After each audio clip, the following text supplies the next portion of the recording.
Chapter 730. In a secluded courtyard, the swordsman Chui Hua, who liked to close her eyes when she was not pickling pickled vegetables, stood under the eaves to admire the snow. The green-clothed swordsman Wu Luding squatted on the steps, waiting for the bastard to return from the sword competition. In the midst of the snowstorm, the wanderer who had used his silver to exchange for a set of clean clothes pushed open the door and entered in a sloppy manner. After entering, he patted the snow off his shoulders. Wu Luding touched on a sore spot and asked, "When bushing, you lost again?"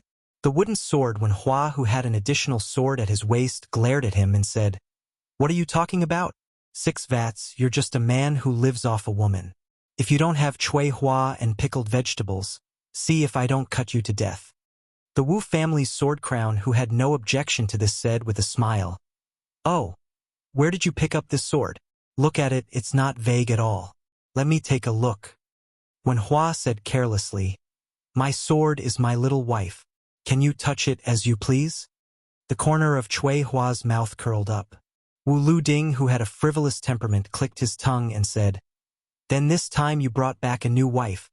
Aren't you afraid that you'll like the new and dislike the old, and that your old wife will be jealous?" Wen Hua slapped the wooden sword.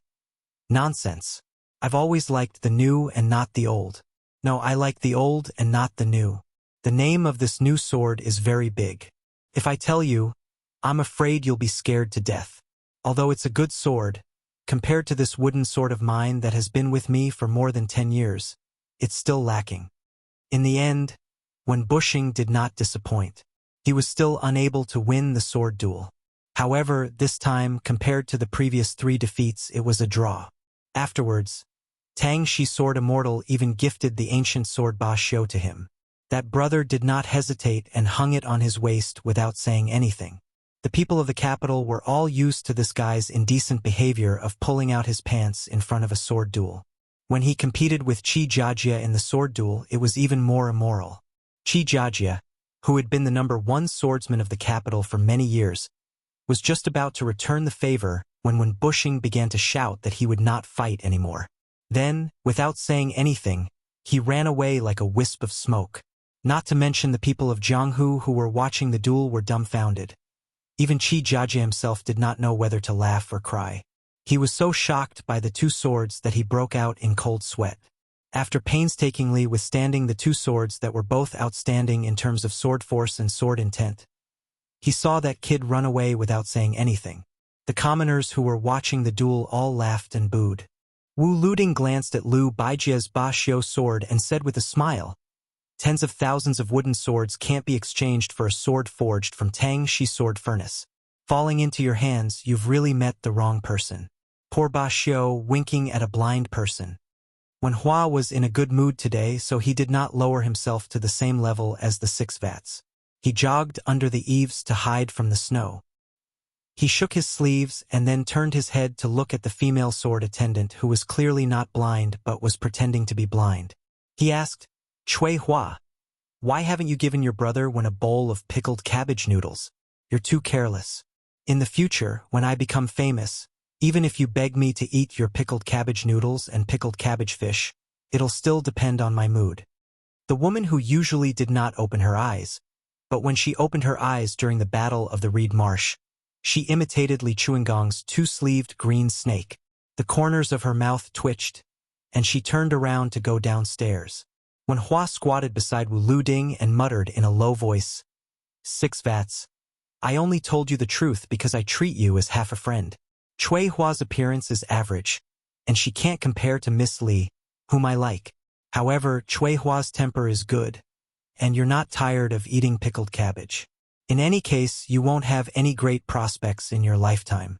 Being together with her, you'll be taking a huge advantage."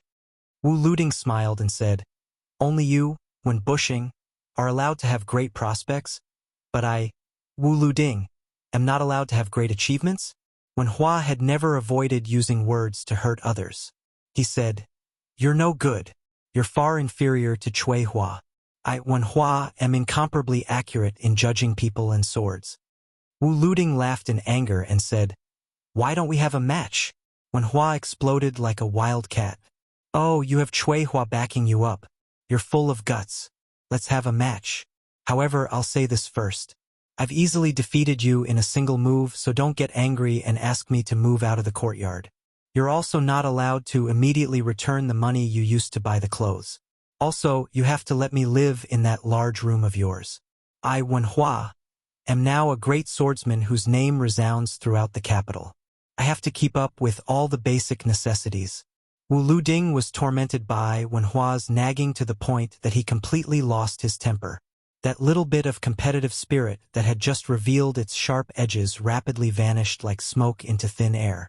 He said helplessly, "Match my ass. I'm not going to compete. Even if I win against you when bushing, I don't have the slightest bit of benefit. If I lose, then I'll really fall into the latrine pit." Wenhua laughed loudly and slapped the shoulder of the sword tomb with all his strength. "Are you afraid? It's fine, there's no shame." Wu Luding couldn't be bothered to waste his breath with this fellow. He closed his mouth and admired the goose feather-like snow that ceaselessly fell from the courtyard. Wenhua suddenly thought of something. He took down the wooden sword and bent down to meticulously carve a word on the snow. He turned around and asked, "Six vats. Do you recognize it?" There was the word fortune on the snow. Wu Luding rolled his eyes in response. Wenhua laughed to himself. "When I was roaming the Jianghu with my brother all those years ago, we stole sweet potatoes and roasted them for a big meal. After that, we comfortably took a dump in the wilderness. When we had nothing to do, he took a tree branch and wrote this word. Do you know what he said?" Wu Luding laughed lightly. "There's a saying for the word fortune?" Chapter 731. Wenhua's face was full of disdain as he said, "The word fu refers to clothes and a field. Do you understand what it means? It's a great fortune to not have to worry about food and clothing. The meaning here is great, you six vats naturally wouldn't understand. My brother has a lot of crooked guts. But in terms of appearance, he's even more handsome than me. However, he's also very knowledgeable. Give him a tattered Taoist robe and he can pretend to be a god and cheat people of their money. He can also gamble chess with people in small alleys or help people write letters. His handwriting is beautiful. I'm not boasting, but every time we go to shit or pee, that kid who knows feng shui points to a place with good feng shui before he unbuckles his belt. Tell me, even though I'm a little poor, isn't that awesome?" Wu Luding looked at the falling snow that was trying to cover the word fu. He even waved his sword to the wanderer beside him, as if the sword had broken the vitality that connected heaven and earth. He smiled lightly and said, "These days, other than listening to you brag about how powerful your sword art is, I've also heard you talk about this young master called Xiaonian. My ears are getting calluses." For the first time, Wenhua said seriously, "Six vats, remember two things. You're not allowed to touch my wooden sword. Secondly, you're not allowed to speak ill of my brother. When I say good things about him, you can listen if you like, but if you don't, you can cover your ears." Wu Luding smiled warmly and said, "I like to hear it. Go ahead." Sui Hua brought over a bowl of chewy pickled vegetable noodles. Wenhua sheathed his wooden sword and took the bowl and chopsticks. With a few mouthfuls, he finished the bowl and returned it to the sword attendant. He licked his lips and smiled. "Give me another bowl. Another bowl. Sui Hua, with your skills, it's a pity that you don't become a chef. What's the point of practicing swordsmanship? In the future, you and Six Vat will open a small restaurant and I'll support you guys every day. Think about it, by that time I'll definitely be one of the top swordsmanship masters in the world. If I support you guys, your business will definitely prosper." Wu Luding touched his forehead. He really wanted to kick this bastard to death. He had just eaten other people's pickled vegetable noodles, and he still wanted to encourage Chui Hua not to practice swordsmanship. He didn't want to cover up his limelight. Chui Hua, on the other hand, smiled faintly and turned around to cook noodles for Wenhua. Wenhua wiped his mouth and sighed with emotion as he gazed at the fortune character that was gradually disappearing in the snow. "I promised old man Huang, who taught me how to practice the sword, that I would kill someone for him. After that, I would stop fooling around with him and live a good life with Miss Li. She said that she would marry me once I became the most famous swordsman in the world. In my opinion, after fighting with Cui Hua, Qi Jiajie, and Bai Changjiang, Wouldn't I become the most famous swordsman in the capital? In fact, it wasn't too difficult. After a few more years of practice, I would go out of the capital and find 6 or 9 swordsman masters and swordsman masters. After a round of swordsmanship, I would have the face to propose marriage to her. Apart from Xiaoyan, I don't have any other friends. When the time comes, if you're willing, you can come to my wedding. If you're not willing, then forget it. In any case, I don't care about your little gift money. Wu Luding nodded and said calmly, I once overturned a boat with a pole on the river and intercepted a young man. Later on, when I was in Shangfan City, I almost encountered him again. Unfortunately, he was also called Su Fengnian, His Royal Highness from Beiliang. When Hua laughed and said, His Highness from Beiliang? Then my Xiaoyan can't compare to him. This brother of mine is just a young master from an ordinary and well-off family. He went out to study and got along as miserably as me. Wu Luding narrowed his eyes and said with a smile, What if it's the same person? When Hua waved his hand and said without hesitation, Impossible! After pausing for a moment, the wooden sword ranger said with a smile, So what if it's the same person? He's not my brother? When Hua's crotch was somewhat depressed, he stretched out his hand and groped, then said with a sigh, What if it's really the same person? I won't be able to take out that erotic painting of mine. In the alley outside the small courtyard, the accumulated snow was deep. Squeaking sounds could be heard when one stepped on it. A carriage with ordinary decorations stopped. A corner of the curtain was lifted, and an old man and a peerless beauty who was reputed to be both beautiful and beautiful sat inside. The woman who was ranked in the Rouge ranking smiled and said, Let him kill Su Fengnian? It was precisely that old man Huang. His expression was calm as he nodded. The peerless beauty had a fragrant pouch with a white jade lion rolling an embroidered ball on her waist. After getting the answer, she sighed lightly. The old man's surname was Huang. His name was Long Shi, and he called himself Huang Sanjia. He said with an expressionless face, After meeting Wen Hua, try your best to be virtuous and virtuous. You'll personally cook dinner. When he sent you off, he inadvertently said that your enemy is in Beiliang.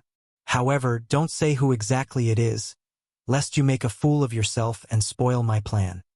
The white jade lion who won the title of the world's most famous courtesan smiled sweetly and said, Then what should I do with the crown prince of Beiliang? Huang Sanjia smiled and said, I'll arrange for you to meet him at a suitable time and place. When the time comes, even if Su Fengnian doesn't want your chastity, you won't be able to have it anymore.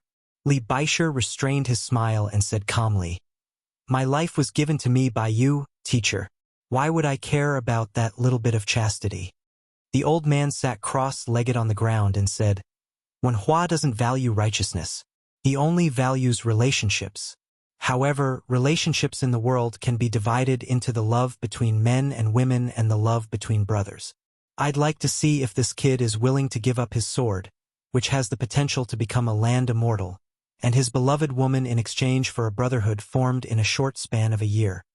After she got off the carriage, she gathered the snow-white fox fur coat draped over her body and muttered, How pitiful! The word fortune in the courtyard had disappeared. Chapter 732. The snow was unwilling to stop, as if a naughty child was crying non-stop. In the backyard of the Damayai post house, the dragon-claw locust tree was covered in white. The young kamikaze built a snowman in the courtyard and used 2 pieces of charcoal as eyes. Su Fengnian saw Shenyuan Qingfeng rocking back and forth on the rattan chair. He didn't want her to be happy alone, so he asked Tong Zhui to bring another rattan chair into the courtyard. The two of them chatted while lying under the eaves. When Tong Ziliang brought the chair over, Su Fengnian asked a few questions about the sword duel between Lu Baijie, the assistant minister of the Ministry of War. He was lying on the chair, muttering to himself, surnamed one, carrying a wooden sword. Don't tell me you're Wen Hua? Shenyuan Qingfeng sneered. Him. Su Fengnian was unhappy. He squinted. What's wrong with Wen Hua? When the 3 of us met at the lantern market, I didn't even have the strength to truss a chicken. How are you any better? What about me now? I stole the so-called Confucian noble spirit to nurture my saber intent. then borrowed the strength of my nascent soul to tear 2,000 feet apart on the imperial path. Tell me more about yourself. Shenyuan Qingfeng remained silent. Su Fengyan suddenly smiled. Bringing you to the capital this time can't hide from those sneaky eyes. This can be considered your second pledge of allegiance. I'll find a chance to compensate you later. Shenyuan Qingfeng turned around and smiled playfully. I just realized that doing business with you isn't a loss. Su Fengyan smiled. That's true. Shenyuan Qingfeng asked curiously, You brought a Bailiang saber this time. Why didn't you bring the spring thunder? Why did you only bring the spring autumn? Su Fengyan said calmly, You only have second-level inner force. Why would I bring so many weapons? Do you think I'm a weapon store owner? Shenyuan Qingfeng sneered. You're lying through your teeth. What's 12 flying swords? Su Fengyan said helplessly, The spring-autumn is in my hands. It's very difficult. Shenyuan Qingfeng asked, What do you mean? Su Fengyan gently exhaled, blowing away a few snowflakes that had flown diagonally under the eaves. He calmly said, I don't know why, but from time to time, there will be a trembling sound in spring and autumn. Shenyuan Qingfeng didn't ask any more questions. She didn't covet that sword at all. Su Fengyan continued, At first, I wanted to give this sword to the old man with the sheepskin fur coat. Later, when he died, I thought that it would be good to give it to Dong Tai as a return gift. However, I reckon that he wouldn't accept it. Moreover, I might not be able to see him again in this lifetime. I'm just thinking that if I were to meet that brat Wenhua, I might as well just give it to him. It's easy for him to abduct women when he goes out and shows off his wealth. The purple-robed Shenyuan Qingfeng reclined on the chair with his eyes closed. I really don't know why a dignified heir of Bailiang would care so much about a good-for-nothing debauchee. Su Fengyan smiled and narrowed his phoenix eyes. The haze in his heart these days was swept away. He said softly, It's good that you don't understand. The woman in the fox fur coat lightly knocked on the door. Wu Lu Ding, who had been crouching under the eaves in a daze, frowned. After releasing the door, he lazily said, Come in. Li Baisher lowered her head and stepped over the wooden door. She performed a curtsy toward the Wu family's sword crown. Wu Luding called Wen Bushing into the room. Someone was looking for him. Wen Hua, who was lying on the bed admiring the Ba Xiu ancient sword, put on his wooden sword and walked out while cursing. When he saw the woman in the courtyard, he was pleasantly surprised. He didn't try to hide anything and jogged over with an embarrassed smile. He stopped a few steps in front of her and said, Miss Li, why have you come? Let me know in advance so that I can borrow money from 6 vats and find a bigger place to entertain guests. In any case, lending him 10 taels is no different than lending him 100 taels. It's fate that brings men of the Jianghu together, so we can't be stingy. Don't you think so? 6 vats I picked up from the side of the road? Wu Luding looked at the rogue wanderer who was trying his best to signal him with his eyes. He just rolled his eyes and turned to look at the other side of the courtyard wall. Li Baisher held a bamboo basket of fresh fruits and vegetables in her hand. In the basket, there were also a few carps that had been chiseled out of the lake not long ago. They were still alive and kicking when strung through the gills with a straw rope. She said softly, Have you eaten? If you haven't, I'm not going the same way this time, but I can make you a meal while I'm at it. Wen Hua, who had only eaten 2 bowls of pickled vegetable noodles, scratched his head and said, I ate 2 bowls of noodles, but it didn't help. Li Baisher smiled sweetly. I'll make it for you now. If it doesn't suit your taste, just say it directly. Next time you can make up for your mistakes. Wen Hua said with a mischievous smile, Don't worry, I'm not a hypocritical person. I always say what I want to say. Chapter 733. She softly glanced at him. Wen Hua recalled the first time the two of them met and laughed involuntarily. She walked towards the inner room and just so happened to brush past the sword-made Chui Hua. Between women, they would only nod and stop. Li Baisher, who was rarely seen by the capital's famous scholars, actually went to cook. Wu Luding squatted, Chui Hua stood, and Wen Hua was at a loss of what to do at the door. After hesitating for a long time, He still came to Wu Liuting's side and leaned against the pillar whose red paint had long been peeled off. It was snowing heavily. After when Hua practiced swordsmanship, he did not know how high his achievements were. But now he was no longer afraid of the cold. However, he still subconsciously pulled his sleeves. As a small person who was used to living a poor life, every time it snowed heavily in winter, his clothes were thin and he had nowhere to hide. He would gnash his teeth in hatred and wish he could pull down God and beat him up. Not to mention the expensive fur coat on Li Baisher's body. The poor people could not even bear to burn a stove of charcoal. Back then, when Hua lived under someone else's roof and endured the years together with his brother and sister-in-law.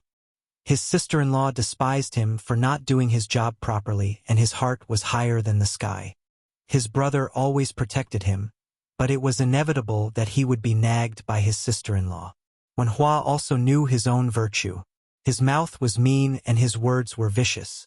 He had never said a few good words to his sister-in-law. In fact, she was not a bad person.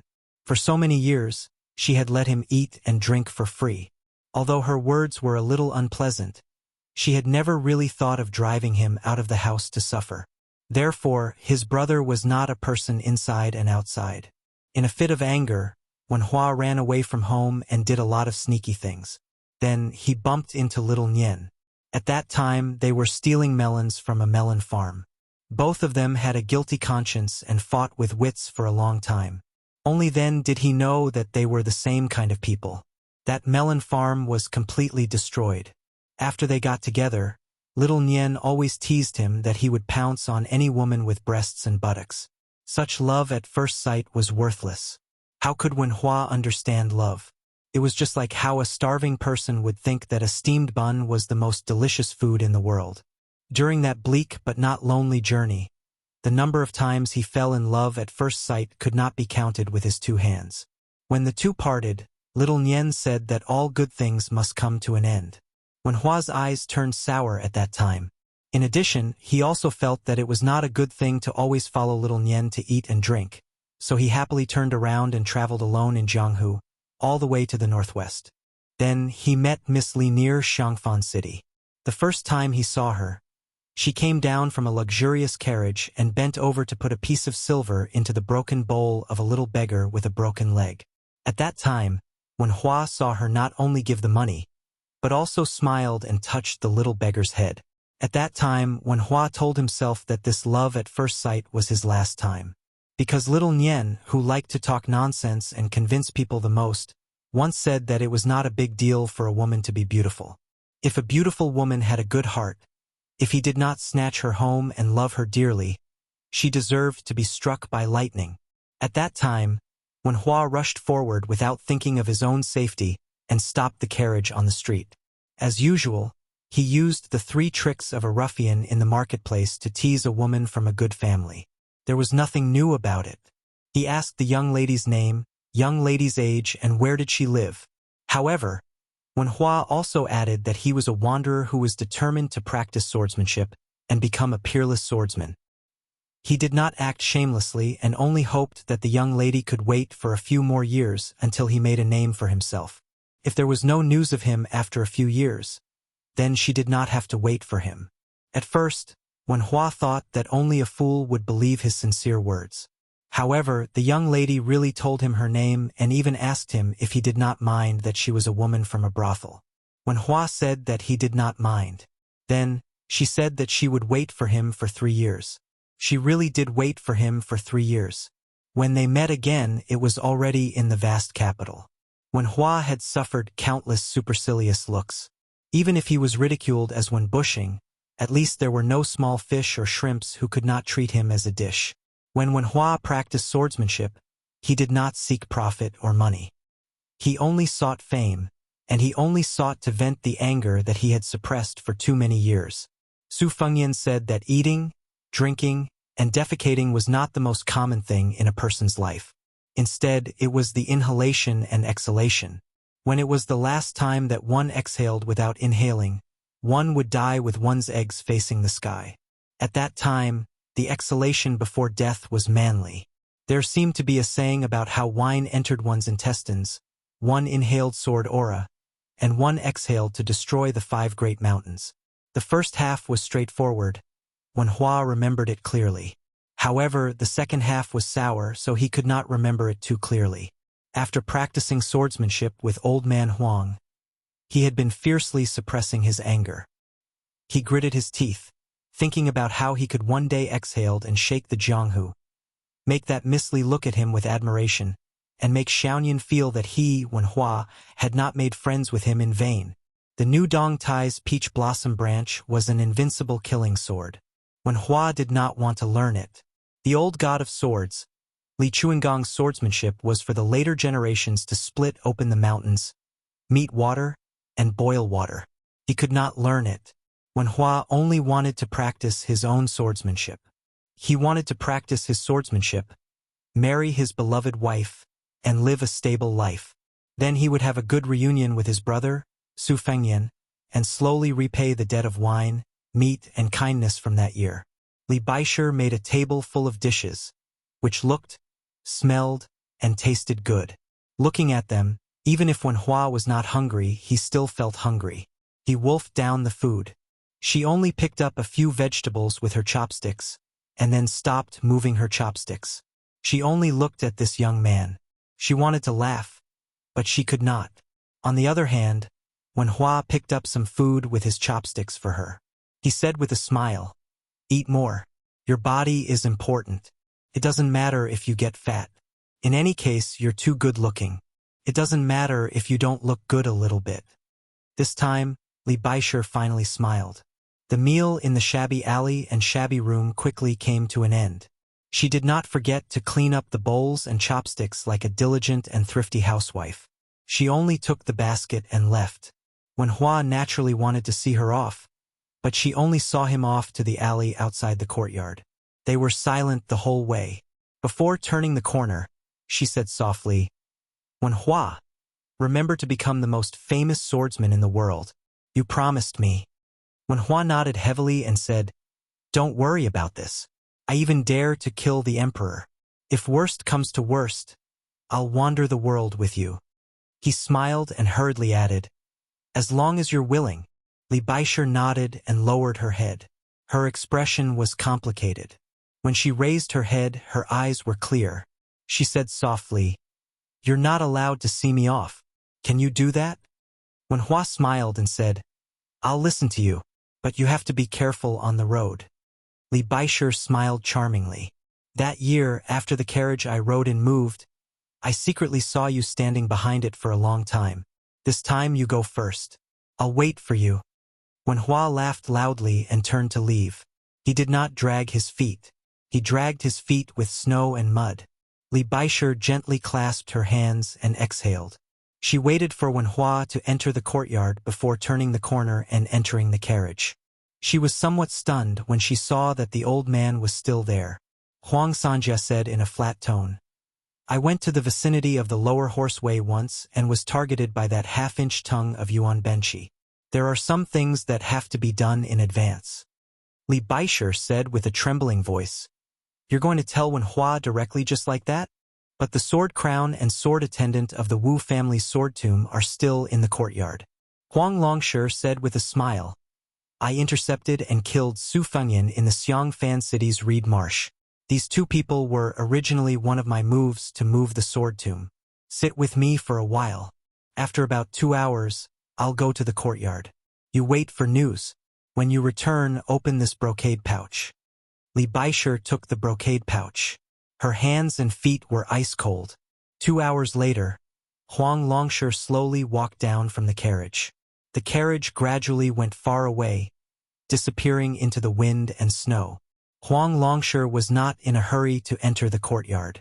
Instead, he walked back and forth in the alley twice before pushing the door open.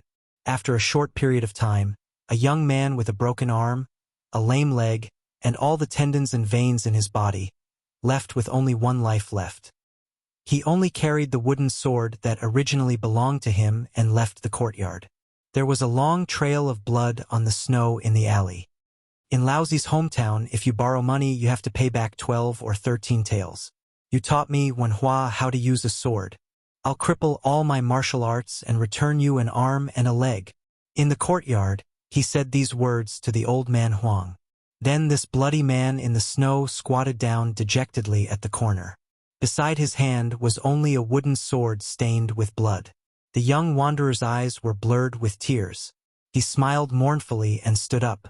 He aimed the wooden sword at the wall and fiercely broke it. After that, there was no more news of Wenhua in Jianghu. This wooden sword wanderer whose name shook the world as soon as he appeared in Jianghu left Jianghu in the most resolute and desolate manner in one night.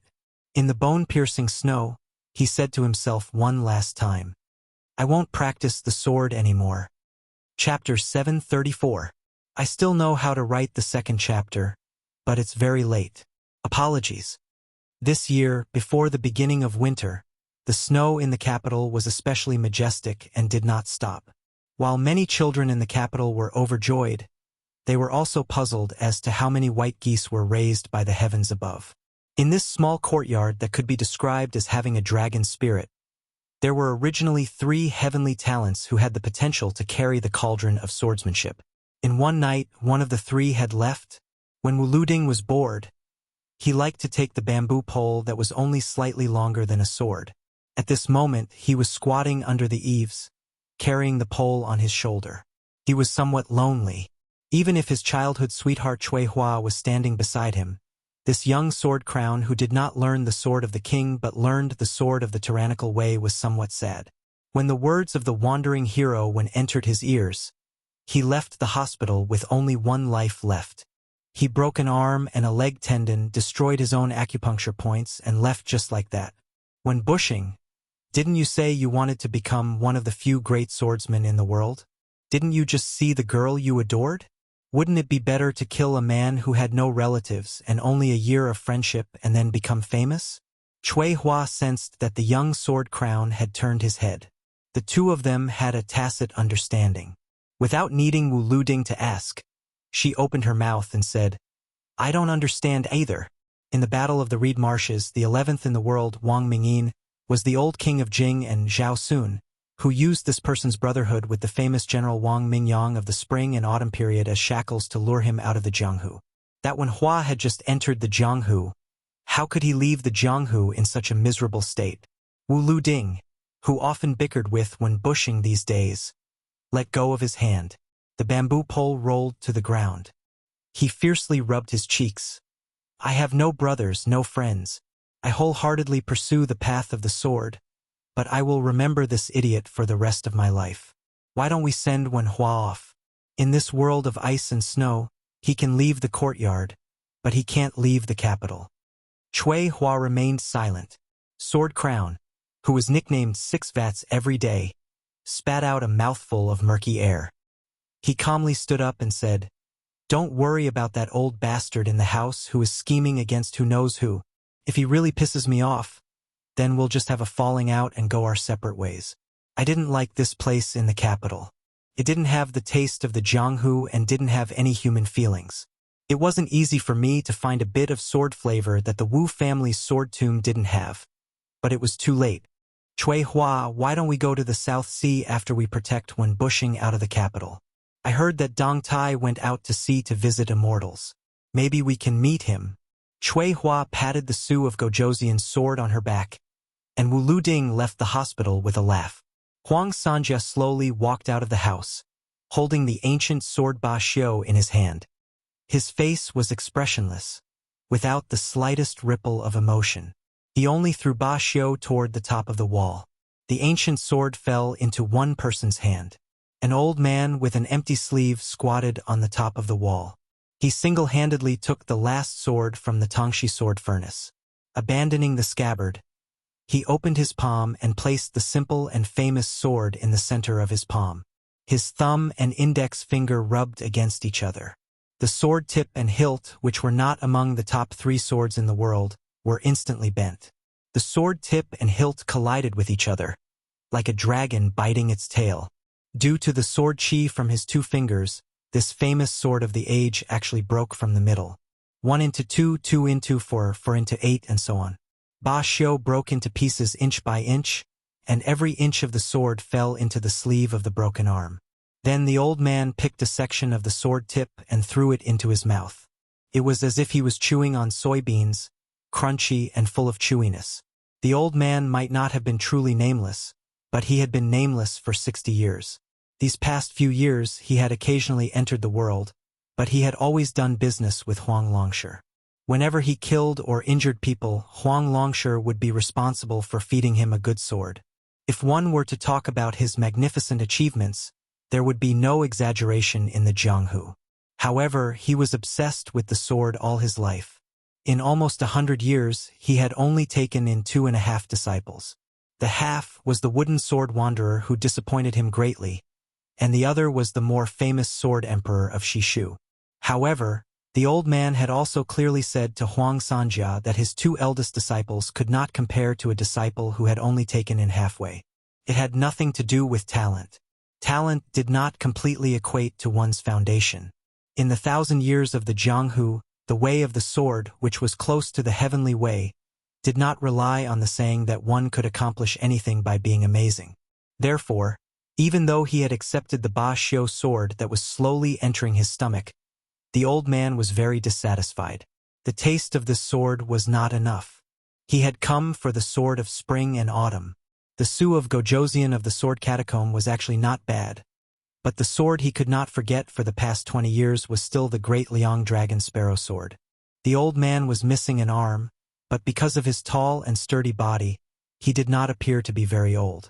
In particular, his 2 eyebrows were extremely long and tied into a snow-white long braid, just like the Beiliang, the Sun, and the Beimang. The old man with willow-like eyebrows laughed cruelly. His voice was hoarse and honed like a night owl.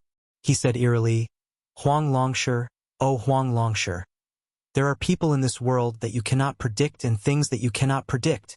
Huang Longshi said calmly, "There is no one in this world who can predict everything. How the crops grow depends on both manpower and timing. I, Huang Longshi, am not conceited to the point that I want to be higher than the sky. When Hua is willing to destroy his own future, but it does not affect the overall situation." Chapter 735. The old man of unknown identity was obviously very happy to see Huang Longshi suffer, so he continued to rub salt into the wound. That brat Wen Hua killed the heir of Beiliang in the capital, preventing Beiliang from sticking to Liang like glue for half a day. At the very least, he wants that poor brat Su Fengyan to suffer from a mental illness so that you can continue to fish in troubled waters.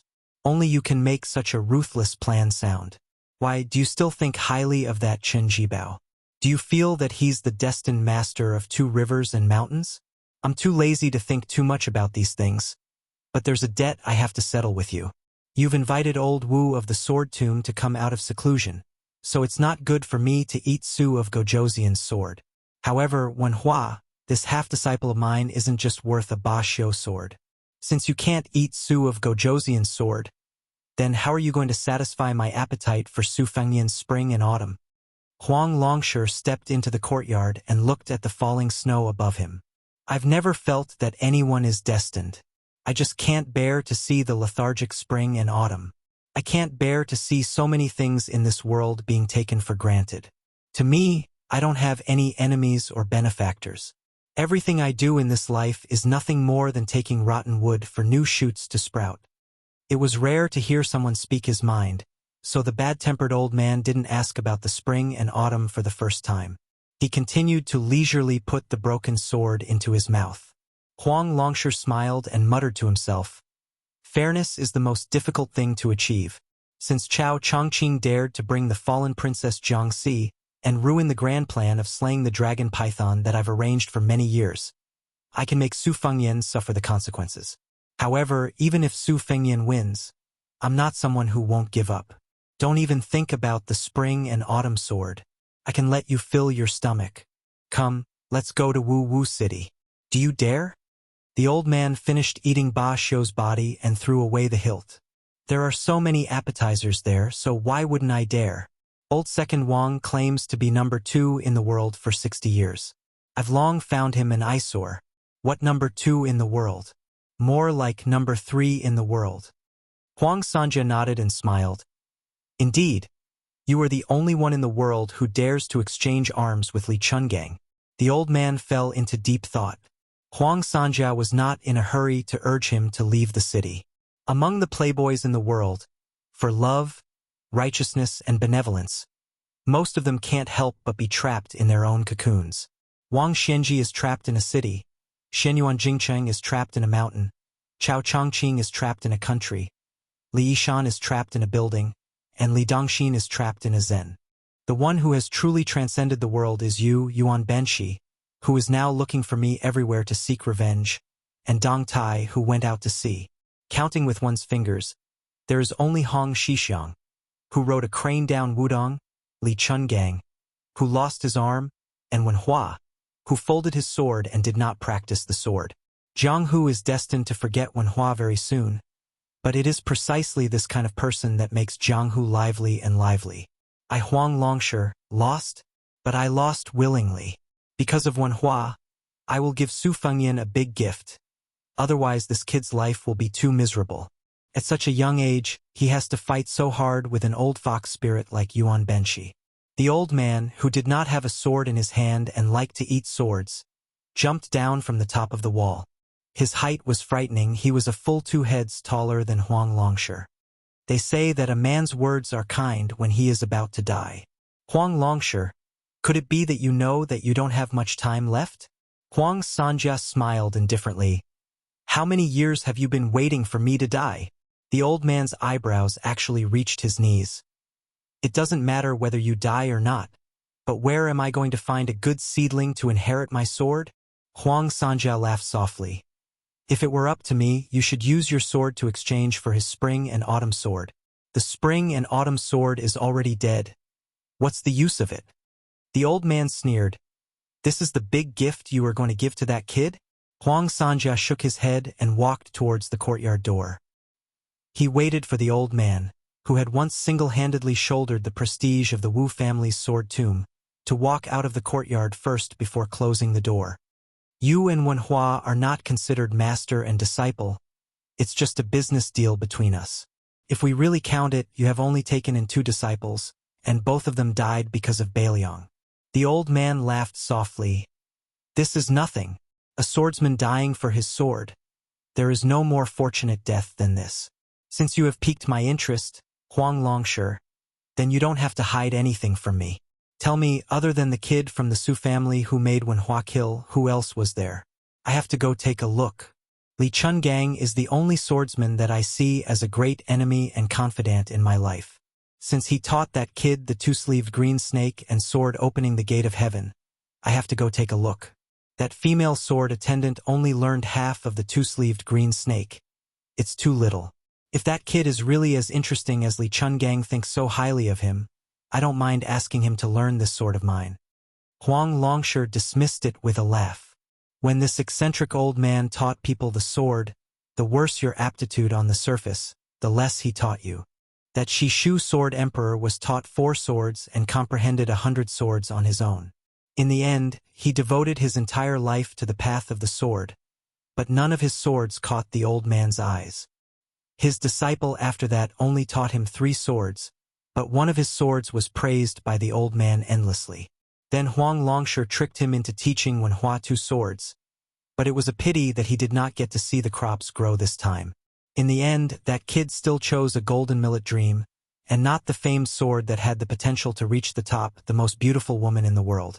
As for whether this crafty old man really met Su Fengyan, would he kill him without a word, or teach him that sword in a muddle-headed manner, it was not something that Huang Sanjia would think about. The reason why he brought up this matter was because of 1 sentence, or rather 2 sentences. I will guard the northwest for the central plains. Outside of Beiliang's 3 prefectures, I will not suffer the calamity of Beimang's 1,000,000 cavalry. Huang Longshi smiled, a little reminiscent of himself when he was young. Huang Longshi looked at the white alley, bent down and grabbed a handful of snow, and asked, Then let's get out of the city first, and then you'll enter? The old man did not say a word. The people of the world did not know that there was righteousness between heaven and earth, and that everything was manifold. This aura was majestic and cold, and it would last for eternity. Huang Longshi raised his head and smiled. Yuan Bunshi, no matter how I die, I won't die in your hands. But you have to wait. there will naturally be someone who will deal with you. The white clothes case in the capital, new and old debts. Let's see how you will pay. Chapter 736. Wu Luding was carrying a half-dead bastard who was still nagging Cui Hua to carry him. While feeling resentful, he also felt relieved. He could still talk glibly, which meant that his heart had not given up yet. With the sword in my hand, the heart of the sword is the most precious. The body is just a bag of skin, but it is secondary. If the heart of the sword is stained with dirt, then it is destined to never enter the realm of transformation. Wu Luding flew across the snowy ground. In front of him, Cui Hua carried the Su of Gojoseon's sword to open the way. The capital's night guard was stricter than normal people could imagine. However, the night guards and some elite spies in this large area of the capital had already received orders from above. They could close one eye to the three people's whereabouts. As long as they did not commit acts of murder and robbery, they would not pay any attention to them. Therefore, the sword-crowned swordsmen went against the rules and their journey was unimpeded. Wu Luding arrived at a courtyard. He did not knock on the door and wanted to directly jump over the wall. However, the snow in the courtyard suddenly slanted like thousands of swords. Cui Hua, who was obediently going to push the door, completely ignored him. Wu Luding was forced back into the small alley. He shrunk his neck and could only follow behind Cui Hua. Entering the elegant courtyard from the courtyard door, there was no one in the courtyard. Wu Luding hurriedly shouted, old ancestor, we are in a hurry to leave the city. You have a lot of face, can you lead the way?" There was only a small lamp in the room. It was silent. Wu Luding looked at Cui Hua with a bitter face. The latter calmly said, "I hope the tomb master can help." An ordinary voice came out. "How much of the two swords have you learned?" Cui Hua opened her eyes and slowly said, 90% of the form, 60% of the spirit." There was a soft sound of acknowledgement from inside the room. The thin old man bent his index finger and slowly walked out. There was a small lamp on the tip of his finger. He did not even look at Wu Luding. He frowned and asked, "What happened?" Wu Luding was just about to speak when the old man flicked his finger. The small lamp suddenly arrived. Cui Hua was indifferent, and Wu Luding closed his eyes and waited for death. The lamp leisurely returned to the old man's fingertip, like a moldy and withered tree. The lifeless old man carried the lamp out of the courtyard and entered a carriage. The coachman was an old man who was even older than the old man. Some people would even believe that he was 60 years old. In fact, this man was 40 years old. He believed that his swordsmanship had reached a bottleneck, so he went to the Wu family's sword tomb to retrieve a sword. In the end, he became a withered swordsman of the Wu family. At 60 years old, he became the sword attendant of the old man in the carriage. Now, he was old enough to compete with Wudong Mountain's alchemist, Song Jiming. Wu Luding carried Wen Hua and sat in the carriage. Cui Hua continued to lead the way. The carriage drove towards the central axle road. The old man gently flicked his finger, and the lamp came out of the carriage. It was still in front of Cui Hua, and the thick snow on the road immediately melted. The old man sat down and asked softly, "This is Wen Hua?" Wu Luding was a straightforward person who couldn't hold back his words. He spilled the beans from a bamboo tube. "This kid has a one-track mind. Huang Longshi, that 1,000-year-old bastard, taught him to practice the sword so that he could kill that Bailiang heir's brother, Su Fengyan. He refused. Not only did he leave the Ba Xiu sword that he won from Lu Baijie to that bastard, he even broke the wooden sword that he valued more than his own life. Even if he lost an arm and a leg, it's fine. After all, with Li Chuangong's example, it's not impossible for him to make a comeback. But this kid lost the wooden sword and destroyed his acupoints. He's like a broken dam. Not a single bit is left. How the hell is he going to practice the sword in the future? What did you say about lending me 10 taels of silver to return 12 or 13 taels of silver? You've lost everything. Not even 20 taels of silver. When bushing, has your head been kicked by a donkey? When Hua leaned against the wall of the carriage, his entire body reeking of blood. He gritted his teeth and didn't make a sound. The old man said calmly, "If I didn't do this, Do you think Huang Longshi would have let him live? Huang Longshi, that madman, when has he ever cared about old friendships? No one can understand the logic in his stomach.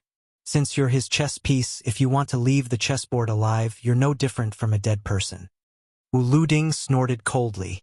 The old man kept his eyes closed and his tone was still gentle. Luding, if it was you, you wouldn't be able to practice the sword like him? Fine, if you think so. I'll break one arm and one arm of yours, destroy your cultivation and throw you to the sword mountain. We'll talk about it again when you feel that you can practice the sword. Wu Luding didn't think that the old ancestor was joking at all. He quickly smiled apologetically. Old ancestor, don't be angry. I'm just feeling unworthy for when bushing. If he can practice the sword, he can practice the sword 10,000 times. The old man opened his eyes and looked at the young wanderer who was drenched in blood. He asked, "You're all alone now. You're empty now. It's time for you to turn from bad to good. Have you ever thought of returning to the sword mound with me?" When Hua covered his broken arm with one hand, his face was as pale as the snow outside the carriage. He shook his head and said with an unusually clear gaze, "I know you're the great old ancestor of the Wu family's sword mound, but I've said that I won't practice the sword anymore. I won't touch the sword for the rest of my life." The old man dismissed it with a smile. He didn't force it and closed his eyes. The floating light on the street was a sword. The snow outside the carriage was a sword. Even the capital city could be a sword. The sword itself was a sword. How could it be determined whether one had a sword or not? Wu Luding stared with his eyes wide open. His face was full of shock. The old ancestor was actually smiling? Before the carriage arrived, the city gate slowly opened. It could be seen that the Wu family's sword mound wasn't as far away from right and wrong as the rumors said. The coachman got off the carriage and handed the reins to Cui Hua, who was also a sword attendant. Before the head of the Wu family got off the carriage, he wiped his 2 fingers and extinguished the light outside the carriage.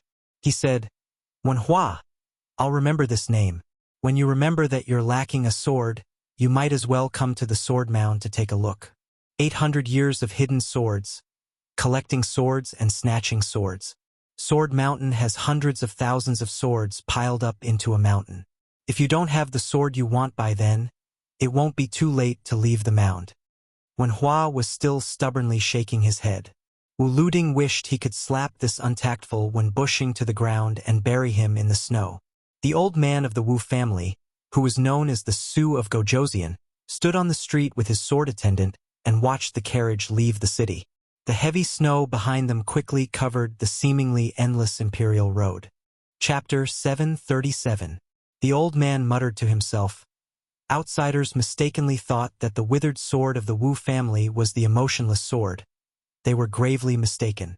This time, Lu Ding should understand this logic. The emotionless way of heaven never meant that the people of the world were heartless, but fairness. If a person is emotionless, not to mention carrying a sword, he is not even fit to be a human. The sword attendant beside Su of Gojoseon did not move at all. The old man looked back.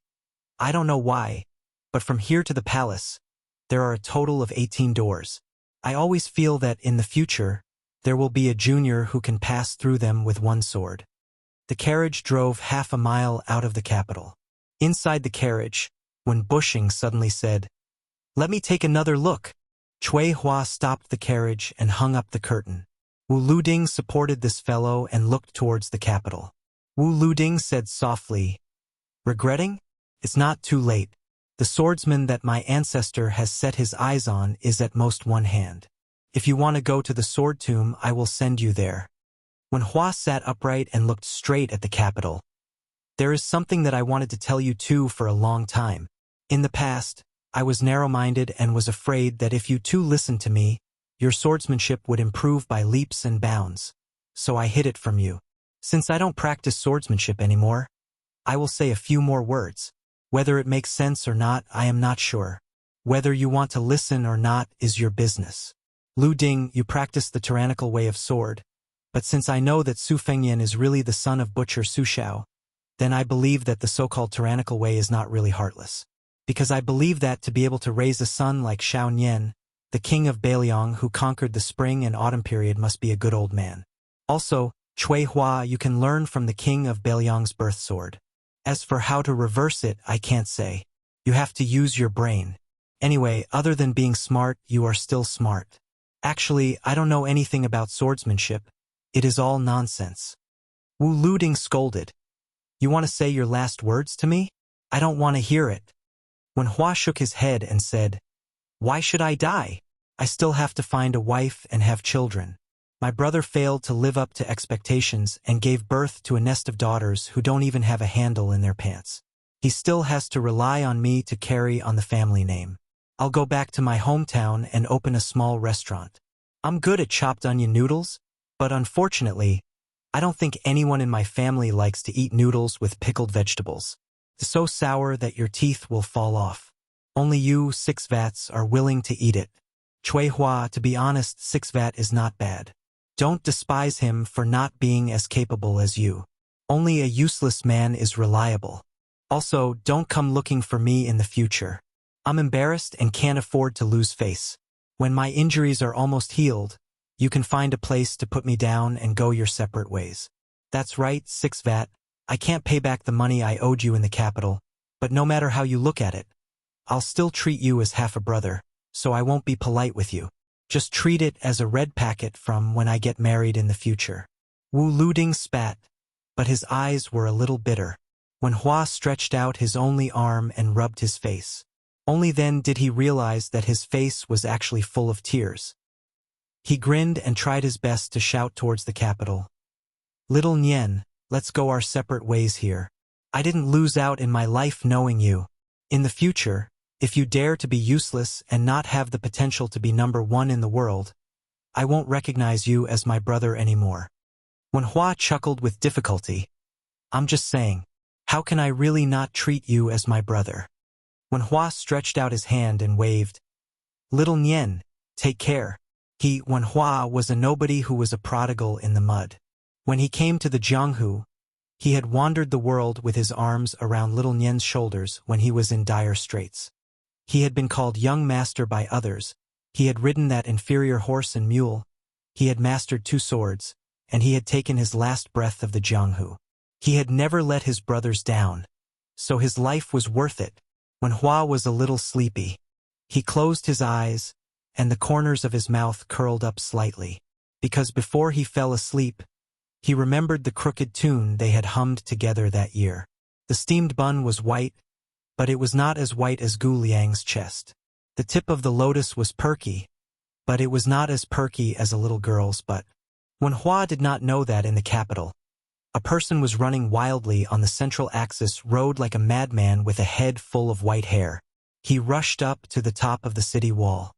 When Hua, F*ck your 18 generations of ancestors, who the F*ck allowed you to not practice the sword. He threw a sword out of the capital fiercely. Forget it if you don't want it. I'll pretend that I don't have this sword. The white-haired man threw away the spring and autumn sword. He lowered his head, and his eyes were blurred with tears. His lips were trembling, and he was sobbing softly. Who allowed you to not practice the sword? I won't allow it. We agreed that we would do it together so that no one would dare to look down on us brothers. Are you stupid? We used to work together to cheat people of their money. Don't you know how to pretend to kill me? So what if Su Fengyan stabbed you with a sword? That year, when didn't I pretend to be a villain and help you cheat those young ladies? You're allowed to be my brother, but I'm not allowed to be your brother? What kind of brother are you? Su Fengyan's voice was hoarse. He cried and cried until he bent over. ###notice one.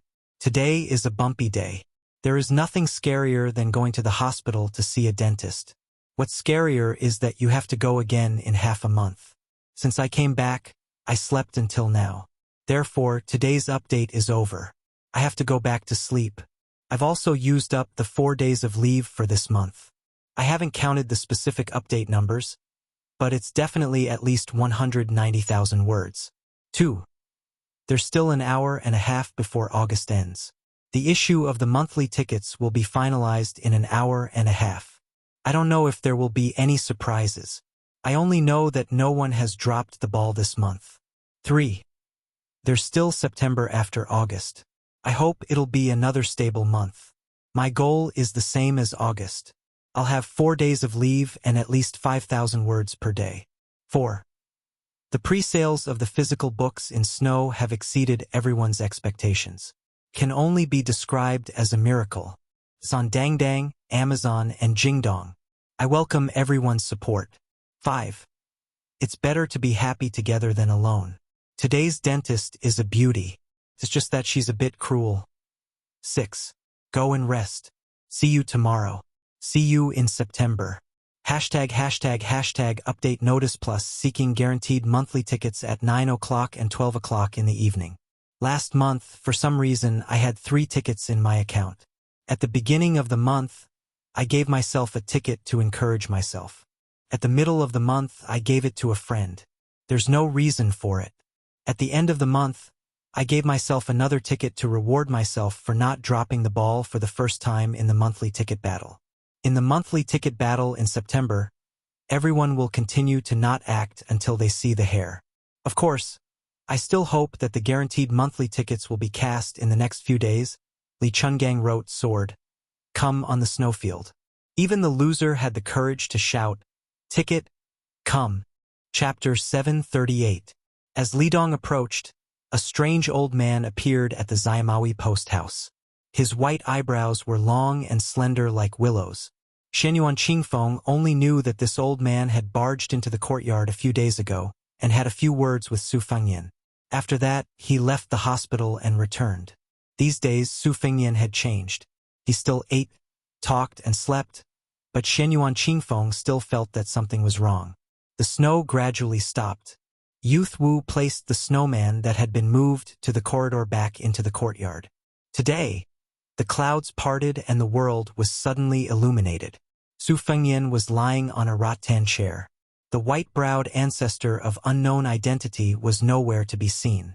The snowman stood under the dragon claw locust tree, and Su Fengyan stared at it in a daze. Shenyuan Qingfeng moved a rattan chair to the side, and after lying down he rocked back and forth, babbling. When a woman stood up, she stuck out her chest, causing her twin peaks to rise. That was nothing, but when she lay down it was especially spectacular, showing her true elegance. Shenyuan Qingfeng asked, Who's that old man? These days, Su Fengyan would answer every question. He didn't put on a stern face for anyone. Instead, his temper gradually improved. He only said that he would exchange arms with Li Chungang. Shenyuan Qingfeng began to stir up trouble again. Isn't old sword god Li half your master? Your enemy is right in front of you. Why don't you draw your sword? Su Fengyan laughed softly. One sword, one sword. Why would Li Chungang need others to avenge him? Besides, old Huang is his disciple. Shenyuan Qingfeng frowned. The toothless Jian Zhehuang is this old man's disciple? Su Fengyan nodded. Shenyuan Qingfeng hesitated for a moment.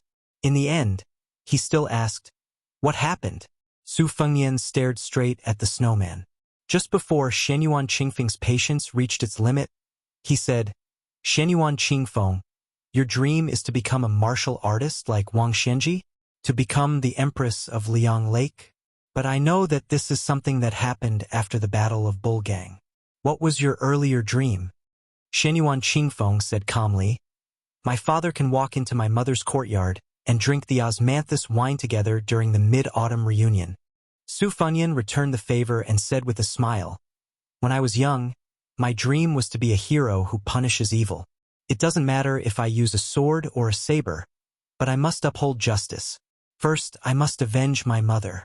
Then, I will go to Jianghu and make a name for myself. It would be best if I could find a good woman like my mother in Jianghu.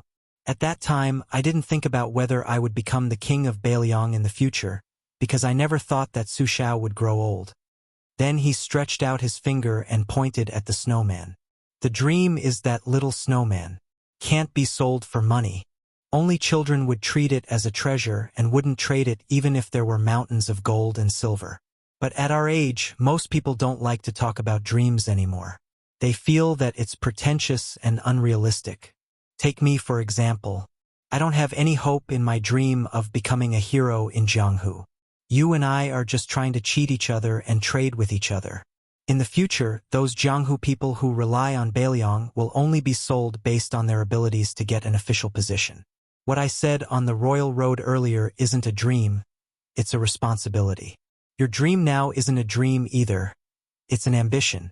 Among the people I know, only 2 people really have dreams, and they haven't changed after all these years. But our dreams, once the snowman melts under the sun, it's gone. Their dreams are that even if the snowman is gone this year, they will wait for the heavy snow next year to make another snowman, year after year. Shenyuan Qingfeng said with a smile.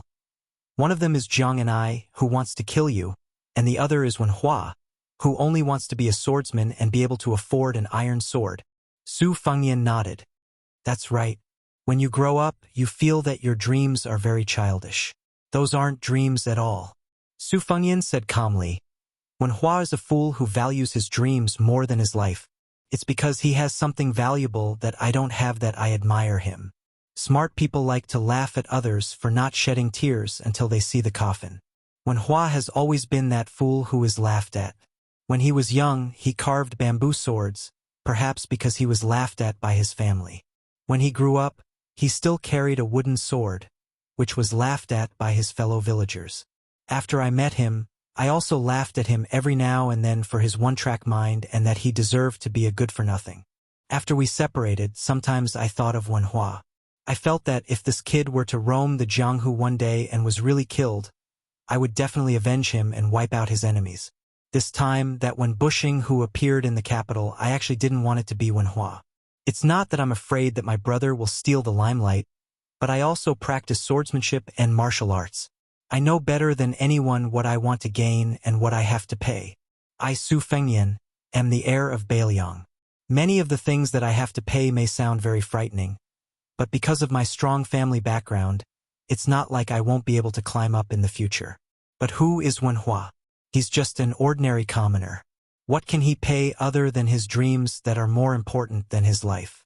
Beiliang's foundation is already under the covetous eyes of Beimang in Liang. They can't afford to lose a single battle, let alone Wenhua. Shenyuan Qingfeng said indifferently, Therefore, Wenhua is Wen Bushing. Su Fengyan stood up and walked to the old locust tree to squat down.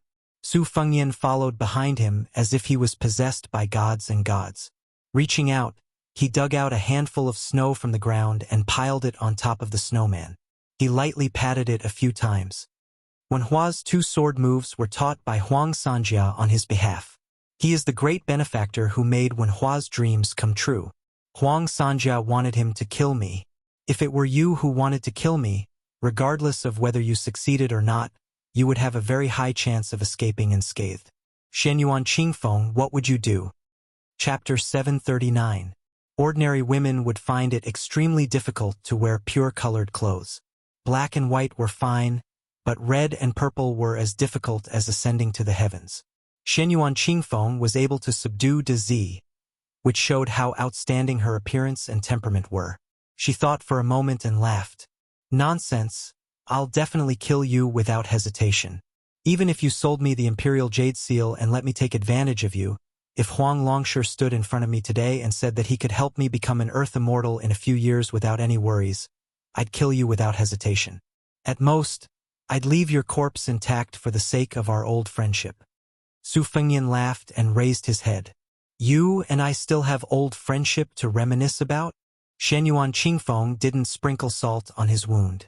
However, it was more appropriate to describe the current situation as adding frost to snow. Su Fengyan kept adding snow to the snowman. For some reason, Shenyuan Qingfeng felt a surge of anger and kicked the snowman to pieces. Su Fengyan stood up. The old man who came to deliver the message that night was lying on his rattan chair. Shenyuan Qingfeng waved her hand, indicating for Su Fengyan to scram out of the courtyard.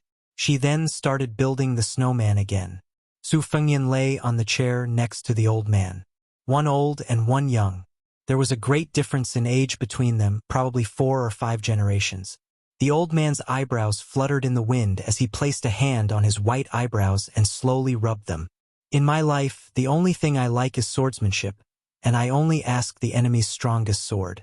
The Wu family's sword tomb boasted of being #1 in swordsmanship in the world, and I made the Su of Gojoseon unable to show his face. When Dong Tai was young, he struggled at death's door in Sword Mountain. I didn't teach this child any swordsmanship, only telling him to go get a sword if he didn't want to. But in the end, Dong Tai still chose to walk the path of swordsmanship. This is the stubbornness of his mother's womb, and I can't do anything about it. Below the demon-slaying platform on Mount Longhu, I went to ask Li Chungang about his sword Dao. Exchanging sword Dao was like exchanging an arm. We were enemies, but at the same time we were half friends. My second disciple, who was your coachman in Bailiang Palace, Huang Jintu, who traveled with you, had extraordinary talent. Compared to my first disciple, it was like comparing their statuses. One was a blacksmith and the other was the imperial uncle of West Shu. They were worlds apart. However, I valued Huang Jintu more because his sword was closer to the way. In fact, the eldest disciple defended the nation with his sword. Even before he died, he did not manage to deliver a decent strike. Instead, it was the second disciple, the 9th saber, whom you named 6,000 miles, who impressed me with his 9th strike. Lao Qianbei, Su Fengyan asked. Lao Qianbei, Lao Huang's 6 hidden swords, are they all for you? The old man was in a good mood. He nodded with a smile and said, this fool doesn't have the shackles of status. Therefore, no matter how he practices the sword, it's all about the word, love. The clumsy bird flies first. Instead, he's more promising than his senior brother. He visited Martial Emperor City twice. The first time, he wanted the world to know his master's name. The second time, he hoped that I, his master, would know that it's not shameful to have such a clumsy disciple. Su Fengyan said, what he practices is the sword, and what he's returning is kindness. The old man smiled and said, I've made 3 bets with Huang Longshi in my life. He bet that the consort of the king of Bailiang would enter the realm of sword immortal during the battle in the palace. He bet that Li Chungang, who was imprisoned in the Tide Listening Pavilion, would enter the realm of earth immortal. The third bet was that when Hua would not practice the sword. Finally, I won once at the last moment. Otherwise, I would also have the nickname of Sui Bushing. The old man didn't need to look at Su Fengyan. He went straight to the point and said, there's no need to waste your time thinking about who this old man's surname Sui is. Even Huang Longshi doesn't know my real name.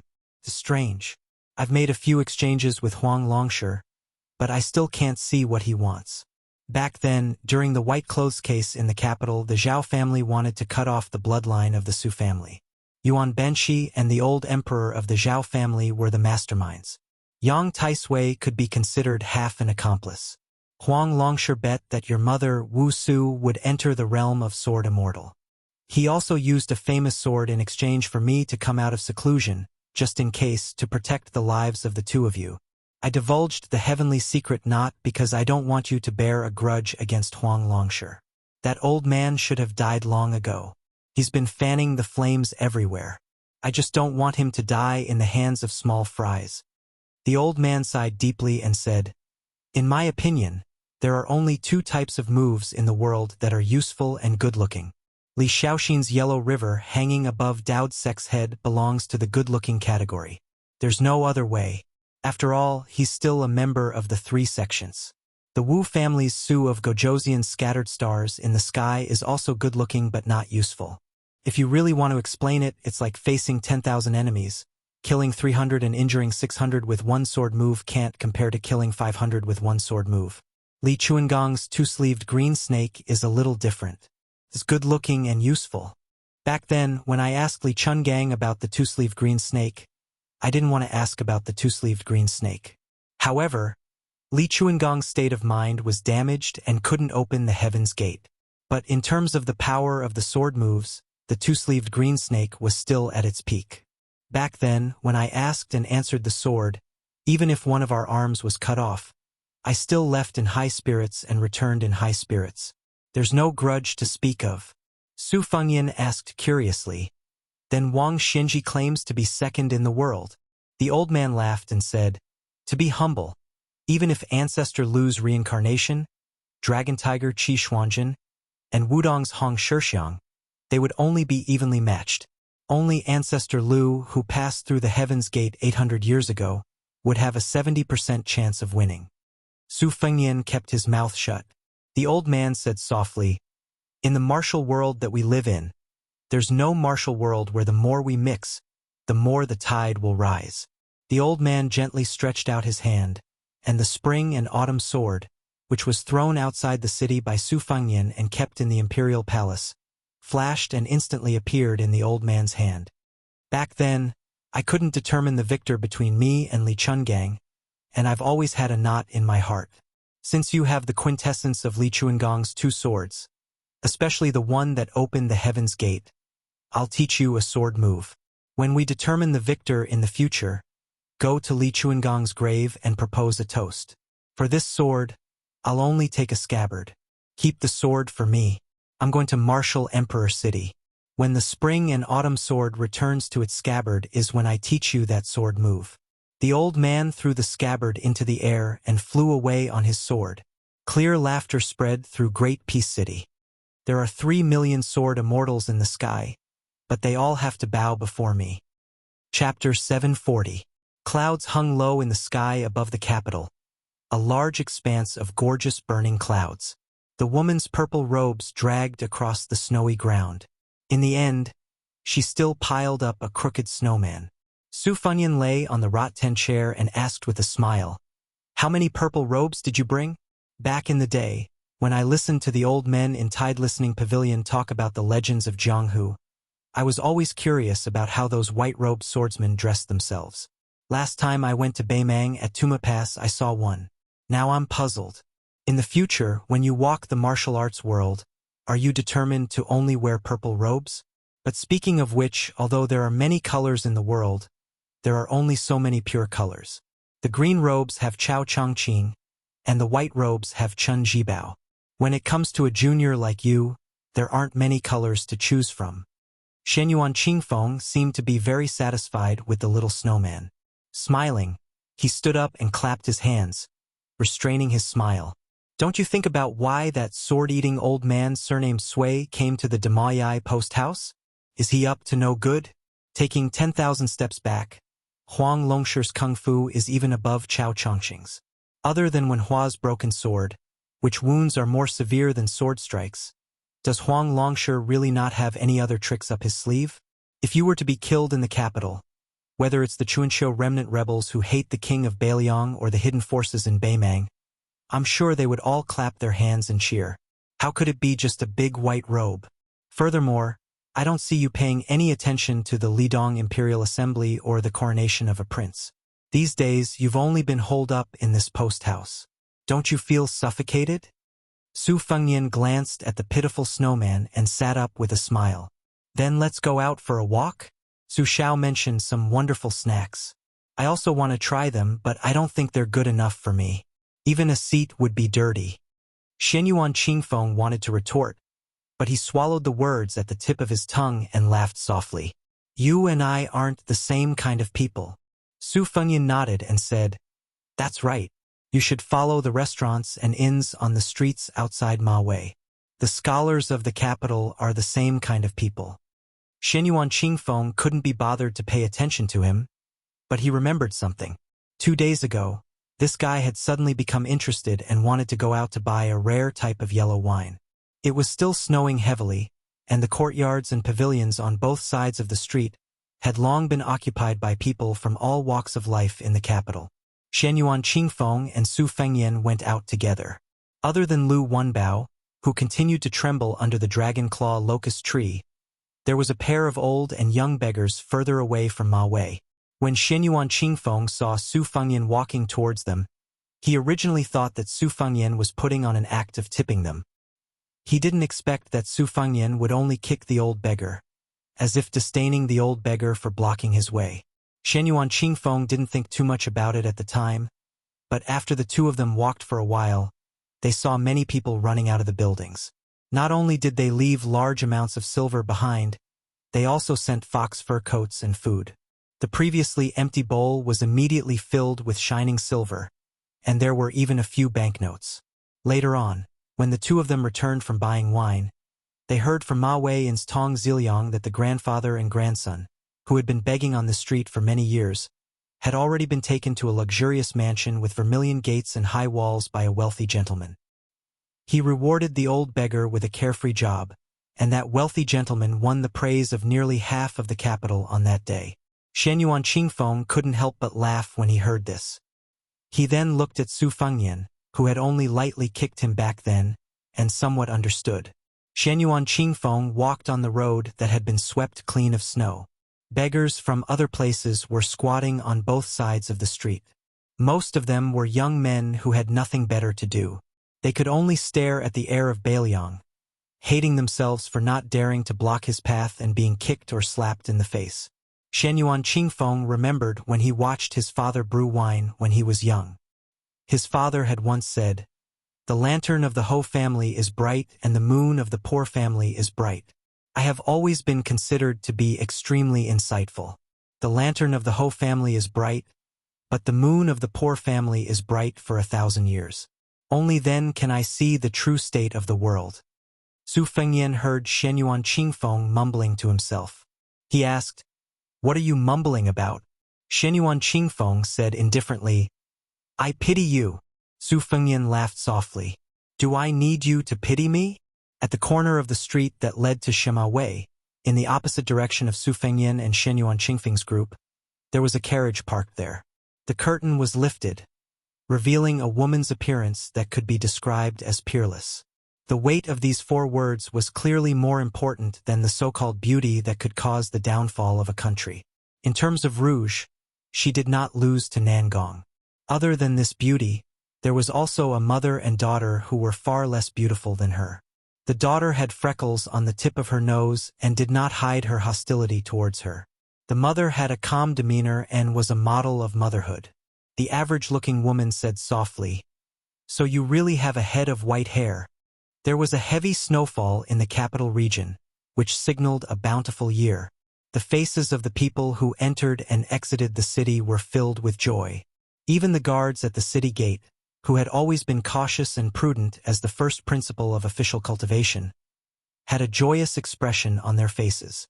Great Peace City accepted hundreds of rivers, and the guards at the city gate had seen many strange people. However, today, a man and a woman still made the guards take a few more glances at them. The girl's appearance was not that beautiful. The beauties in the capital were confusing, and she was at most an average person, which made it hard for people to remember her. However, the young monk beside the girl was not ordinary. His kasaya was dyed red and green, which was not commonly seen in the capital. One had to have great merit to be able to wear it. The little monk's lips were red and his teeth were white, which attracted a lot of attention along the way. Now that the imperial court was destroying Buddhism, monks were no different from street rats. However, the little monk's demeanor was calm. He approached the city gate and handed over 2 different residence certificates to the guards. The girl behind him tiptoed around and pinched a soft snowball that was not very sturdy. She jumped up and smashed it on his head. Many of the snowballs splashed into the collar of the kasaya. It was so cold that the little monk shivered and turned his head with a bitter expression. The girl made a face. After the guards took the residence certificate, they looked at the little monk and did not dare to act rashly. They quickly reported it to the guards at the city gate. After verifying that there were no mistakes, they sent the gift into the city. Oh my, this little monk was a proper preaching monk at the 2 Zen temples. He was also so young. Who knew if he would become Buddha in the future? Burning incense and praying to Bodhisattva was a matter of sincerity. The guards were all respectful and carefully escorted him. They all wanted to get more Buddha's aura so that they could bring it back to protect their families. Destroying Buddhism was the business of the imperial court officials. They were small fish and shrimp, and could not afford to offend the Bodhisattva. The little monk saw that the girl was going to pinch snowballs on the side of the road again and asked with a bitter expression, "You little thing, you've been smashing me since it started snowing. The snow has already stopped. Haven't you smashed enough?" If it's enough, of course I won't smash you. Do you need to ask? Tell me, aren't you stupid? Stupid north and south? The little monk hugged his head and let her smash it. Don't block it. After saying that, she went to pinch snowballs again. This time, she pinched 2 snowballs in one breath. Stupid north and south gathered his courage and said, I only have this one kasaya. If you dirty it and wash it, I won't be able to wear it for a few days. If you delay my preaching in the palace, I'll be really angry. I'll make you angry. I'll make you angry.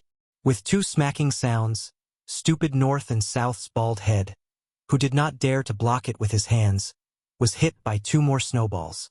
Stupid north and south rubbed his bald head. When he saw her puffed-up cheeks, he thought carefully and said, I'm not angry. The girl looked at him seriously. It seemed that he was really not angry. This made her a little depressed. She ran to pinch snowballs again. She jumped up with a smile and smacked it again. Stupid north and south saw that she smiled for the first time since the old abbot passed away. She should really not be angry. Li Dong wiped his hands with his sleeves.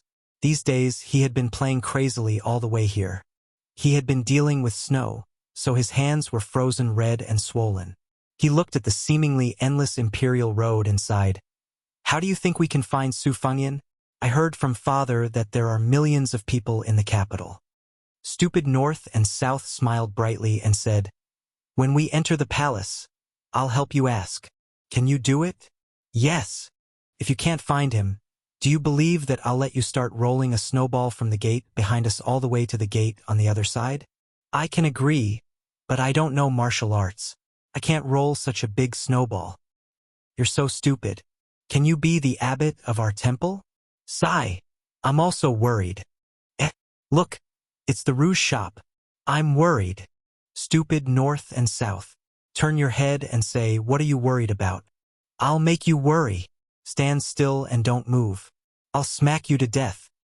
Li Dong, look, the rouge shop is closing. Ah, hurry. Chapter 741. Su Fengyan's group walked quietly in the small alley. Icicles hung from the eaves of the houses. Wu broke 2 of them and held them in his hand, jumping up and down to play with them. They passed by a small courtyard with 2 entrances. Coincidentally, the door was not closed. Perhaps the children in the courtyard were still playing outside and had not yet returned home to eat. Looking around, there was a red copper pot on the square table in the room. The charcoal fire burned brightly and smoke curled up. Because it was a small family in a small courtyard, there were not many variations to the mutton pot. It was enough to get rid of the wind and cold. It could not compare to the variety of dishes that could be used in large houses. Wu listened to the sound of the charcoal crackling and the water boiling. He sniffled. It was so fragrant. There were too many families in Great Peace City that had fallen from grace.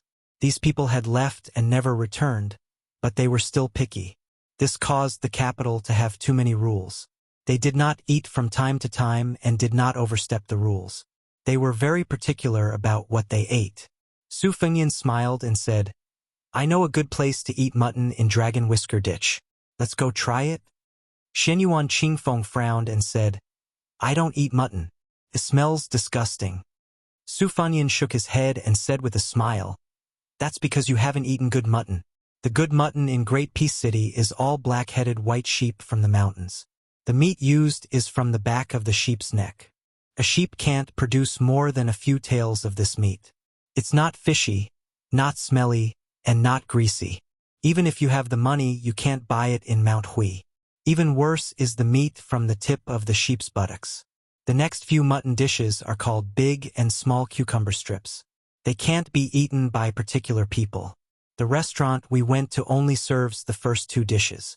It's said that the chef can cut a caddy of meat into 81 slices, so the restaurant is called Jujo Restaurant. Everything is authentic, but it's a bit expensive. There might not be a seat for us at the restaurant. The group walked to the side of the bridge that suppressed the water veins in the capital. They walked along the river and asked for directions from a few elderly citizens of the capital. The restaurant wasn't hidden deep, and the street outside the door was spacious. There were many luxurious carriages parked there. Just by looking at this, it didn't look like a restaurant that served mutton hot pot, but more like a brothel where people threw money away. Su Fengyan raised his head and looked. The 3 words on the signboard of Juzhou restaurant were written by this old man Song himself. The restaurant wasn't big and only had 1 floor. Probably only had a dozen seats. Su Fengyan hesitated whether or not to go in. Shenyuan Qingfeng, who was disgusted with mutton, actually walked in. Su Fengyan thought to himself, "What a wicked woman who wants the world to be in chaos. Does she want me to compete with the local officials and dignitaries in the capital so badly?" The 4 of them entered the Juzhou embassy. Bluebird and Wu both looked like proper people, but Su Fengyan and Shenyuan Qingfeng were very eye-catching. This was especially true for the purple-clothed Mount Huishan mountain chieftain. Even Su Xiao said that she did indeed have a bit of the charm of a genuine imperial concubine in the palace. The moment she entered, although she merely looked around, everyone could clearly sense her arrogance. Shenyuan Qingfeng set his sights on an empty table in the corner.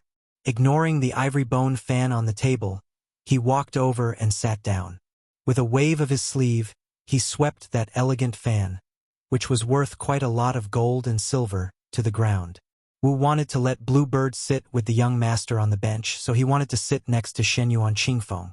However, after being coldly glanced at from the corner of his eyes, he could only obediently sit across from Shenyuan Qingfeng.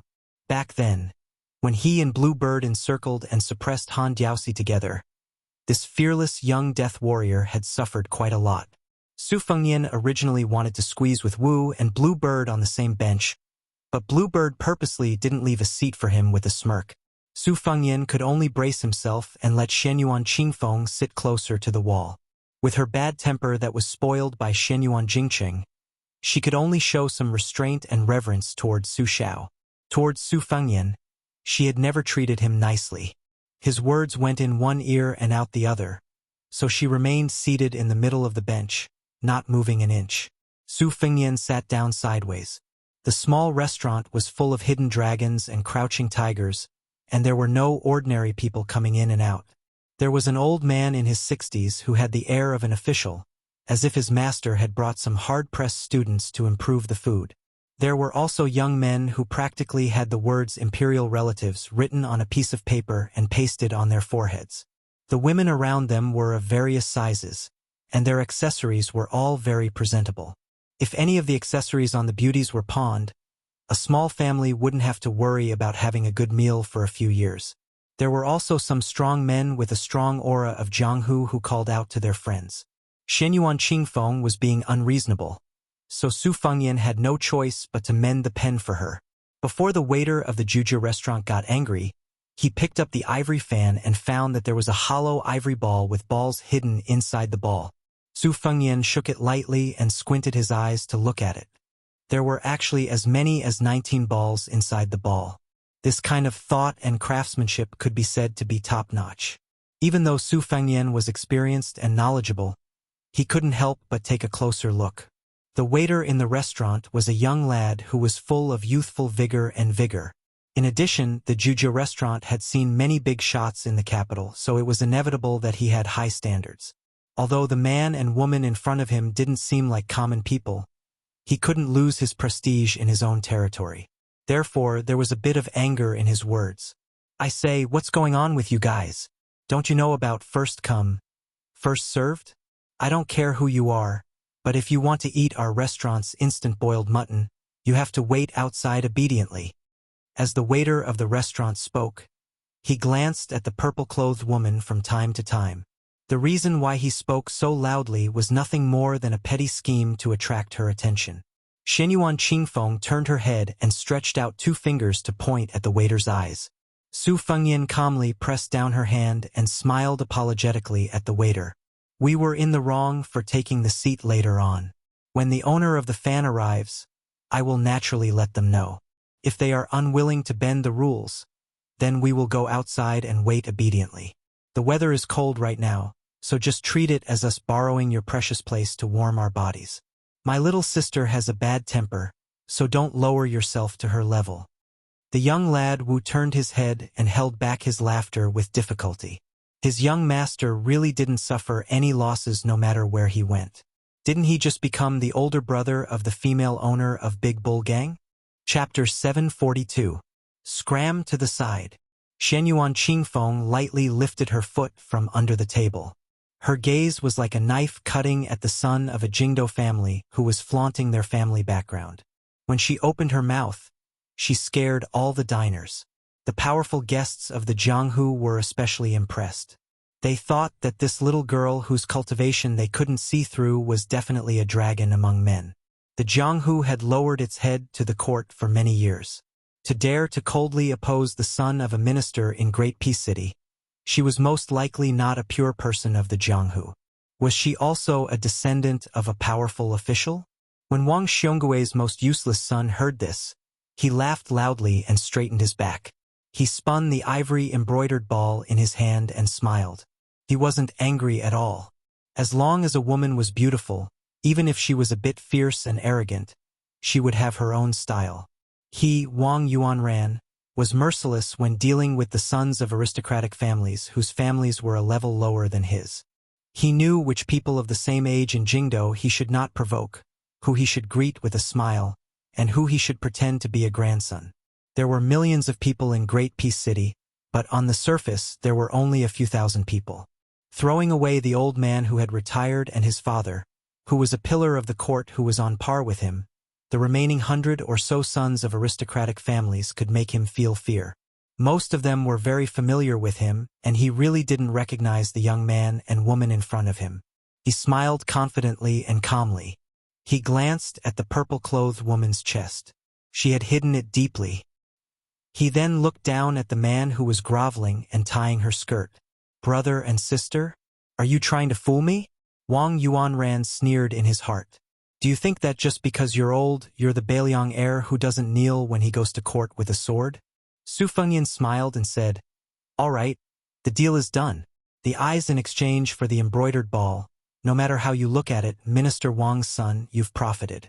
If you don't leave now, I can't guarantee that you won't walk out horizontally. Wang Xiongui became an official during the reign of Yong Hui and impeached Su Shao 12 times. Every debt has its debtor. I'm not like some people in Jingdo who won't settle this old debt with a son like you. You're not worthy.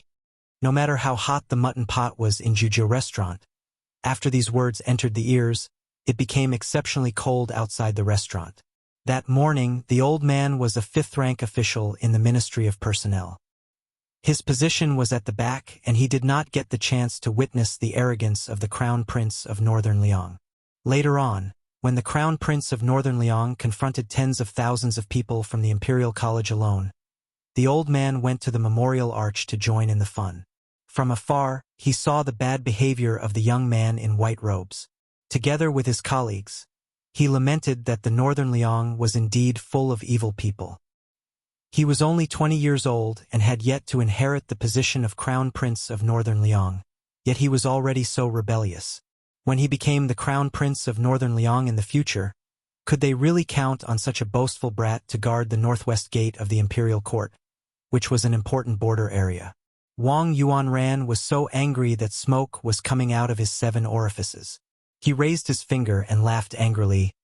Brat, do you really think you are the Northern Liang Prince? Even if you are, do you dare to bite me?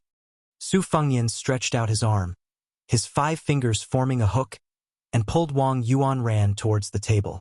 Su Fengyan pressed the back of Wang Yuanran's head and slammed it against the table, creating a hole in the head of the minister's youngest son. Wang Yuanran fell straight to the ground and fainted.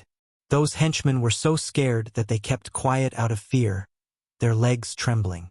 As the son of a famous family in the capital, under the premise that victory was in their grasp, it was okay to step on them a few times and slap them a few times, but if they really rolled up their sleeves and fought, it would be too degrading. What they did was honorable, but after the other people knelt down and begged for mercy, they spat their saliva into bowls and plates for them to drink. There were also ruthless people who peed on others, but they were all the descendants of their fathers. This brother in front of them couldn't be the Beiliang barbarian. Could he? Su Fengyan curled his lips at the young man. Throw them all out. The young man of sacrifice suddenly stood up, grabbed one of them like a chicken and threw him out of the door. But before the first wave subsided, another wave arose. He was thrown back into the restaurant by Wang Yuanran's henchmen. He bumped into his friends and fell to the ground. He was probably so scared that he forgot to cry for his father and mother. Su Fengyan turned his head and narrowed his eyes. One of the real masters of the capital had arrived.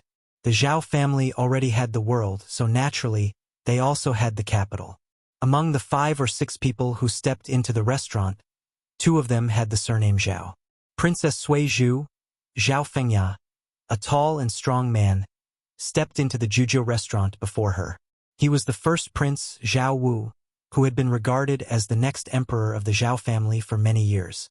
Zhao Fengya was gloating, while Zhao Wu's face was gloomy. Among the 3 people behind him, one of them was a woman who was far more beautiful than 91. There were also 2 retainers from the inner palace. They walked steadily and wore golden sabers with yellow silk around their waists. A certain doctor from the Ministry of Personnel, who had already been blinded once, was shocked. This time he didn't dare to be blinded. He was about to kneel to welcome the prince and princess when Zhao Wu, who was known for his heroic spirit and the spirit of the late emperor, frowned and waved his hand to stop the old man from making a big fuss. The doctor from the Ministry of Personnel hurriedly left the restaurant with his favorite student. Jianghu people didn't dare to stay in a place of trouble for long. They put down the silver and ran away without caring about the change. Wang Yuanran fainted, and the henchmen suffered a great deal. The ugly man looked in the mirror and scared himself.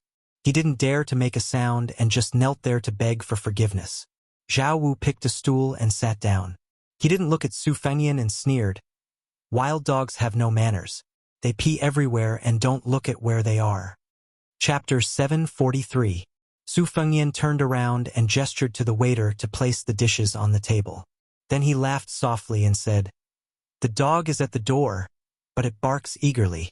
It barks a few times when it sees people. Isn't it afraid of being knocked down by a brick? It's winter in the capital, and it's really nice to eat a meal of local dog meat." Princess Sui Zhu lowered her head. She looked like a lady from a noble family and was unparalleled in elegance. But in reality, her face was full of smiles. She covered her stomach with one hand. Her stomach was hurting from laughing so hard.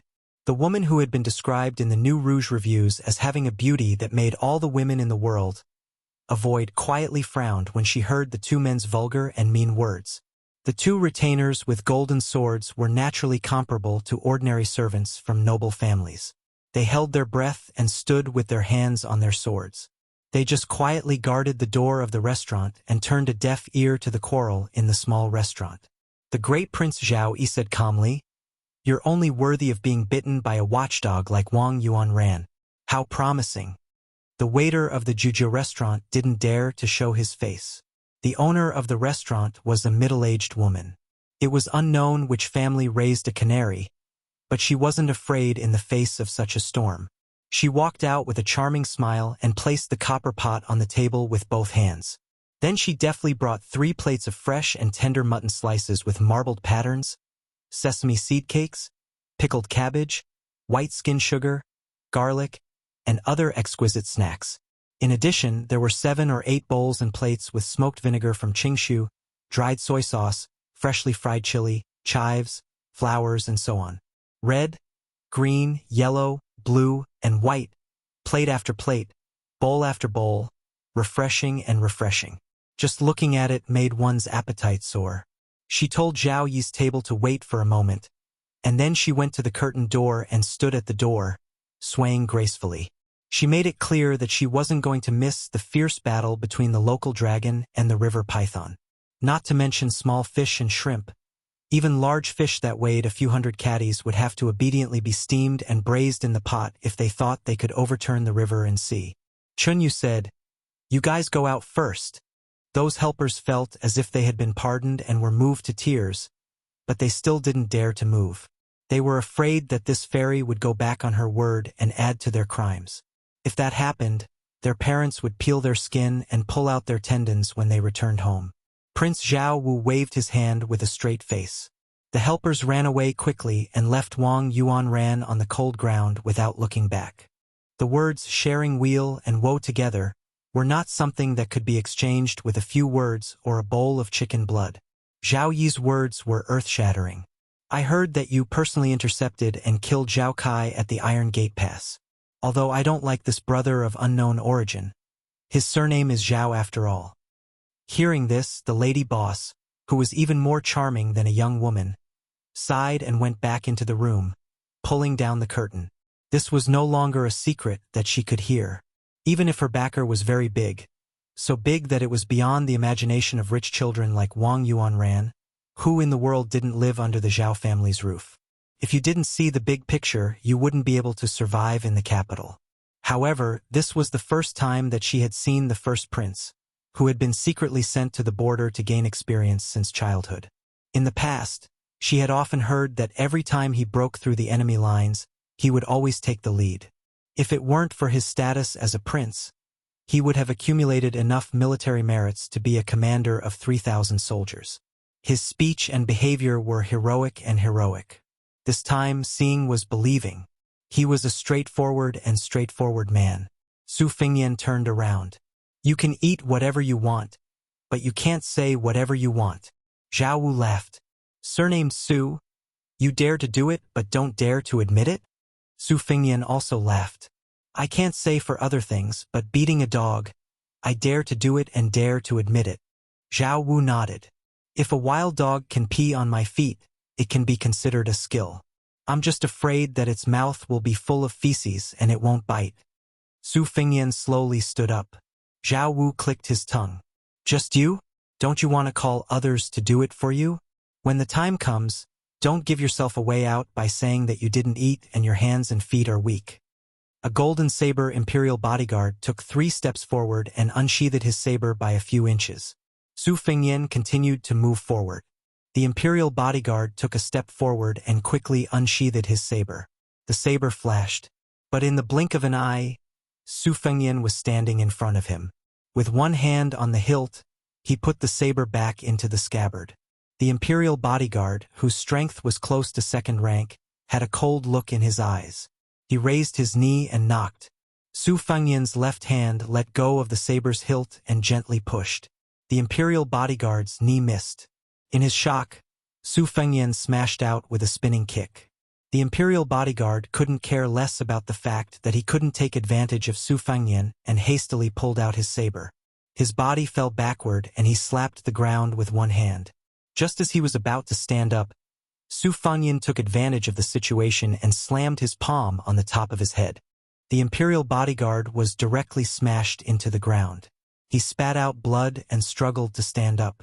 Without the false mysterious finger's internal energy and the false celestial phenomenon, Su Fengyan had already witnessed the magnificence of the long scroll. Even if it was just a pitifully rare treasure, it was still far from what an imperial bodyguard who wasn't even second rank could challenge. Another golden saber imperial bodyguard leaped over his colleague's body and raised his saber to chop down on his head. During the fierce battle with the blind zither player in the rainy alley, there was once the 18 strokes of the Wuxia. Su Fengyan leaned sideways and slapped the saber 6 times in a row. The saber's momentum was completely gone. He waved his sleeve and threw the imperial bodyguard to the wall.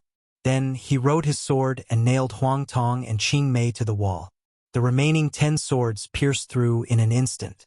After the imperial bodyguard fell on the table, there were 12 shocking pools of blood on the wall.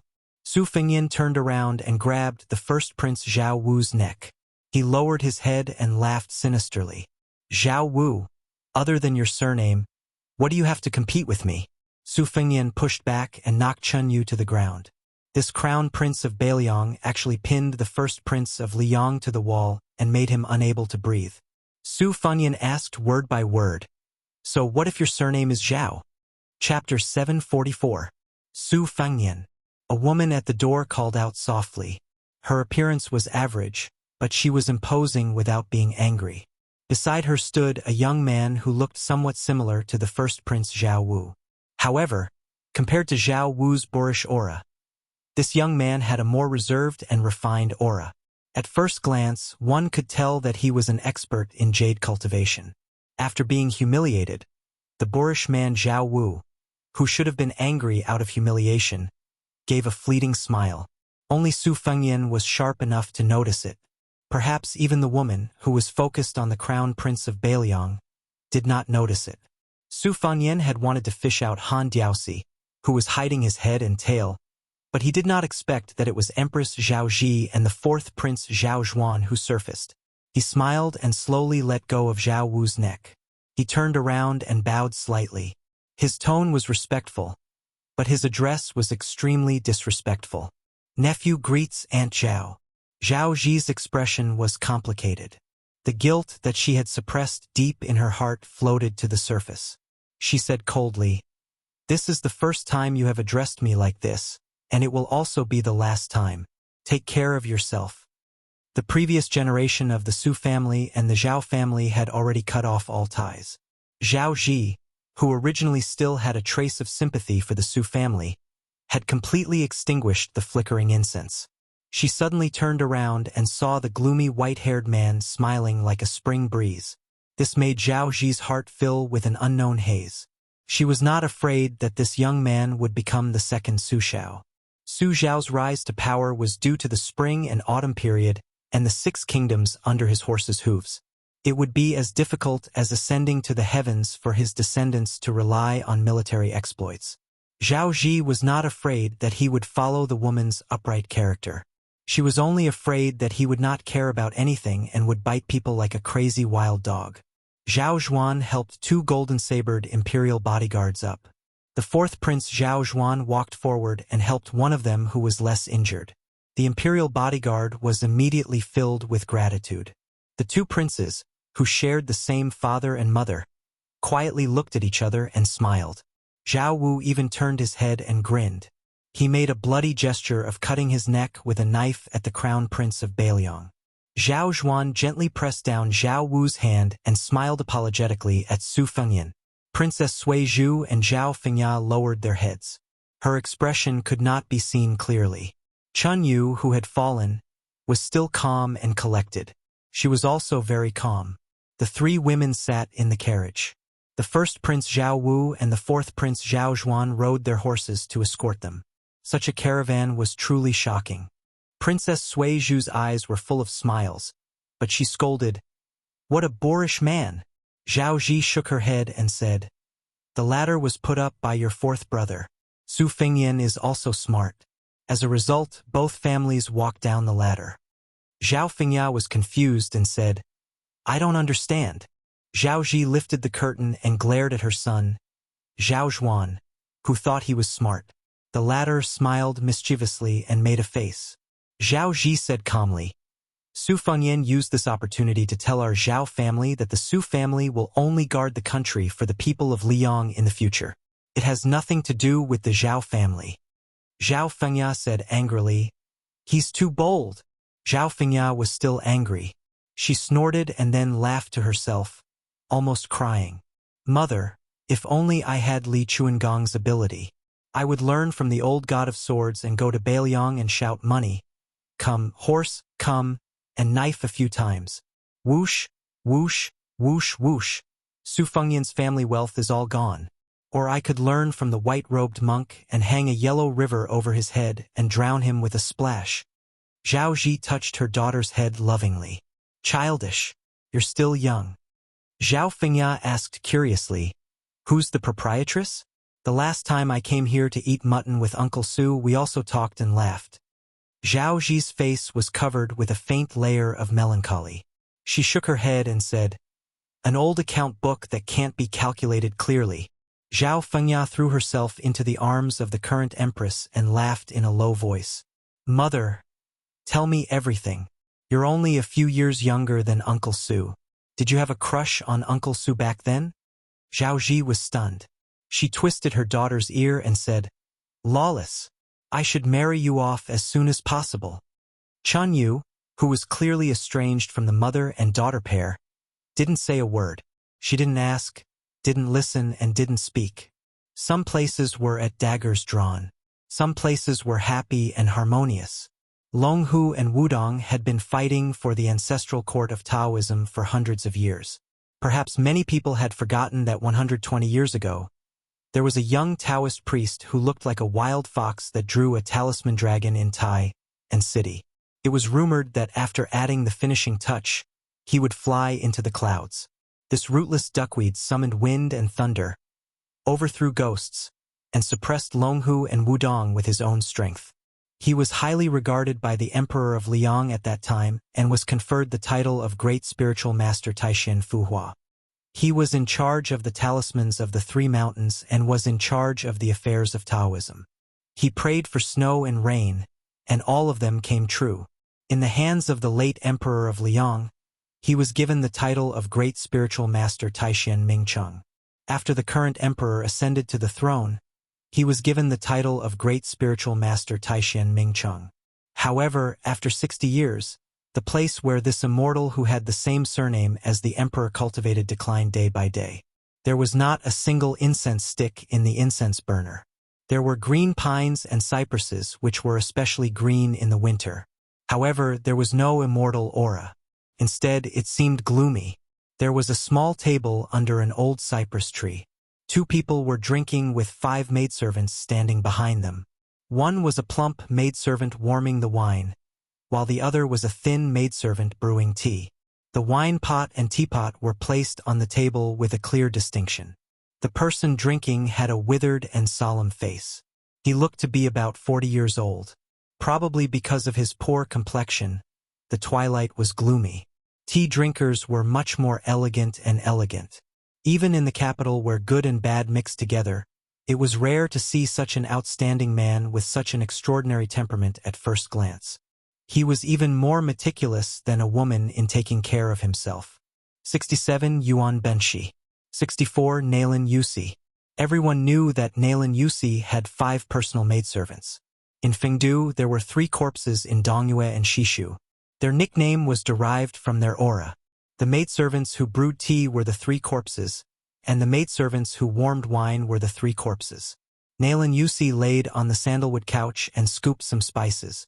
He smiled and asked, Yuan Bunshi, are you really going to cultivate Jean Lanting, that white-eyed wolf, as the second blue-eyed boy? Be careful not to lose everything. Although I haven't heard or seen it with my own eyes, I heard from other people that he doesn't seem like a talent that you can entrust with such a big task. He's too full to be a minister. He's poor to the bone. Yanqing is not a good thing. If you let him assist you in governing the country, aren't you afraid that you'll lose everything after working hard for a lifetime? Yuan Benshi said vaguely, I'll take care of the matters in the capital. You don't have to worry about it. Nalan Yusi took over a black glazed teacup. He swirled the cup with his finger and smelled the refreshing fragrance. It was as if the fragrance of the tea could intoxicate people. He squinted his eyes and said, I think Lu Su, the strategist under King of Jing and Zhao Sun, is not bad. Don't you want to poach him? Without the young blind man's assistance, won't Xiangfan, which controls the waste of the Central Plains, be in your hands? Lu Su can also take over the mantle of your traversing technique. Yuan Benshi was expressionless as he drank slowly. Nalan Yusi slapped his forehead. It was not only self-deprecating but also laughing at others. He raised his eyes and looked at the courtyard. I almost forgot. You, Yuan Benshi, have no children. You're no different from a eunuch. Moreover, you don't make enemies or friends. This is to let the Zhao family rest assured. If you have an heir, it will be the day when you, Yuan Benshi, will be killed. In this case, you should really envy me. Yuan Benshi glanced at the man standing behind the king of Yanqi. Nalan Yusi laughed. Is Lu Su really a chess piece of Huang Longshi? Is Chen Yu, who has a noble and honorable life? Yuan Benshi raised his head and drank a cup of wine. Chapter 745. Nalan Yusi knew this person's temperament, so he was too lazy to get to the bottom of it. He changed the question. You didn't catch Huang Longshi in your courtyard? Yuan Benshi shook his head. Nalan Yusi was a little cold. He raised his hand, and the servant girl Fengdu bent down, gently held her master's white jade-like hand, and put it between her warm breasts. Nalan Yusi lazily said, It's funny when I think about it. You, Yuan Benshi, single-handedly planned the white clothes case in the capital and persuaded Zhao Zhizhao to be the prince consort. You just want Bailiang to die. Now, Bailiang's heir finally came to the capital, but he can't be killed in the capital. He has to be protected like his own son. Even Han Diaoxi doesn't allow him to enter the capital to make trouble. He can only kill him 500 miles away from the capital. Yuan Bunshi cut off half an inch of his tongue in the past, so he couldn't speak clearly. Su Fengyan defeated Chen Jibao, so I lost to Bailiang. Just take it as a toast to Li Yishan. Naylan Yusi smiled sincerely. You are better than me in this aspect. You admit defeat. I don't have this kind of tolerance. Otherwise, I can still be friends with Xie. After he died, don't talk about toasting. I can't wait to dig his grave. I heard that he still has descendants who don't follow his surname. I dug 3 feet into the ground to look for them for many years, but there was no news. Thanks to the Rouge Review, I know that his name is Nangong Push. Yuan Benshi raised his arm and stopped drinking. He was in a trance and didn't pay attention to this. Naylan Yusi chuckled softly. According to the law of the feudal lord, he needs to observe filial piety for 3 years. I guess before Su Shao died, he will provoke the border and fight a war with Beimang, so that his eldest son can be crowned as the king smoothly. Yuan Benshi, I advise you to make your move as soon as possible and take drastic measures to disrupt Li Yishan's plans before his death. Yuan Bunshi concluded. Do you know why you can't compare to Li Yishan? Naylan Yusi said calmly. I know. Huang Longshire scolded me for only being able to gain and lose for 10 years. You are half mute and I am half blind. Yuan Benshi laughed it off. Naylan Yusi frowned his willowy eyebrows that were like a gentle woman's. That kid really went to Beimang alone and killed Su Huainan and the 5th raccoon, who was at the peak of his martial strength? Yuan Benshi nodded. Naylan Yusi clicked his tongue and said, Then aren't you afraid? Yuan Bunshi shook his head and said, Unless he can destroy Beimang, he won't be able to use the Zhao family to kill me.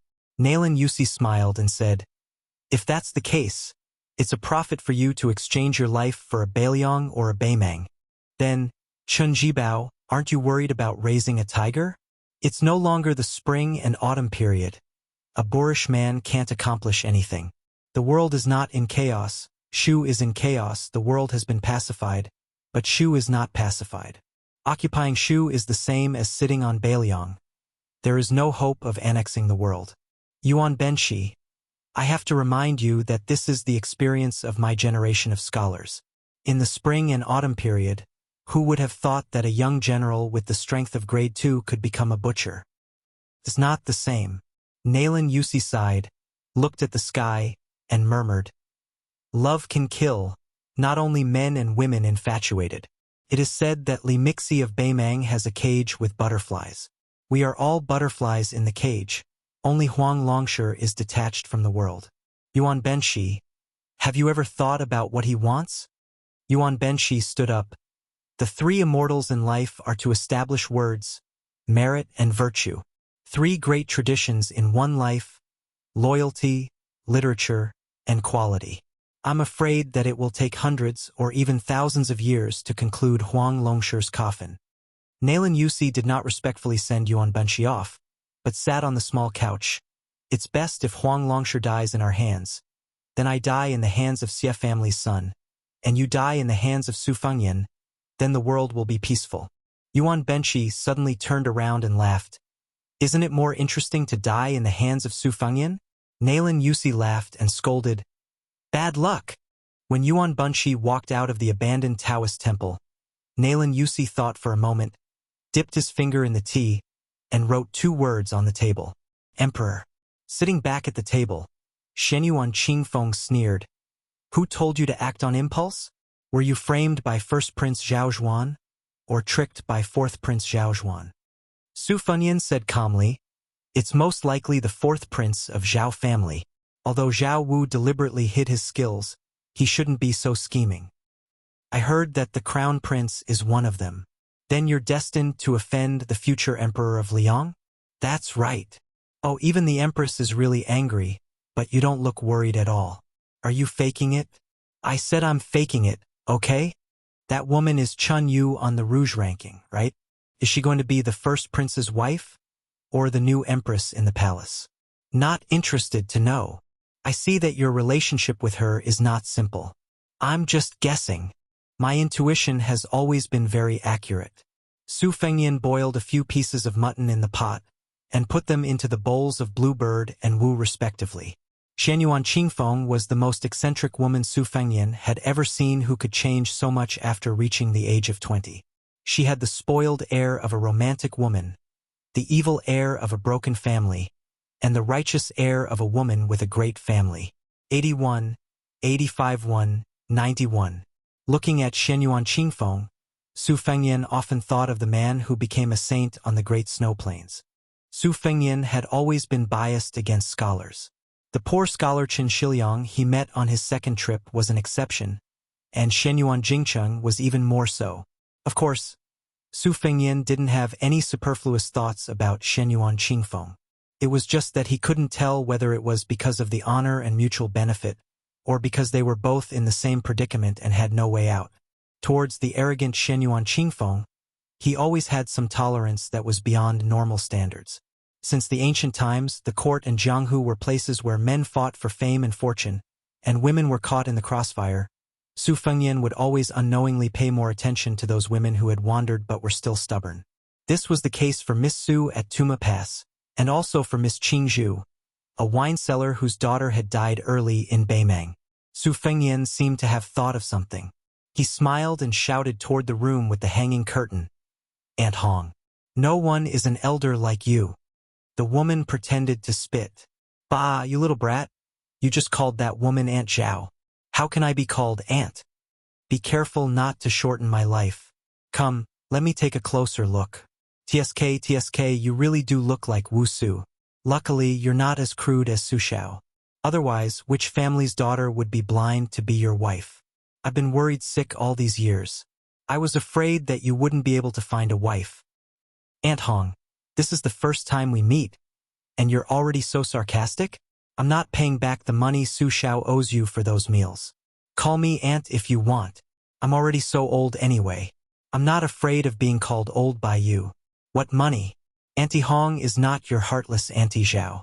She is very protective of her children, just like an old hen. As long as they enter the house, she will peck at anyone she sees. She doesn't care about friendship at all. Back then, your mother, her, and I called each other sisters.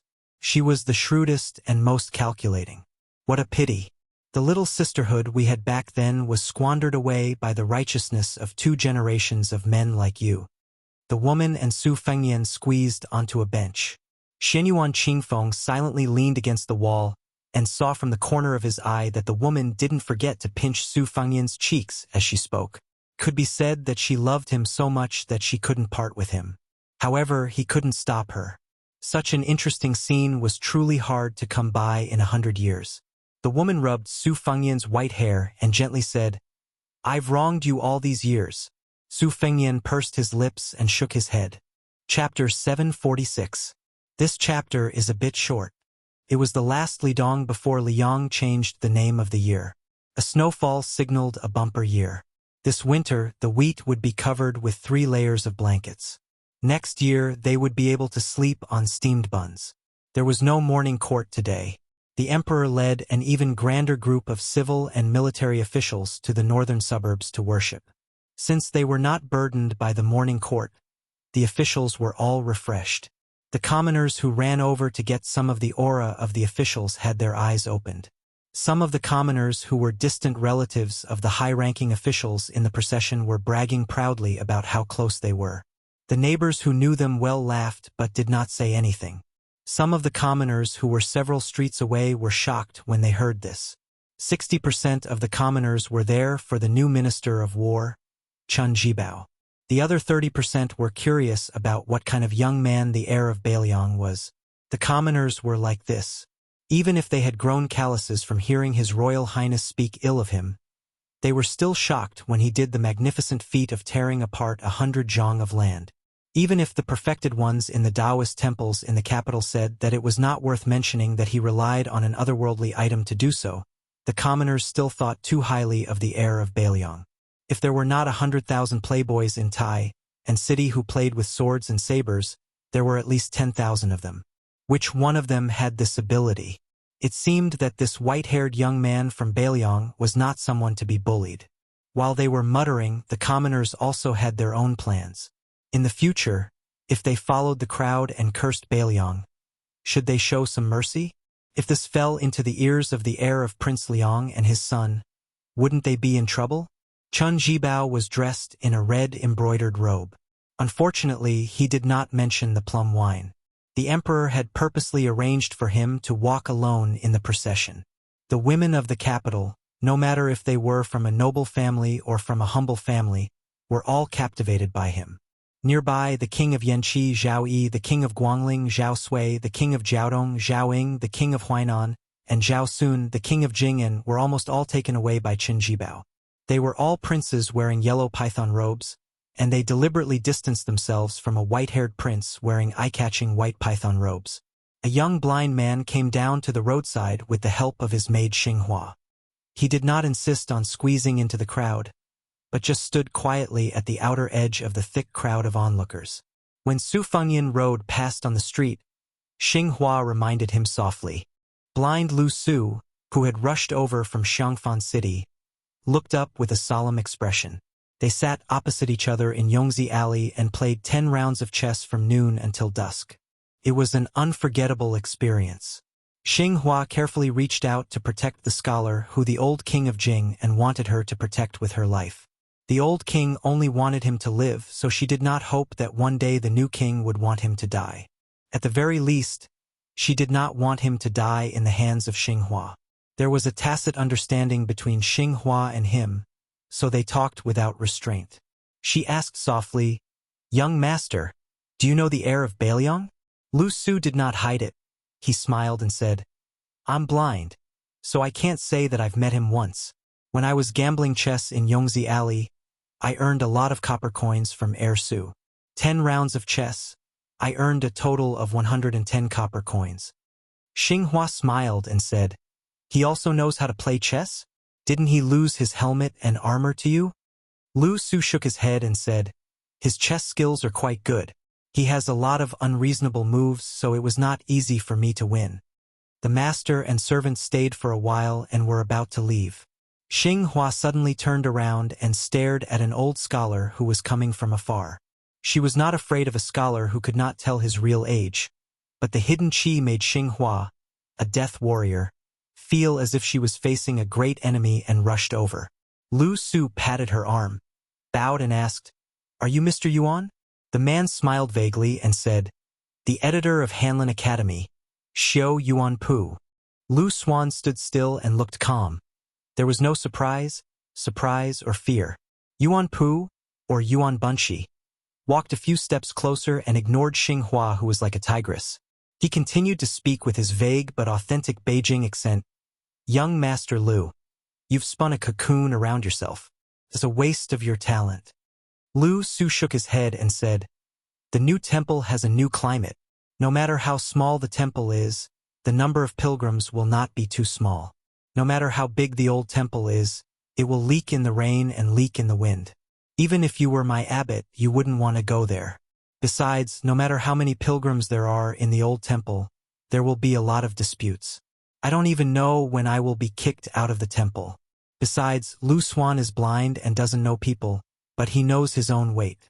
He doesn't want to be the next Song family." Yuan Benshi seemed to be amused. Even Nailan Yusi, who was as smart as Lu Su, was not in the mood to talk. He said, "Young Master Lu, don't forget why this old man of the Song family died and why the old temple of the Song family collapsed." Lu Su said calmly, "Ordinary rich families harm their descendants with their wealth. The Song family killed the future generation with their scholarship and deserved to die. Besides, Mr. Yuan, don't forget who borrowed my knife to support the young phoenix of the Song family." Yuan Bunshi smiled and then sighed, "I have chosen more than 10 prime ministers, and Song Kelly is the least eye-catching. I'm afraid that even Nailan Yusi would have to leave the capital to think of this plan."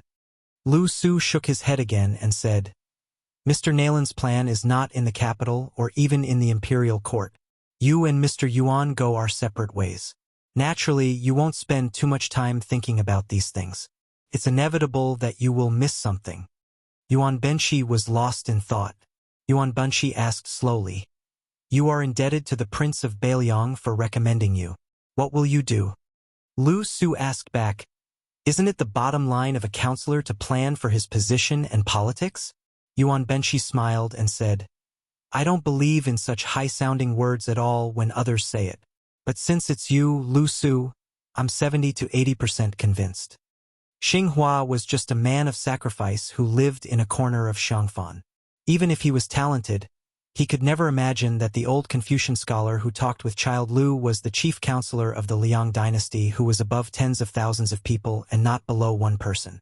However, no matter how ignorant and inexperienced Xinghua was, he still knew how powerful Nailan Yusi was.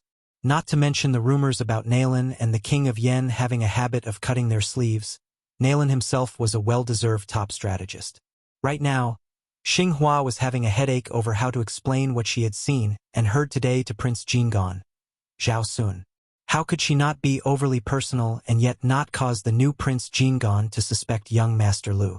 Yuan Bunshi asked, why didn't you go to Beiliang? Lu Su smiled and said, I wanted to go, but Su Fengyan didn't take me out of Yongzi Alley. Yuan Bunshi laughed and turned to Xinghua. He directly told Xinghua his real name that even Lu Su didn't know. Lu Lingbao, I talked with Lu Su just now. You can report it to Zhao Sun as it is. If you want to live a few more years with your young master, don't mention it again. Xinghua's face turned pale. Yuan Bunshi said, goodbye. Lu Su hesitated and said to Xinghua, thank you, Mr. Yuan, for giving me a 10-year life-saving charm. Xinghua was confused, but he still followed the example of a girl from an ordinary family and curtsied. Yuan Benshi waved his hand and turned to leave. Xinghua's lips trembled and asked softly, young master? Life-saving charm? What do you mean?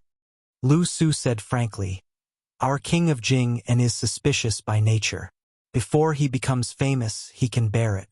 Once he becomes powerful, he will inevitably get carried away and settle old scores with others.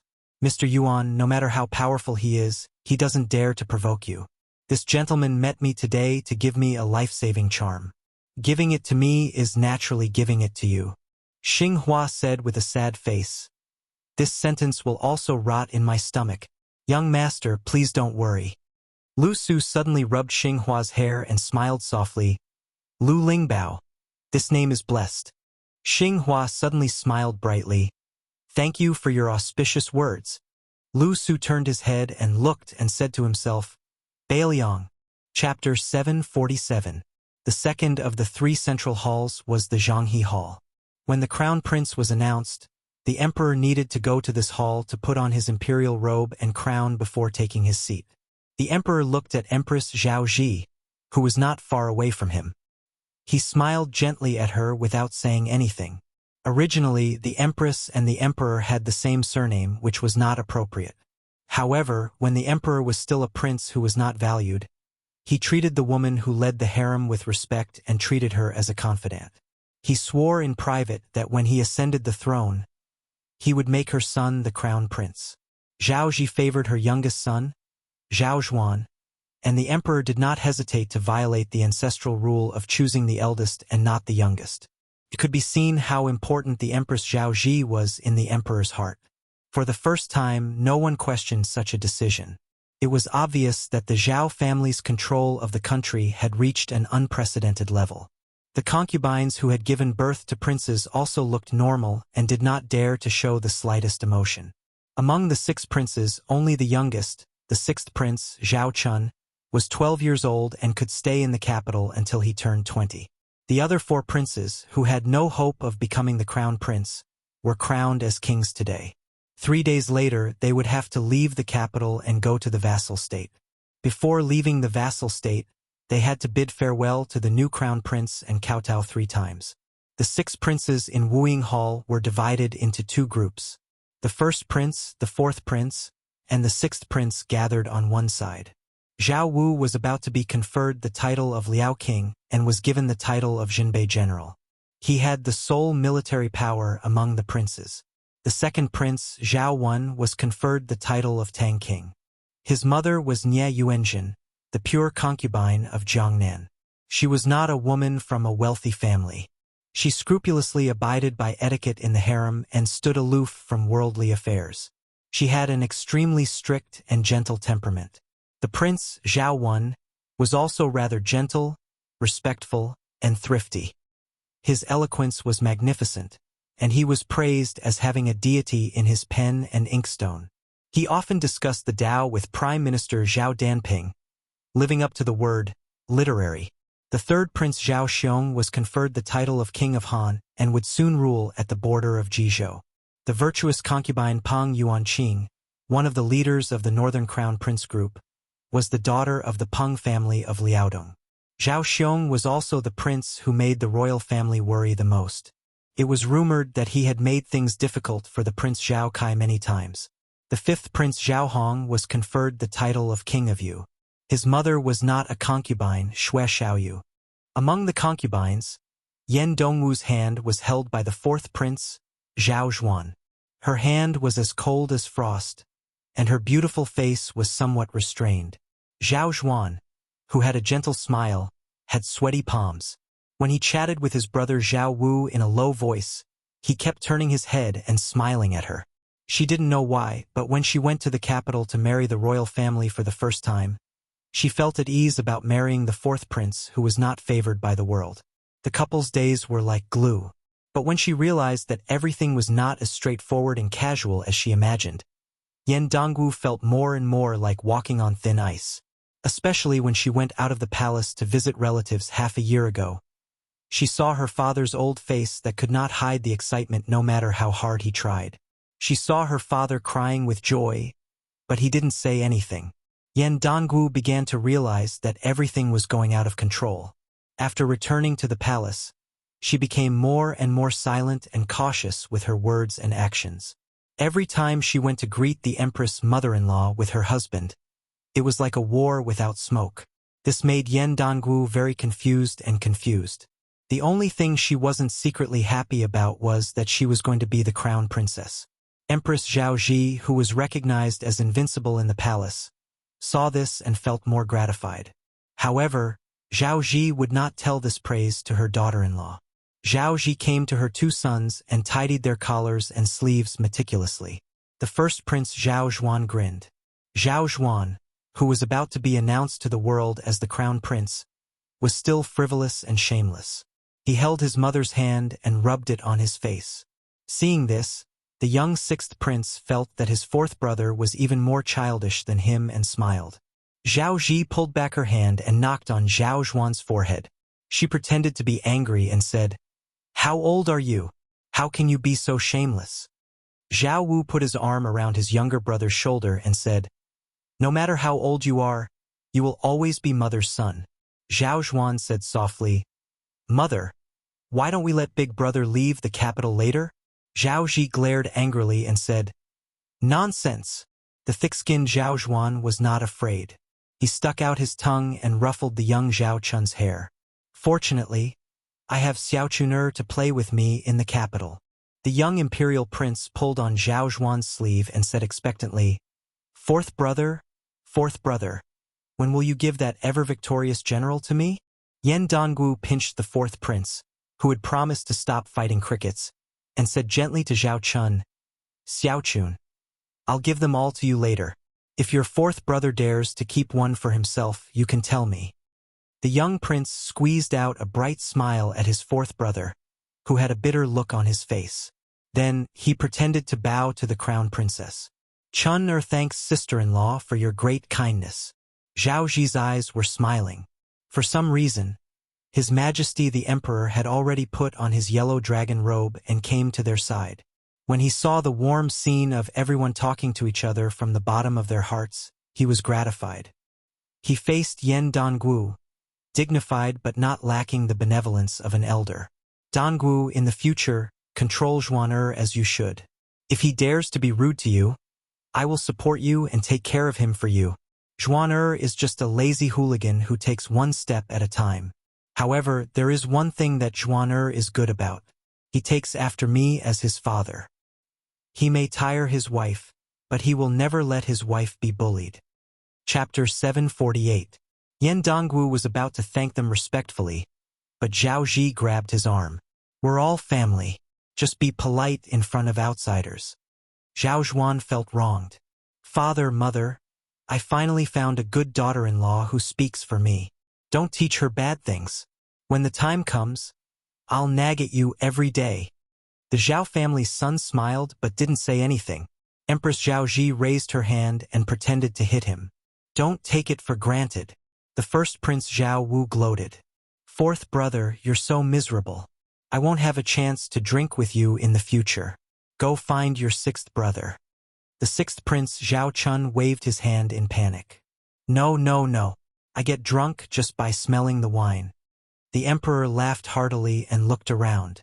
Then he said to all the princes in a deep voice, this time you're all appointed as kings. You're to be stationed in different places and assist the imperial family. You're not allowed to slack off at all. Except for Zhao Zhuan. All the princes bowed and accepted the order meticulously. The two imperial concubines and Jie Yu looked at the crown prince at almost the same time. For so many years in the imperial palace, he had been amiable to everyone. Even to them he was respectful. Even their trusted palace maids felt close to him. Originally, everyone had thought that he was a dissolute and famous scholar who planned to die of old age in a vassal state. They all looked over at the same time. The fourth Prince Zhao Zhuan looked over with clear eyes and lightly nodded his chin. He still did not have the slightest impetuous attitude of someone who had achieved success. This made some of the three imperial concubines unwilling to admit defeat and a little rascally. Against such an opponent that they couldn't hate, they really couldn't vent their anger on their own son for not living up to expectations. During today's court assembly, probably because he was proud of his nearly 20 years of political and military achievements, the Liang Emperor was kind enough to grant those palace pavilions, great scholars, and Shangzhou state civil officials the privilege of not overstepping their bounds. Several great generals, who held the titles of nobility in the 4 towns and 4 campaigns, were allowed to carry swords to court. Among the military officers, Gu Jiantang was given the Nanhua saber, which was rarely seen in public. Chun Jibao was the most outstanding. He was given a stick of plum wine. The crown prince of Beiliang, Su Fengyan, was still wearing the simple and crude Beiliang saber at his waist. However, today was different from the past. The civil and military officials were not in a hurry to enter the palace. They had to wait for the emperor, empress, and princes to arrive before they could enter. Nearly 1,000 people waited patiently on the White Jade Plaza outside the palace and inside the city gates. Unlike the newly crowned princes, who still had 3 days to stay in Graydon City, the 5 imperial family vassal kings would immediately leave the capital for their vassal lands after the court meeting. If the emperor of Liang sat high on the dragon throne at this time, he would see a gathering of heroes. He indeed had a sense of heroism, as if all the heroes in the world had entered his home.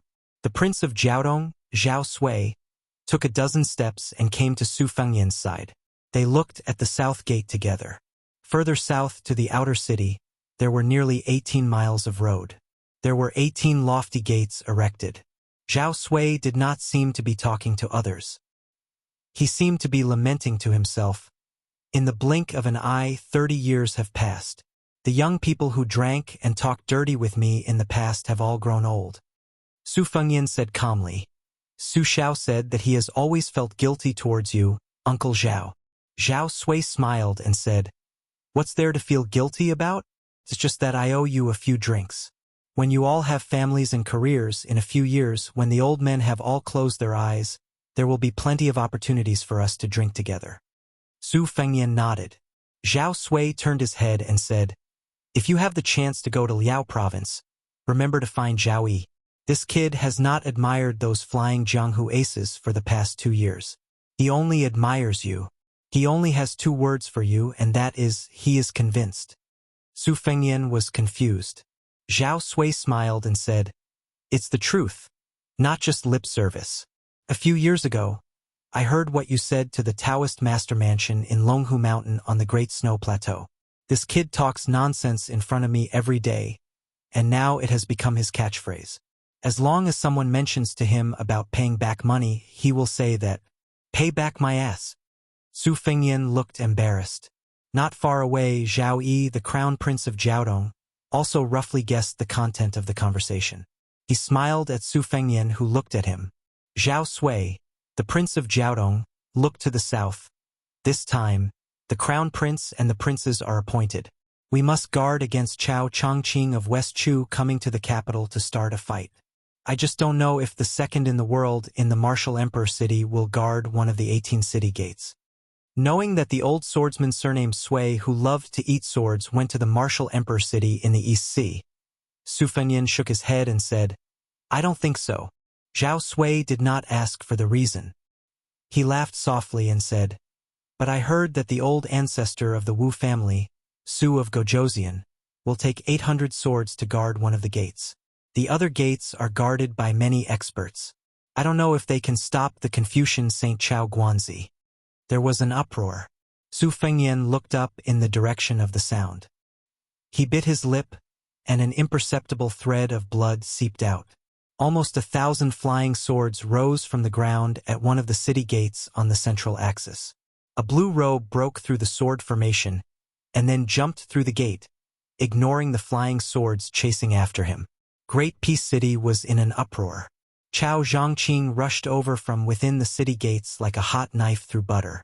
There was also a young woman of unparalleled beauty who rode her sword through the 18 gates.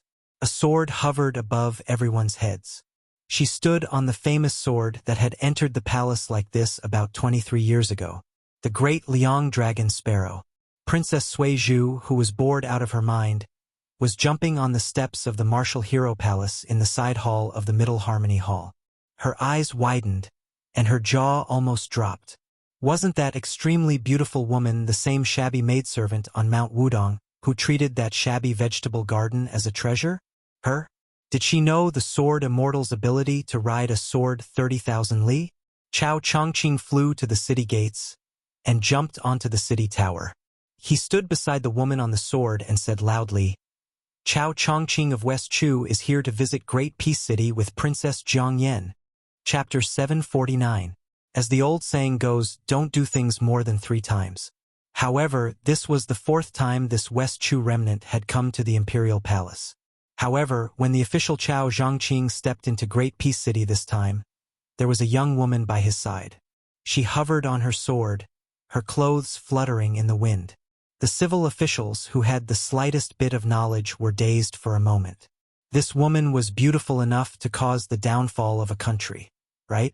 After more than 1,000 people came back to their senses, the civil and military officials instantly changed from east to west, to north and south.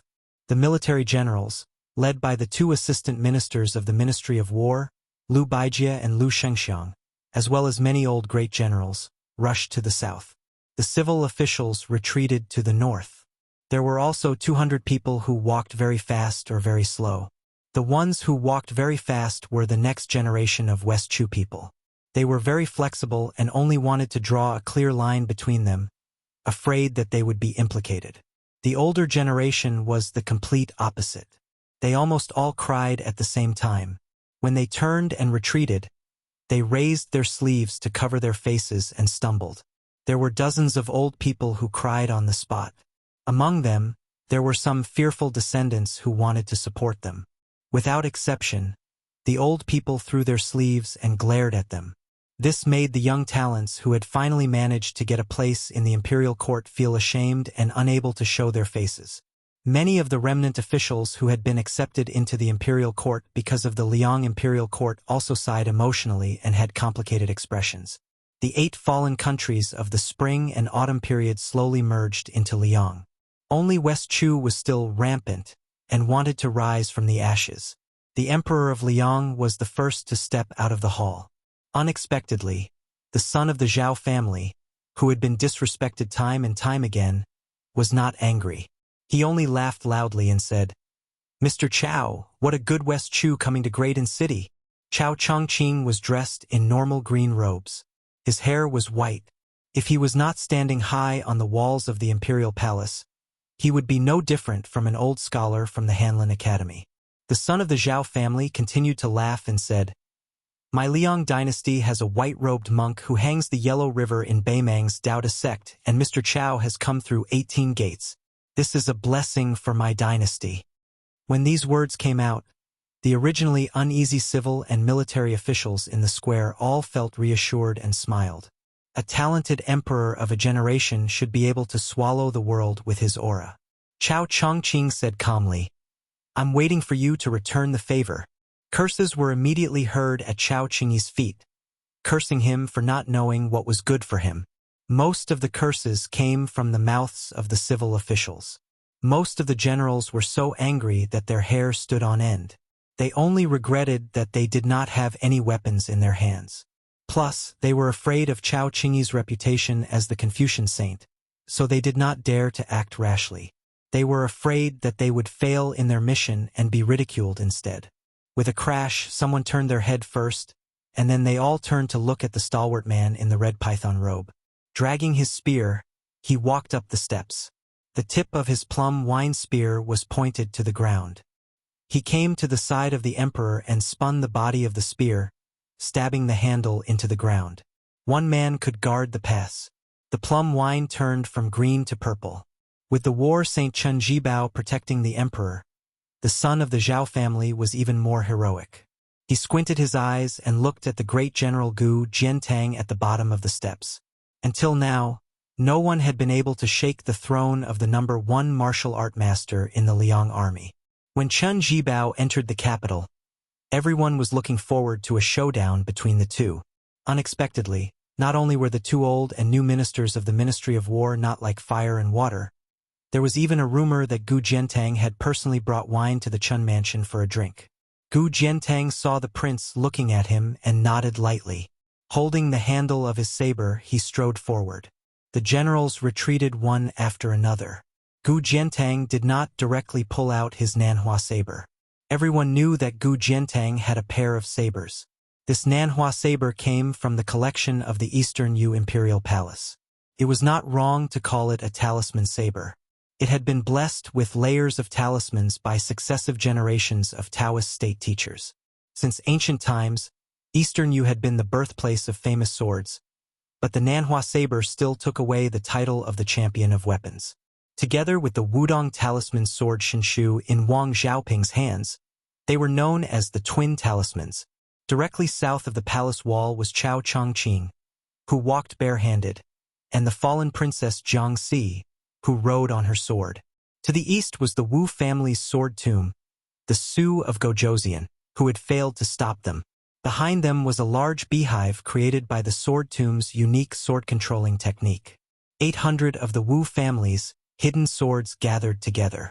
To the west was Prime Minister Qingxi Zhao Danping, who came from Mount Longhu. This great celestial master, who was dressed in feather clothes, stood side by side with a burly old man whose identity was unknown to the world.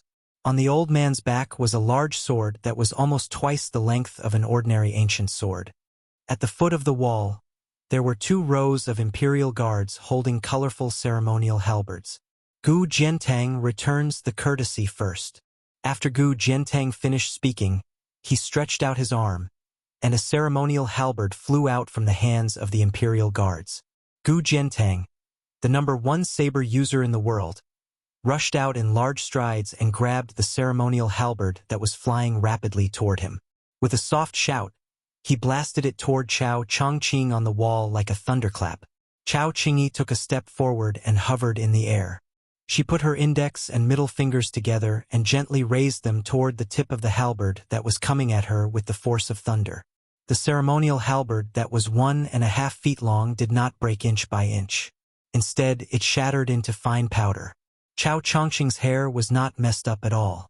Second Zhao Danping returns the courtesy. The sage-like Zhao Danping was wearing a yellow-purple Taoist robe. She was like an immortal. She raised her sleeves and took out 9 peach wood swords with peach talismans stuck on them. There were 9 flying swords. She actually used the celestial technique of Taoism's Taoism. Chao Chongqing sneered, "You are reciting the ancient language, but you are doing it as one of us. How do you ask for immortality?" The distinguished official who dominated the world stretched out a finger and pointed it lightly. Among the 9 swords, 8 of them killed each other and shattered in the air. The last sword tried its best to reach in front of Chao Chongqing. Even the weak civil officials who did not have the strength to truss up a chicken could see that it was like an arrow at the end of its flight. Chao Chongqing's finger that did not retract moved smoothly. The peachwood sword changed the direction of its tip and swept toward Zhao Danping. Its speed was much faster than that of a chicken and a falcon. Zhao Danping frowned. When the flying swords came out of her sleeves, she was outstanding. When she retracted the swords, she was embarrassed. When the flying swords returned to her sleeves, everyone saw that her Taoist robe's sleeves were swaying. It did not calm down for a long time. It was said that this great Taoist master was very familiar with eliminating demons. However, the Confucian saint's sword was full of great spirit. How could it be easy? She returned the courtesy twice, but it was resolved by the black-robed woman with a flick of her fingers. Chao Zhongqing had passed through the palace thrice, but he had never done so under the watchful eyes of so many people.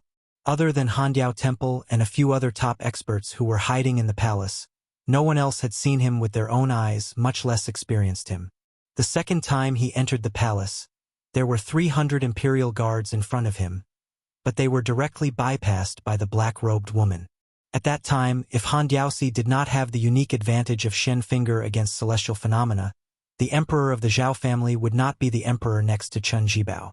Gu Jiantang, who came out with his saber, was only halfway through returning the courtesy when he was interrupted by Prime Minister Qing Ci. He was faintly unhappy, but he still respected him as a celestial master of Longhu Mountain. He forced himself to suppress his majestic qi until the second courtesy was over. He rose from the ground and unsheathed his Nanhua saber, which almost made the world lose its color. Chao Chongqing, who had been floating in the air, took 3 steps forward. He proudly put one hand behind his back and used his right hand to welcome the Nanhua saber. His palm directly passed through the saber light and pressed down on the edge of the Nanhua saber. "What I slay is a saint." Gu Jiantang chuckled. The Nanhua saber light disappeared. He let Chao Chongqing press down on the edge of the Nanhua saber while his left and right hands pressed down on the hilt. Chao Chongqing frowned slightly and was instantly relieved. He turned his body like a spinning top and finally faced the ground with his feet facing the sky. His right hand did not leave the Nanhua saber. A muffled thunder exploded in the sky. The rumbling was incessant. The sky was clear and there were no clouds for thousands of miles. It was really a winter thunder that came without warning. Chao Chongqing held the Nanhua saber and stood still again. Gu Jiantang did not forcibly seize the saber. Instead, he took 2 steps back and floated to the ground. Chao Chongqing waved his sleeve. His sleeve was torn. 5 more thunders sounded in the sky one after another. Chao Chongqing smiled. "It turns out that you are so out of your mind. You are indeed Gu Jiantang who made the saber extraordinary." He gently threw the Nanhua saber to Gu Jiantang, who had landed on the square. Gu Jiantang did not pester him endlessly. He hung the Nanhua saber and turned to walk forward. At this time, everyone saw the path behind Chao Chongqing slanting to the 9th heaven. The clouds shook violently and ordinary people could see it clearly. On the stairs, Chen Jibao and the emperor whispered.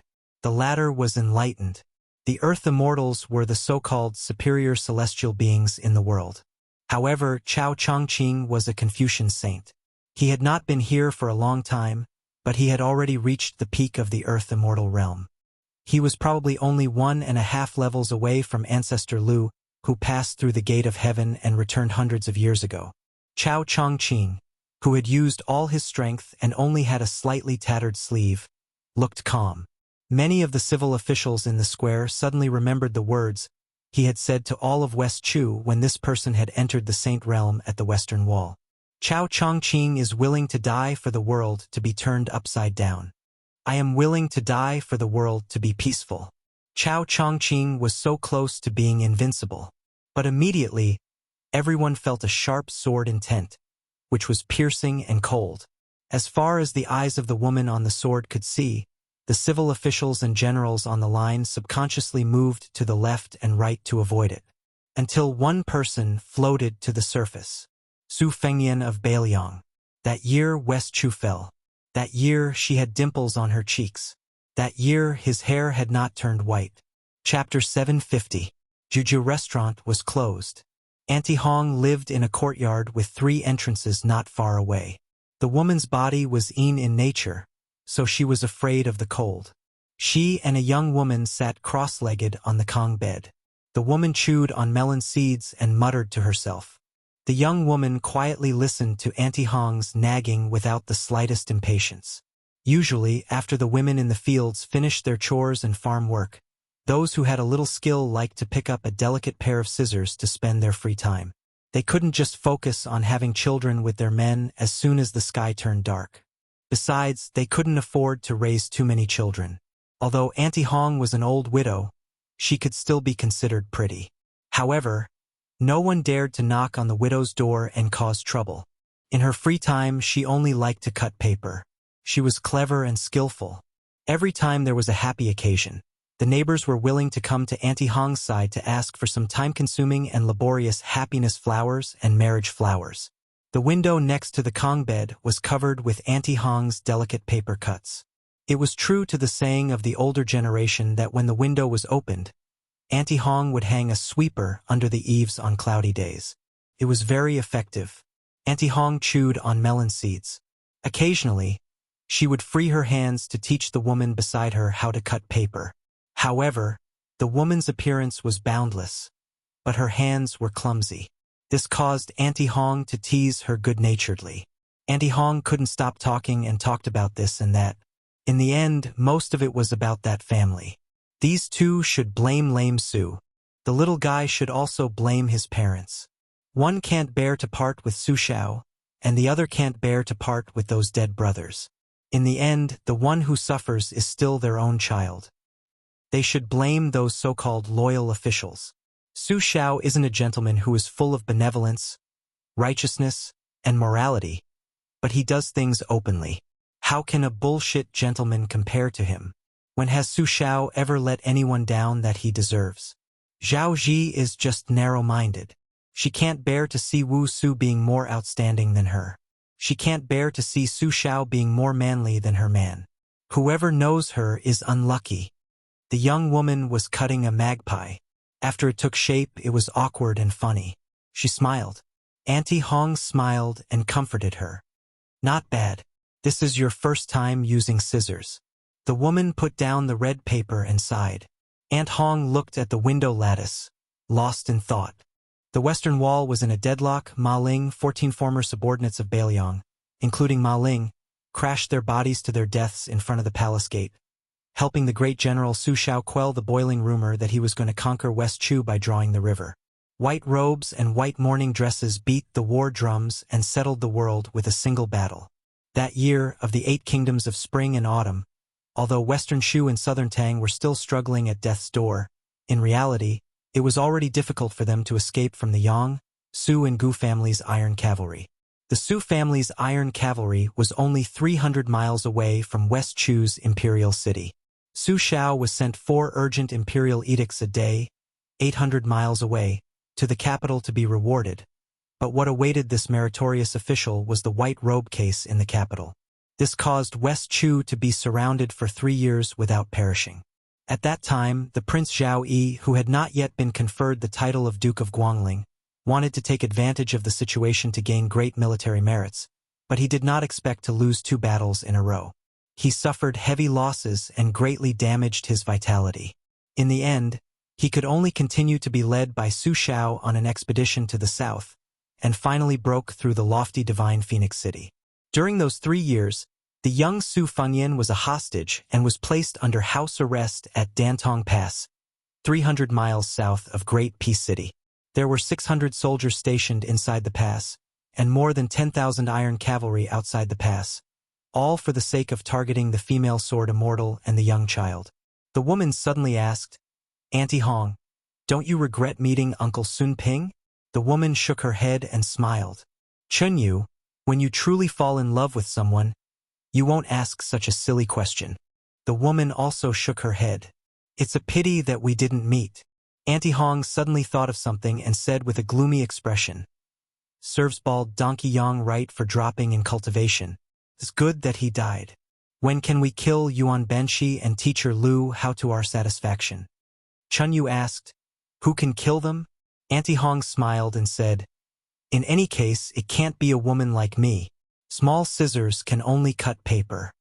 Chun Yu picked up the magpie ascending plum and raised it above her head. Light shone through the gap, illuminating her beautiful face that could cause the downfall of a country. Even Auntie Hong, who had shamed the moon and embarrassed the flowers in her youth, felt somewhat envious and emotional. Chun Yu, they really had the foresight to name her.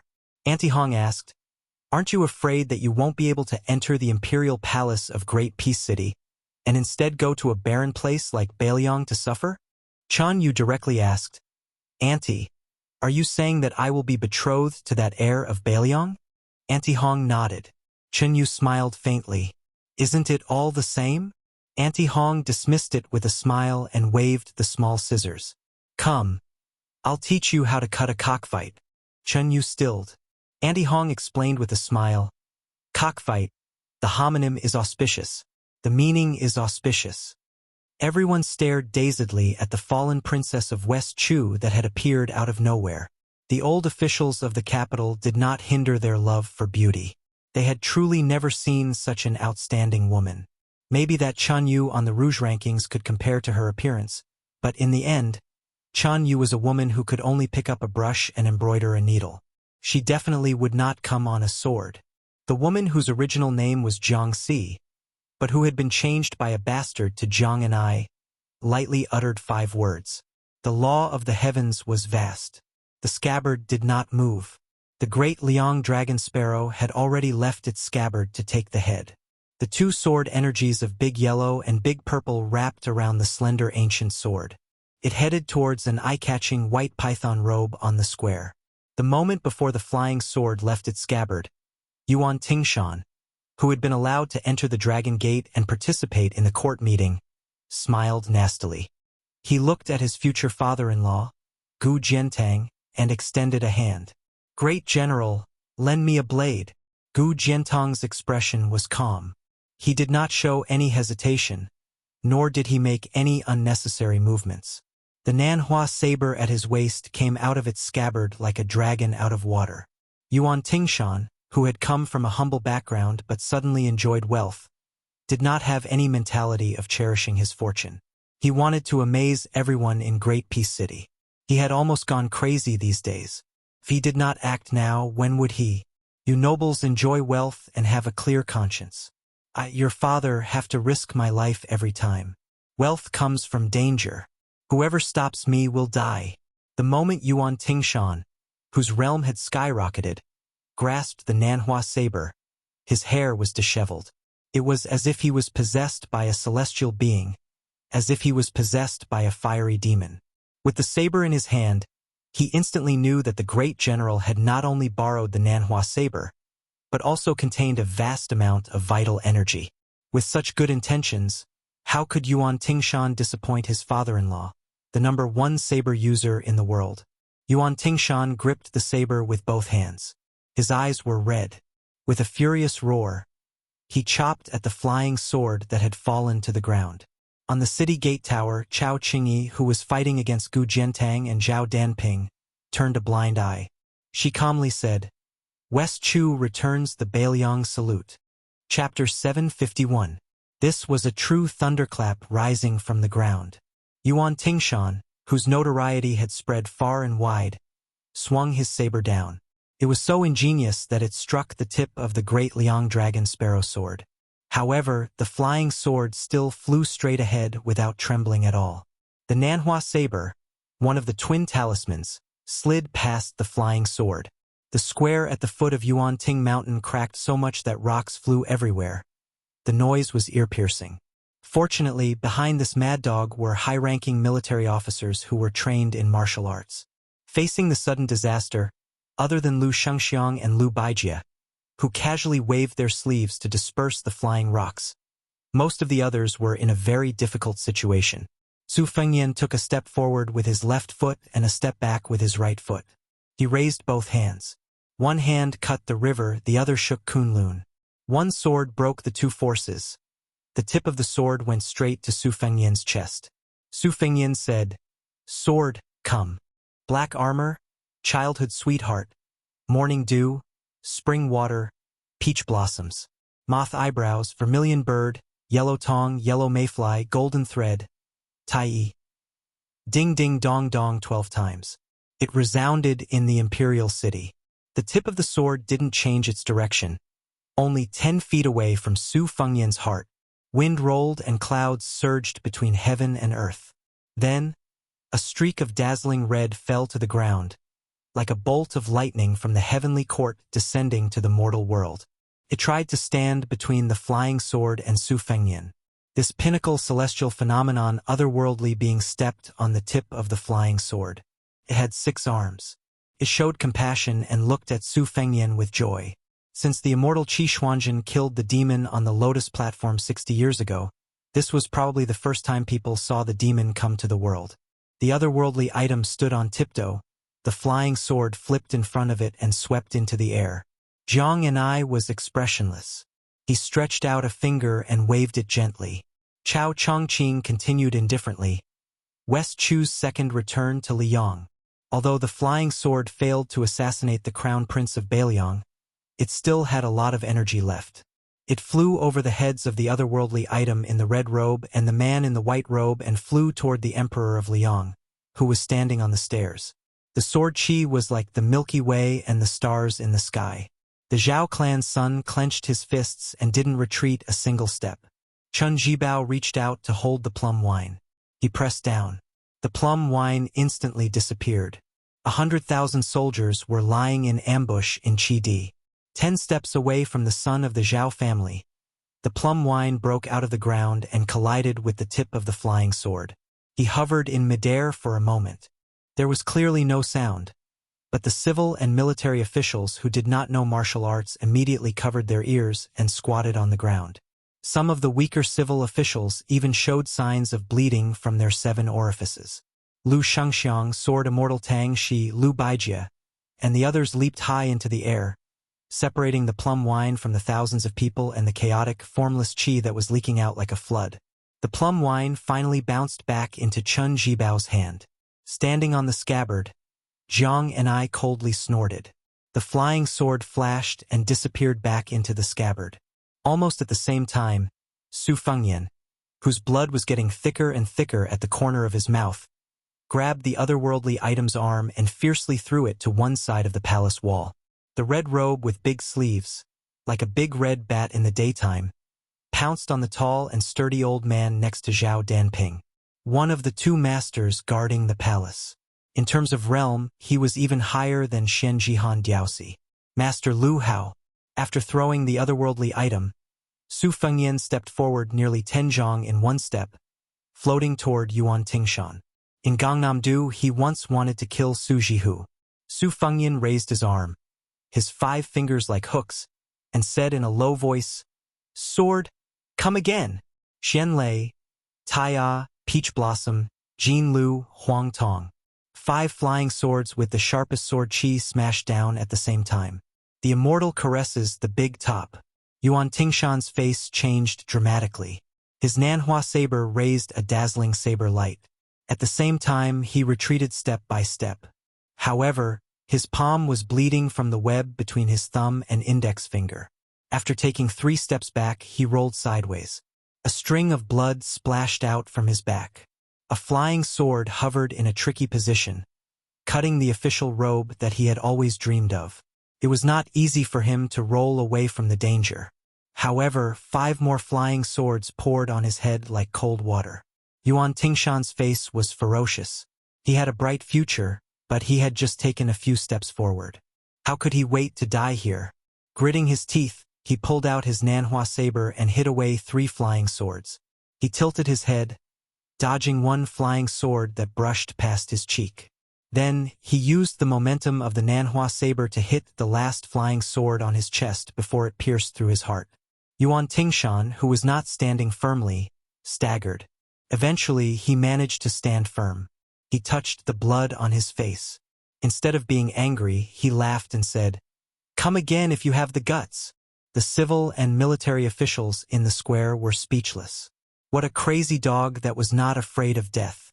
Then, almost everyone was dumbfounded. They saw Su Fengyan slowly walking forward. However, Yuan Tingshan, who was inexplicably hostile to the crown prince of Beiliang, was like a grass carp that had unfortunately fallen on the shore. He was jumping around and struggling for his life. The distance was less than 5 feet. Yuan Tingshan's blood kept splashing everywhere. The world only knew that the peach blossom sword god Dongtai had 12 flying swords in his small box. No one knew that there was another person in the world who could control so many flying swords. Finally, the distance was 3 feet. Yuan Tingshan, who had been waiting for this moment, dodged the 3 fatal flying swords. He let 2 of the flying swords penetrate his body and chop down with his saber. The officials in the square, who did not dare to breathe, were all sweating. They were hoping that this crazy dog could kill the crown prince of Beiliang with 1 strike. However, the next scene made most people feel incredulous. Only Lu Shengxiang and Lu Baijie shook their heads. They felt that it was a pity, but they were also amazed. Yuan Tingshan withdrew his saber against the flow of qi. Lu Shengxiang felt that it was a pity that at the moment of life and death, Yuan Tingshan did not hesitate. However, in the end, he still cherished his life and did not do that shady business of exchanging a life for a life. Lu Baijie was amazed at Su Fengyan's audacity. This person could have won relatively easily, but he did not. He still dared to bet that Yuan Tingshan was more afraid of death than him. This kind of fight had left a huge shadow in Yuan Tingshan's heart. It was likely that he would not be able to erase it for the rest of his life. Su Fengyan slapped Yuan Tingshan's chest with his palm. He took a few steps forward and grabbed one of Yuan Tingshan's feet in the air. He turned around and suddenly smashed it on the ground. A big hole. Yuan Tingshan was clearly at his last breath. Gu Jiantang, who had been watching the fight with narrowed eyes, finally took a step forward. If Yuan Tingshan wanted to die in the capital, he had to go through Gu Jiantang. A gentle breeze rose. The white-haired young man stood quietly in the square. His python robe swayed in the wind, just like his life experience, which was in a precarious situation. The eldest son of the Su family, who no one was optimistic about, finally tore off his tattered clothes. He had a kind of indescribable, peerless elegance. Su Fengyan looked at Yuan Tingshan in the hole and grinned. You are not worthy of my saber. Today you are lucky to have a good father-in-law. Next time I will personally peel off your skin. Chapter 752. Gu Jiantang glanced at Yuan Tingshan, who was lying motionless in the pit, his hands still tightly gripping the Nanhua saber. Gu Jiantang didn't think that the crown prince of Beiliang was so daring as to kill an official under the emperor's nose. Teaching Yuan Tingshan, who had an old grudge, a lesson was just a little too much. The people of the capital wouldn't really care about Su Fengyan. After all, his preposterous behavior had already caused calluses in the ears of the great peace city. Furthermore, he had blocked 10,000 imperial students on the imperial road and even spat at them. This could be considered as foreshadowing today's fight, but it wasn't too strange. After all, hiding one's strength for more than 20 years, the heavens rewarded the diligent. In the end, there were great benefits. If it was a crown prince who had always had an excellent reputation, he would have been dragged away and stripped of his hereditary bestowment. There were actually only 2 things that really interested Gu Jiantang. First, why did Dongtai's 12 flying swords end up in Su Fengyan's hands? Second, the origin of the red-robed otherworldly item that had pounced on Lu Haosher. Ordinary otherworldly items simply couldn't enter the imperial city that was filled with purple and yellow dragon aura. Ever since the devil sect that occupied half of Jianghu completely vanished after the battle at the devil-slaying platform, the world publicly acknowledged that there was no longer a heavenly demon. Gu Jiantang was in a daze for a moment. Even though he had been the Minister of War for 18 years, he still suddenly became furious. That Su family's child actually went back on his word and played hard to get with him. With just a thought, a flying sword with a perfect sword embryo pierced straight towards Yuan Tingshan's head. This made Gu Jiantang extremely shocked and angry. Under the feet of the emperor, a crown prince of a different surname, relied on the muddled debt that the Zhao family owed the Su family to collect some old debts. You picked the best time to pull chestnuts out of the fire. Gu Jiantang turned a blind eye and let you do whatever you wanted. However, you didn't know the severity of the matter and dared to insult me, Gu Jiantang, in front of all the important officials of Liang. Did you really think that I was a drowning dog that everyone could beat? Gu Jiantang used his sleeve to control his qi and wave away the flying sword Peach Blossom. Just as he was about to raise his hand to control the Nanhua saber to teach this crazy little Baliang barbarian a lesson, he inadvertently caught a glimpse of a smile that flashed across the corners of Su Fengyan's mouth. Gu Jiantang, who had experienced the ups and downs of the officialdom to the point that even the 8 winds could not move him, withdrew his intense killing intent in the blink of an eye. He calmly said, Yuan Tingshan used his saber to block the sword, which was a great disrespect to the Baliang. It was indeed impolite of him to teach you a lesson. However, if you want to kill Yuan Tingshan, whether it's today or next time, I will draw my saber at you once. 1 generation of grudges, 1 generation of grudges. This was the pride that only a few pillars of the imperial court possessed. If Gu Jiantang made a move against the younger Su Fengyan today, he was destined to be criticized by the world. Gu Jiantang was the #1 saber user in the world. If he won, there would be no glory, but he couldn't seriously injure him.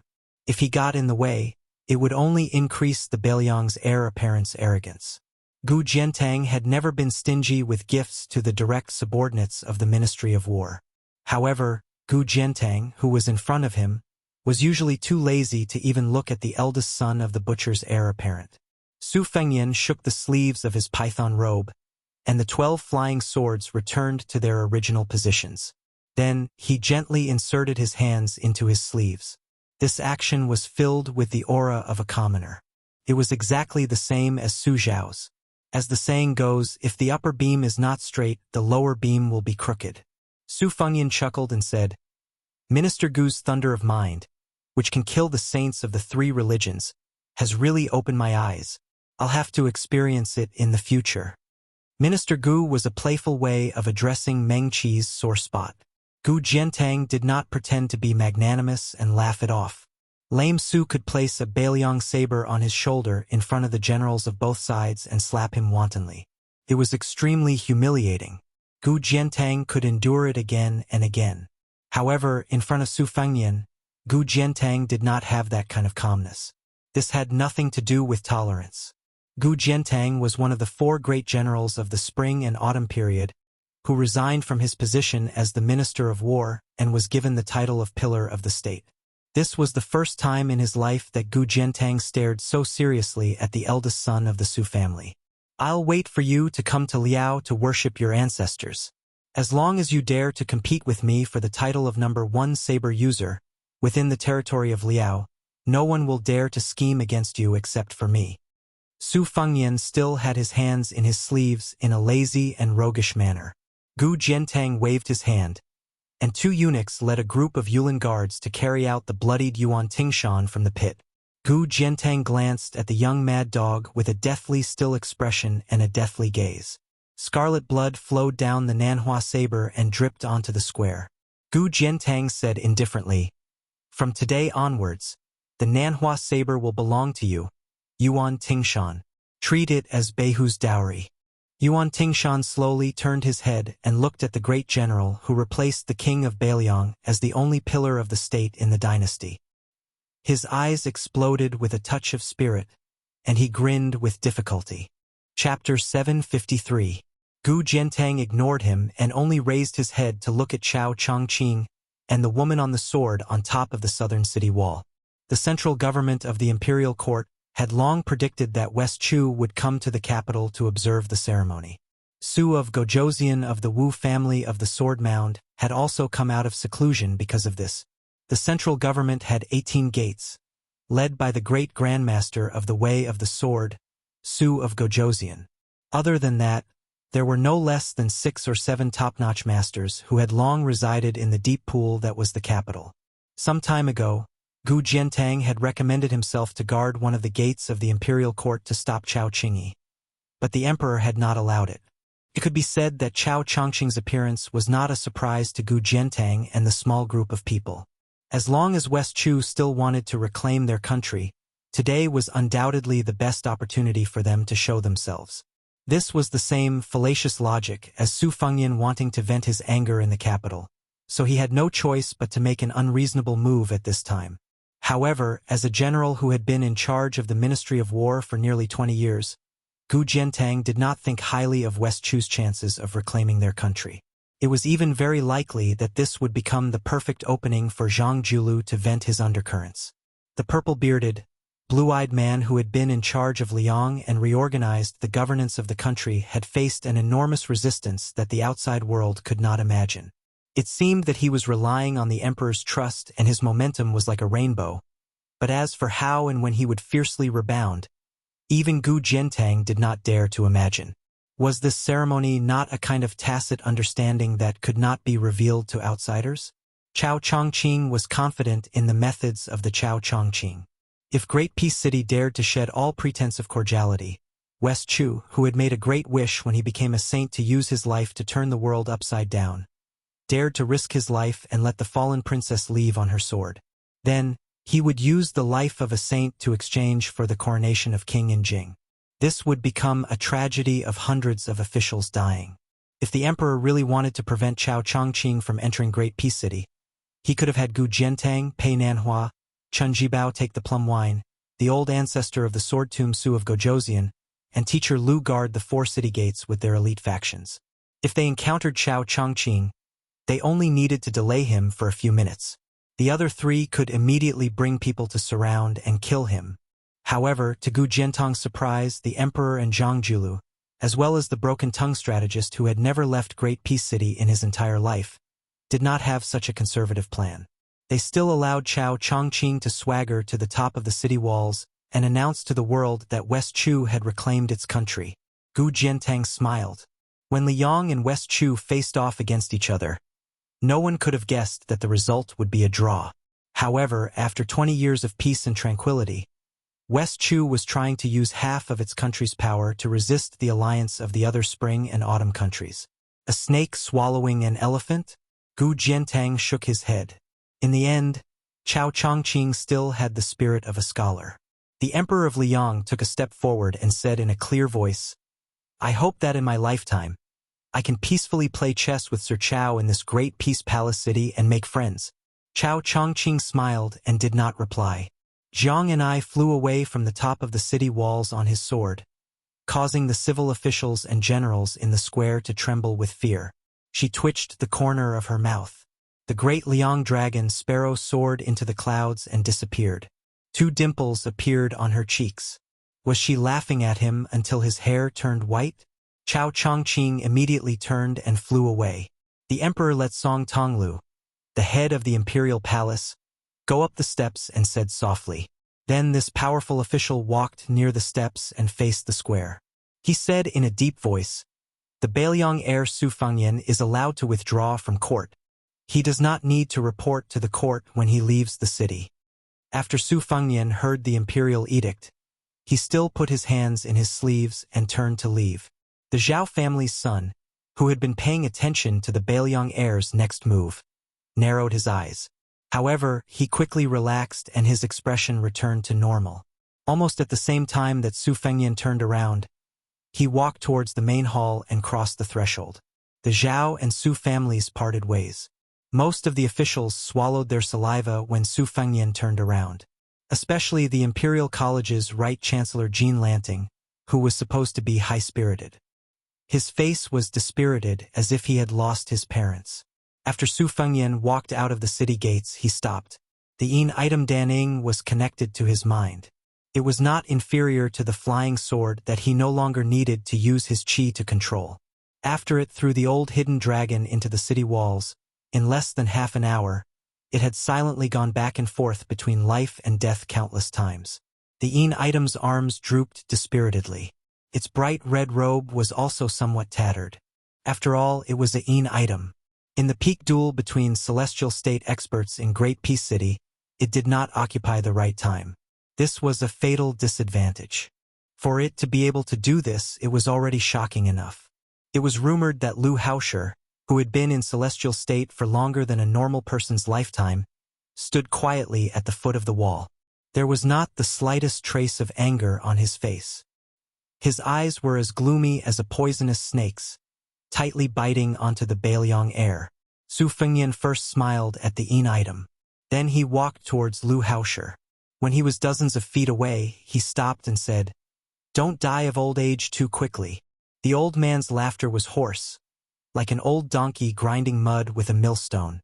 He stretched out a palm and made a flipping motion. This old man couldn't kill the big one in the past. Killing the small one is just SOSO. Su Fengyan stretched out a finger and wiped the corner of his mouth. The old bastard is hiding in the deep pool. I can't do anything to him for now.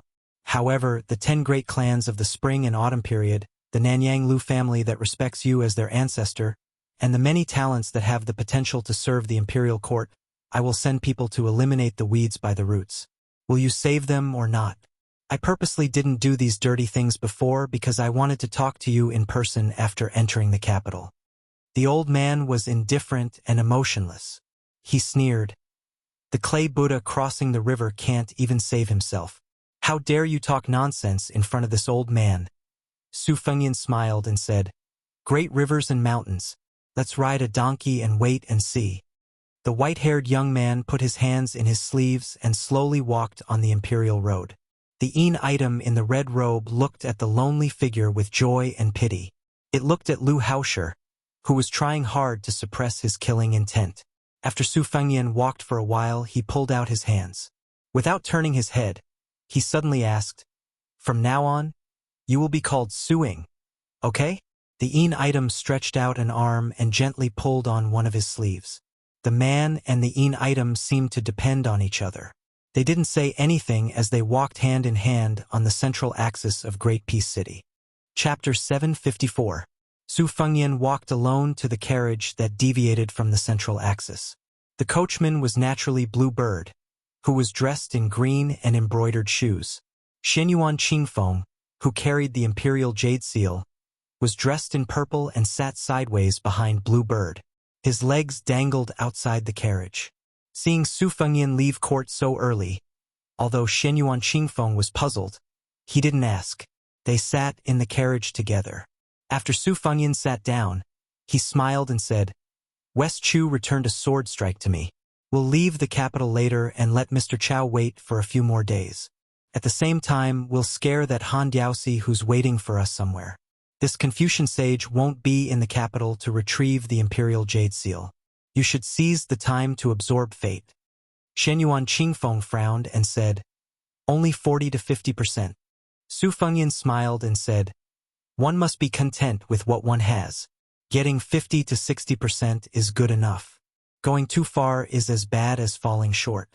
Fate is unpredictable. If something goes wrong, you'll be the one to suffer, not me.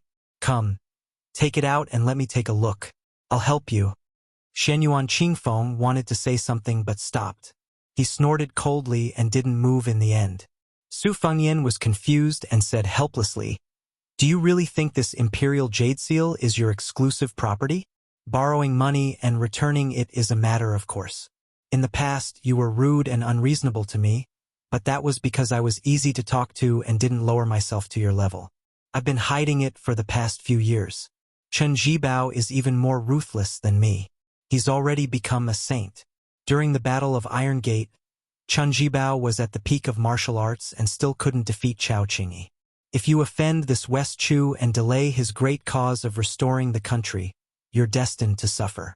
Besides, when it comes to the fate of the imperial jade seal, you're thousands of miles away from your father. You're just a layman far inferior to me. I'll help you take a look and fill in the gaps. Are you still not satisfied?" Shenyuan Qingfeng hesitated again and again, staring at Su Fengyan. Finally, she slowly extended 2 slender fingers, tilted her face, and pinched a red string that held the imperial jade seal from her neck. She gently lifted it. Looking at the scenery on her chest, she should have pulled out the imperial jade seal from between her 2 peaks. Su Fengyan didn't know whether to laugh or cry. He thought to himself, "No wonder you're so shy. In the end, you're a woman who can't be thick-skinned when it comes to matters like this." Su Fengyan immediately pretended to be serious and old-fashioned. so that she wouldn't fly into a rage out of humiliation. He calmly took the red string that still had traces of warmth and lowered his head to stare at the imperial jade seal of West Chu. Shenyuan Qingfeng turned her head away and covered her chest. It was impossible to see whether she was angry or shy. Under the string, the imperial jade seal appeared to be sparkling and translucent. Yellow and purple qi rapidly circulated within it, like a river during the summer flood season or a chick leaving its nest. His heart was still directed towards Shenyuan Qingfeng. The fate leaked out from the imperial jade seal, drifting together and seeping into Shenyuan Qingfeng's 7 apertures and 3 dantian. Su Fengyan didn't know whether to laugh or cry.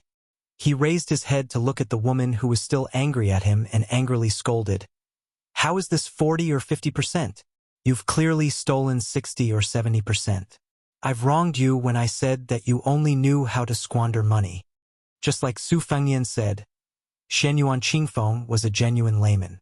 After obtaining the imperial jade seal, she only immersed herself in absorbing the fate contained within the imperial jade seal. After hearing the truth, she was also a bit excited. "Is it really 60 or 70%? Su Fengyan nodded. "Try pouring out all of your qi." In the blink of an eye, the sea of qi in the carriage shook. The 2 horses abruptly stopped in their tracks, looking like they would not be shaken even by thunder. Su Fengyan's hair fluttered unsteadily as he clicked his tongue. Narrowing his eyes, he sighed emotionally. Using the words of the Taoist qi cultivators, it's like steaming the Cloud Dream Marsh, shaking the Jade Emperor Tower, and shaking the Kunlun Mountains. It's not far off from the great yellow court of the Wudong sect leader. Shenyuan Qingfeng closed her eyes and spread out her arms. In the region of Great Peace City near the palace, invisible qi rapidly converged with the carriage as the center. She had an intoxicated expression on her face. The imperial jade seal in Su Fengyan's hand shook more and more violently. He said in a low voice, "Stop, stop." Shenyuan Qingfeng quickly came back to her senses and withdrew her qi. She seemed to have sensed that her actions were too docile. She glared fiercely at Su Fengyan, who had given the order. Su Fengyan did not care about the arrogance and unruliness that he had brought out of her mother's womb. He also did not think about how to put in effort to suppress and train her. If all women had their edges removed, like Lu Chengyan of Qingzhou, all of them would be as smooth and sophisticated as pebbles. How boring would it be whether it was the Jianghu or the residence? He handed her the red string and the imperial jade seal. "Take advantage of these few days to absorb a little bit more. It's not good for others to become fat in one mouthful when their hearts are not enough. Especially women. They don't look good if they are too fat." Shenyuan Qingfeng stared quietly at this fellow and said ungratefully, "It's not funny at all." Su Fengyan put his hands in his sleeves and smiled. "It's really cold. After this year's winter, Great Peace City was indeed exceptionally cold." Su Fengyan waited for Shenyuan Qingfeng to turn around and put the imperial jade seal back into the depression in the mountain range. He suddenly asked, "Shenyuan Qingfeng, have you realized that you are actually very talented in scheming? Other people rely on practical knowledge and experience in the field of politics, but you rely on intuition." Shenyuan Qingfeng said with disdain, "Don't think that I will be your Bailiang's dog. I will do business with you one by one." Su Fengyan shook his head. "Don't be nervous. I am not so desperate that I am not picky. It's just that I am in a rare good mood, so I will reward you verbally." Shenyuan Qingfeng hit the nail on the head. "You have made things clear with Lu Hao of the white clothes case in the capital? Have you set up the arena?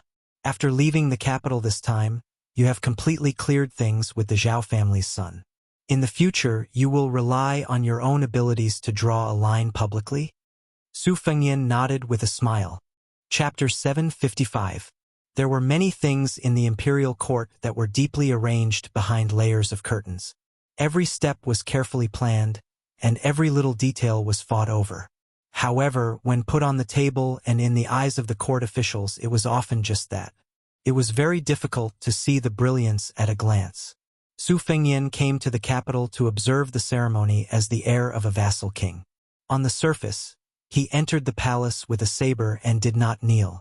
Undoubtedly, the emperor of the Zhao family gave him a lot of face. However, Other than this sweet date, the other big sticks that came down were all firmly on Bailiang's head. Making an exception to promote Jean Lanting as the right chancellor of the Imperial College, seducing the great scholar of Confucianism Yao Baifeng to take a post in the capital, promoting Chen Jibao, the protector of Bailiang, to the minister of war, and promoting Yan Jieshi, the magistrate of Lingzhou, to the most illustrious member of the imperial family in one fell swoop. These 4 big sticks were all openly beaten on Su Fengnian's head in front of all the civil and military officials. How could Su Fengnian not take advantage of this situation to make a big fuss? It looked like he was acting out of spite, but it could also be that Su Fengnian was using his own method to stabilize the Bailiang cavalry's morale. The carriage slowly returned to Shema Wei Station. The rotten scholar Lu Wenbao was no different from an old beggar. He was still waiting bitterly under the dragon claw locust tree, waiting for Bailiang's heir to give him a chance to fulfill his ambitions. At this moment, he was squatting and gnawing on a cold and hard steamed bun. Although he had suffered in the areas of clothing, food, shelter, and transportation, he seemed to be in good spirits. Most of these people were like this. As long as there was a little bit of hope to look forward to, they could display astonishing tenacity. This was related to one's heart. Lu Wenbao was undoubtedly the type of person who had a big mouth and a big heart. After Su Fengnian got off the carriage, he still did not even look at Lu Wenbao. He did not even bother to cast a sideways glance at Lu Wenbao. Normally, a scholar who was confident that his knowledge and military strategy were not inferior to other people's would have already turned to other wise masters. However, Lu Wenbao's life had been full of ups and downs, but he still had his pride and unyielding character. The pride he gained from studying the sage's books had almost completely dissipated. Naturally, he had the great willpower to stick to the Green Mountain and not let go. But to be exact, it seemed more appropriate to stick to the Su family's locust tree next to him. Seeing that Su Fengnian was about to enter the post house, Lu Wenbao trotted over and said softly, "Young Master Su, someone is looking for you. It's a young lady with the surname Li. She didn't enter the post house and just wanted to chat with me. She waited for a long time, but in the end, she couldn't endure the hunger and went to buy food." Su Fengnian was stunned. He laughed and said, "Did she say that her family lives in a temple and that the temple belongs to her family?" Lu Wenbao nodded vigorously and said with a smile, Yes, the young lady is quite interesting. I was just wondering why there would be a girl living in a temple." Su Fengnian was truly in a good mood this time. He said to Lu Wenbao, "Go to the post house and find a warm place. If Tong Ziliang asks, tell him that I told you to stay." Unexpectedly, the old scholar did not know what was good for him. He shook his head and said, "I don't care about a day or two. Lu Wenbao can endure hardships. He has already endured so many years. I think that when the hardships are over, the good times will be great." Su Fengnian didn't try to be courteous with an old scholar in his 50s who didn't even have a family yet. Shenyuan Qingfeng had already entered the inn. He had Qingyao enter first, and he stayed behind to welcome Miss Li Zi. Lu Wenbao asked carefully and curiously, "Young master, why did you end court so quickly?" Su Fengnian said half-truthfully, "I almost fought with Gu Jiantang, so I was chased back." Lu Wenbao was speechless and did not dare to ask further. In the distance, the young girl who was determined to be a chivalrous woman of the Jianghu jumped up and down towards the post house. If it was not easy for her to find out that Su Fengnian lived in Zaimawi, she would feel that she had gone through many hardships and traversed mountains to come here. This friendship that only Jianghu women could have, there was nothing else to say. She had brought a few banknotes with her on this trip, but she had told her clumsily to give gifts to people she met. She had not thought about how to buy clothes or cosmetics, so she only had a few pitiful pieces of silver and copper coins. Today, she had woken up early for the first time and rushed outside Zaimawi. She had forgotten to fill her stomach early in the morning and shivered from the cold. In the end, she could not endure the stomachache and bought a tray of white steamed buns. Because of these 8 or 9 steamed buns, her impression of Great Peace City was terrible to the extreme. It was too expensive. If she had traveled the Jianghu in the capital with Su Fengnian, she would have most likely starved to death long ago. She bit hard on an expensive steamed bun that she had bought a few at the foot of the mountain and jumped up and down towards the post house. She saw a familiar figure in the distance, but that person was dressed in white, with white hair, white clothes, and white shoes. Why did he look like a snowman? She was not sure. Could it be Su Fengnian? It was said that only those who were traveling would be timid when they were close to home, but Xiamawi was not her hometown. But because of him, she stopped jumping and slowly moved towards the Dragon Claw Pagoda tree. When she got closer, she saw the face that she had been thinking about day and night. The little girl was stunned, still biting on the steamed bun. She looked dazedly at the familiar yet unfamiliar man. She did not care about her chivalrous demeanor and etiquette as she turned and ran, the steamed bun in her hand falling to the ground. Lu Wenbao had an expression of disbelief. Had this little girl been scared silly by His Royal Highness beside him? Su Fengnian could not help but laugh. He walked over and picked up the steamed buns that were not too dirty and held them in his arms. The little girl ran out for a while before running back. She was like a pear blossom in tears. Su Fengnian, are you going to die? My father is very capable. I'll go back and tell him. Wait for me, you must wait for me. Then she turned and planned to run again. Su Fengnian freed a hand and pressed on her little head, twisting her around. I won't die. I just felt that I had to go out and attract attention, so I had to do something unconventional. That's why I dyed my hair white. The little girl's personality was innocent, but she was not stupid. She was furious. You lied to me. Su Fengnian stuffed a steamed bun into her mouth and took one for himself. He said vaguely, Where's your family's north and south monks? Miss Li Zi took out the steamed bun and sobbed. Stupid north and south went to the palace to wait to see the emperor. They had to quarrel with that Prime Minister Qing Xi and Mr. White Lotus again. Su Fengnian reached out to help her wipe away the tears on her cheeks. Her little face was red from the cold, looking very comical and cute. Su Fengnian did not have a younger sister and had always treated her as his own. He smiled gently. It's not easy to see each other. And you're already crying so much? Aren't you afraid of being laughed at by North and South? Miss Li Zi said unhappily. He's so stupid. I don't even laugh at him. Su Fengnian held her cold little hand and walked down the horse. There was great joy in life, meeting an old friend in a foreign land. Su Fengnian turned and looked up gently. When someone came, they entered the Jianghu and were in high spirits. When they left, they entered the Jianghu and had a clear conscience. Su Fengnian turned and looked down at the little girl. He said calmly, It's a pity that Wen Hua won't have the chance to travel the Jianghu with us. Why? Is he still so useless when it comes to swordsmanship? Or is he carrying a wooden sword? He's very promising, but he doesn't practice swordsmanship anymore. He's not in the capital? Where did he go? I'm looking for him. Humph. Wen Hua didn't even wait for me. He's not loyal. If I see him in the future, I'll scold him to death. Okay. If I find that brat first, I'll scold you too. Chapter 756. On the second day of the coronation ceremony, the guards at the gate did not pay much attention to a young Taoist carrying a peach-wood sword entering the city. The Taoist priests of Mount Longhu often came to the capital to draw talismans and set up rituals. The people of the capital had seen many nobles with the same surname as the emperor. The only person at the gate who was impressed was this simple Taoist priest. He was not from Mount Longhu, the ancestral court of Taoism, nor was he a disciple of a Zhenren from a blessed place. He came from Mount Wudong, which had not been famous for hundreds of years. The Taoist priests in the world were under the control of Zhao Danxia, who was in charge of all Taoist affairs. Only Mount Wudong was an exception. After the guards at the gate let him in, they could not help but take a few more glances. They did not find out why the Zhenren did not show his face. They just thought that he was an ordinary Taoist priest who could not stand the strict rules of Mount Wudong and came to the capital to take a shortcut.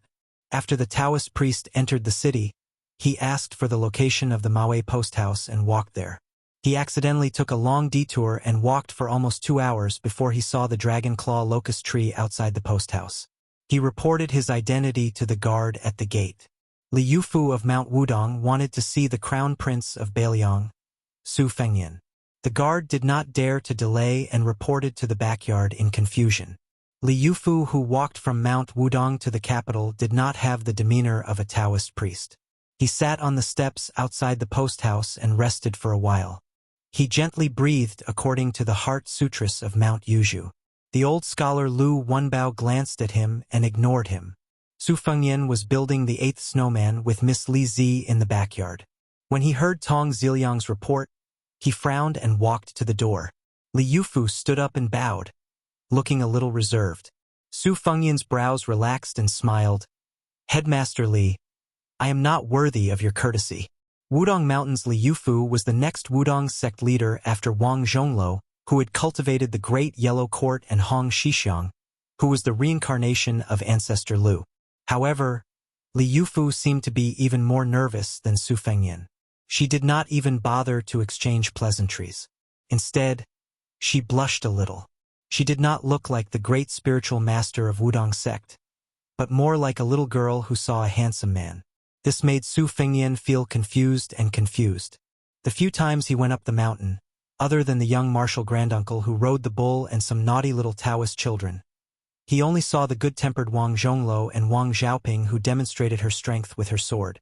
He had never even seen Li Yufu, so there were no grudges between them. It was said that Hong Xixiang had high hopes for this person, so why was he so shy? Su Fengyan suppressed his curiosity and led Li Yufu to the backyard. He was not happy at first because he was afraid of the worst result. He was worried that Li Yufu would represent Wudong Mountain to come to the capital to meet the emperor and recruit the Zhao family's emperor. Beiliang's internal affairs had been poached by the imperial court.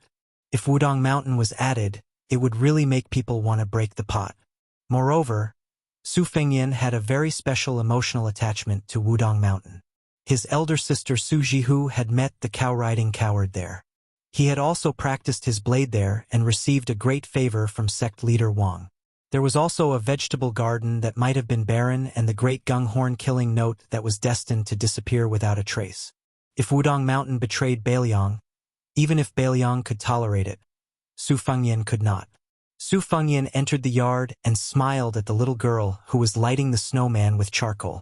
"Lizi, bring a stool for the new sect leader of Wudong Mountain." The little girl quickly wiped the charcoal stains on the snowman and went to the house to bring out a stool. Li Yufu was still reserved and shy. "Your Highness, I can just stand and talk." Su Fengyan looked at him seriously and took the lead to sit on the rattan chair placed under the eaves outside the house. He joked, "Why are you not at all like Hong Xixiang? That guy's face is a few hundred times thicker than yours." Li Yufu hesitated for a moment and finally plucked up the courage to sit on the stool. He sat upright and looked straight ahead. There were 2 rattan chairs and 1 stool. Su Fengyan was in the middle. Shenyuan Qingfeng was lying on the chair on his left. He had no breath and looked like a living dead. Su Fengyan was not in a hurry to ask about the secret. After lying down, he only smiled softly and said, "Your youngest martial uncle and I are old friends. One is willing to give and the other is willing to receive. He still owes me a lot of forbidden books. He always lies to me that your eldest martial uncle Chun Yao has confiscated all of them, like a clay ox in the sea. I don't want to lower myself to his level. I don't know why I get angry every time I see him. I can't control my hands and feet. He also likes to shout that he can't hit people in the face and kick people in the balls. I don't know where he heard this Jianghu saying." Li Yufu secretly wiped the sweat off his forehead. In the middle of winter, the young Taoist priest was surrounded by mist. It was a mysterious scene like an overseas fairy mountain. Even Lizi, who was experienced and knowledgeable, was stunned. She could not help but take a few more glances. Su Fengyan shook the rattan chair and closed his eyes. "The old headmaster is really a good person. I've seen some old Taoist priests in my life, but the only one who really looks like an immortal is Headmaster Wang." The warm atmosphere was dispelled by Shenyuan Qingfeng's cold snort. Li Yufu, who was already on tenterhooks, was so scared that he swallowed a mouthful of saliva. Cultivation was like entering a gold mine. How much gold one could pick up depended on one's talent, root structure, and lucky chance. Li Yufu's talent was chosen by his master, Yu Xingrui.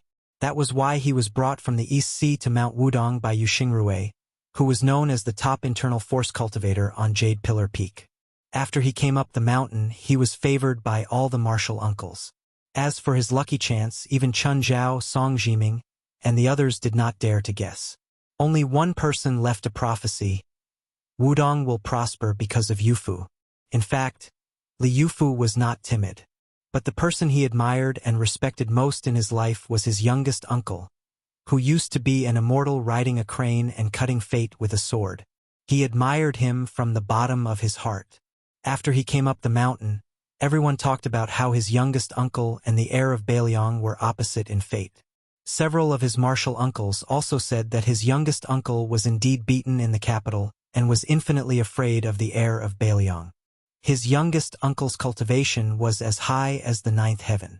How could Li Yufu, who had been chasing after his youngest uncle for all his life, not be afraid of him? Su Fengyan turned his head and glared at Shenyuan Qingfeng, who was annoyed because he was disturbed from absorbing fate. Li Yufu did not dare to turn his head to look at the woman in purple. He only dared to lament in his heart that the women at the foot of the mountain were all tigers. His youngest uncle was right. Su Fengyan asked with a smile, I heard that Beimang's sword Qi went to Mount Wudong and asked for Ancestor Lu's flying sword technique. He asked your Mount Wudong to answer the sword on behalf of Ancestor Lu. He fought his way to the top of Big Lotus Peak, but was forced back to the foot of the mountain by you. Li Yufu said in a low voice, I lost my head in anger and acted on impulse. In fact, my swordsmanship is not as good as that sword Qi's.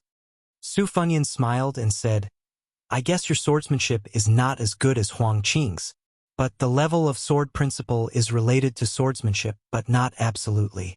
Huang Qing asked for swordsmanship and sword principle, so it's not surprising that you lost. It's like a woman with a good-looking face. She can be more beautiful, but how beautiful she is depends on the most important thing, her temperament. Li Yufu thought about it carefully and said sincerely, Your Highness is right. I've learned a lot. Su Fengyan said jokingly, Do you really think I'm some kind of Taoist master? You're so smart. Even if I fart out of boredom, you'll be able to figure out something. Li Yufu, don't be so suspicious.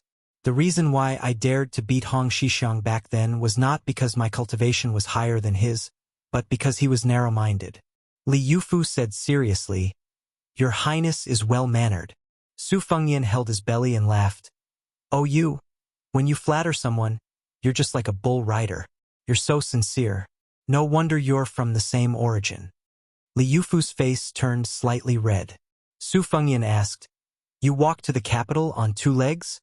Li Yufu nodded and said, I went to the Earth Lung Mountain in the middle. Su Fengyan said playfully, My second sister once took a few bags of dragon sand from the Earth Lung Mountain. She said that an evil dragon appeared in the first blessed land of Taoism. Did you go to slay the evil dragon? Li Yufu smiled and did not deny or admit it. Su Fengyan was shocked. He glanced at the peach wood sword on the back of the new chief of Wudong.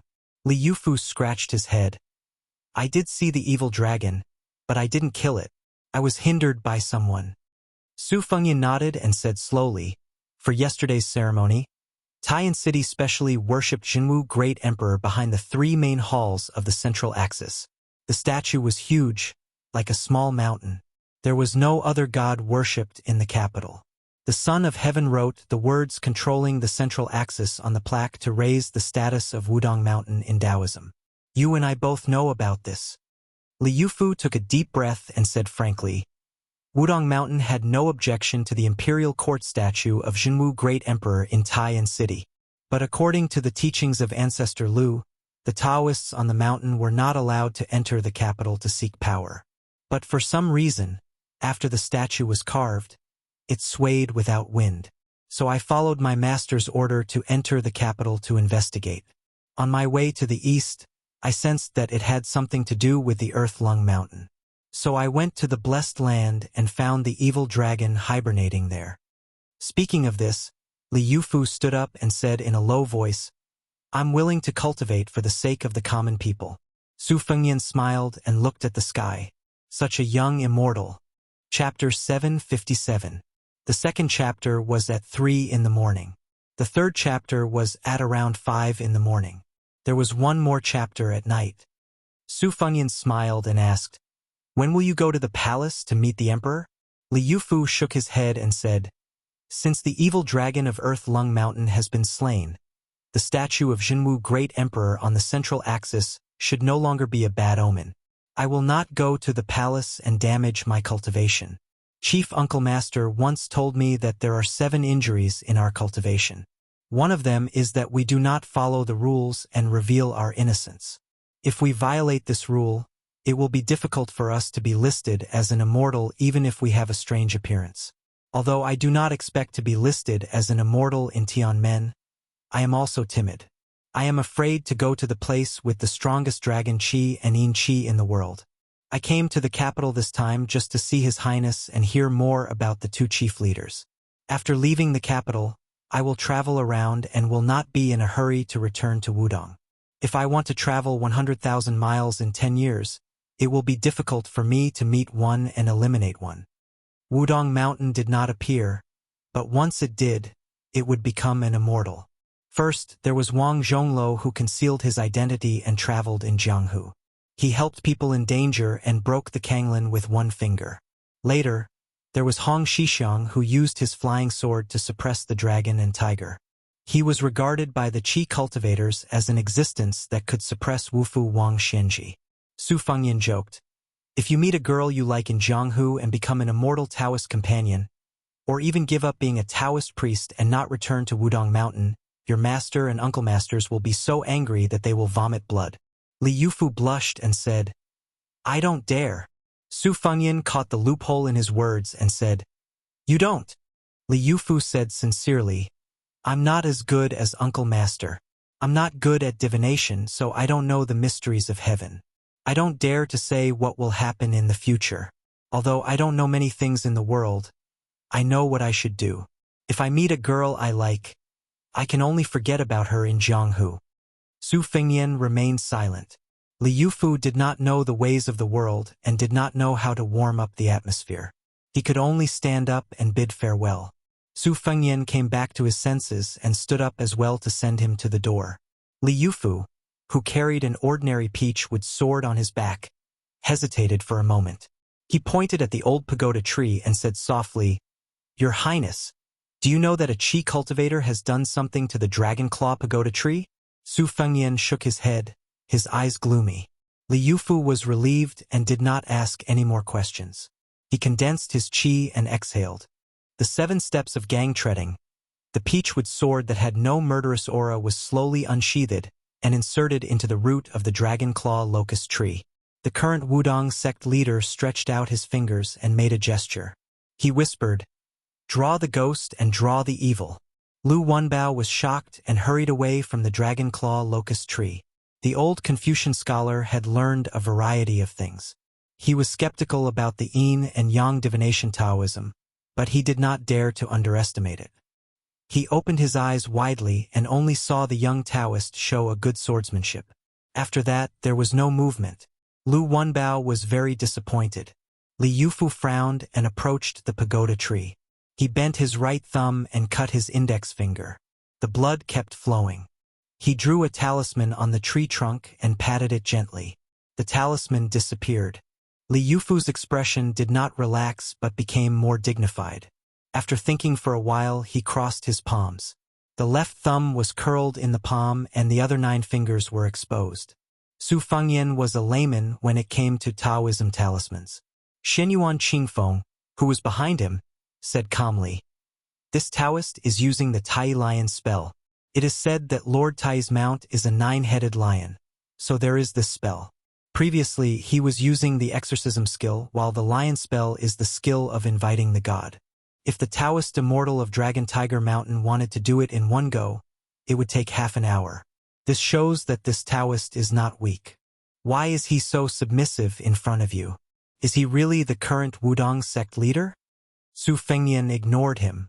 Li Yufu, who was very good-tempered, seemed to have found the clue after probing and realized the truth.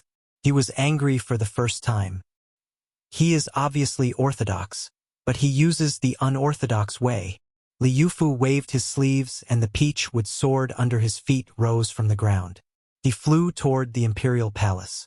His hands made an obscure spell that even Shenyuan Qingfeng did not recognize.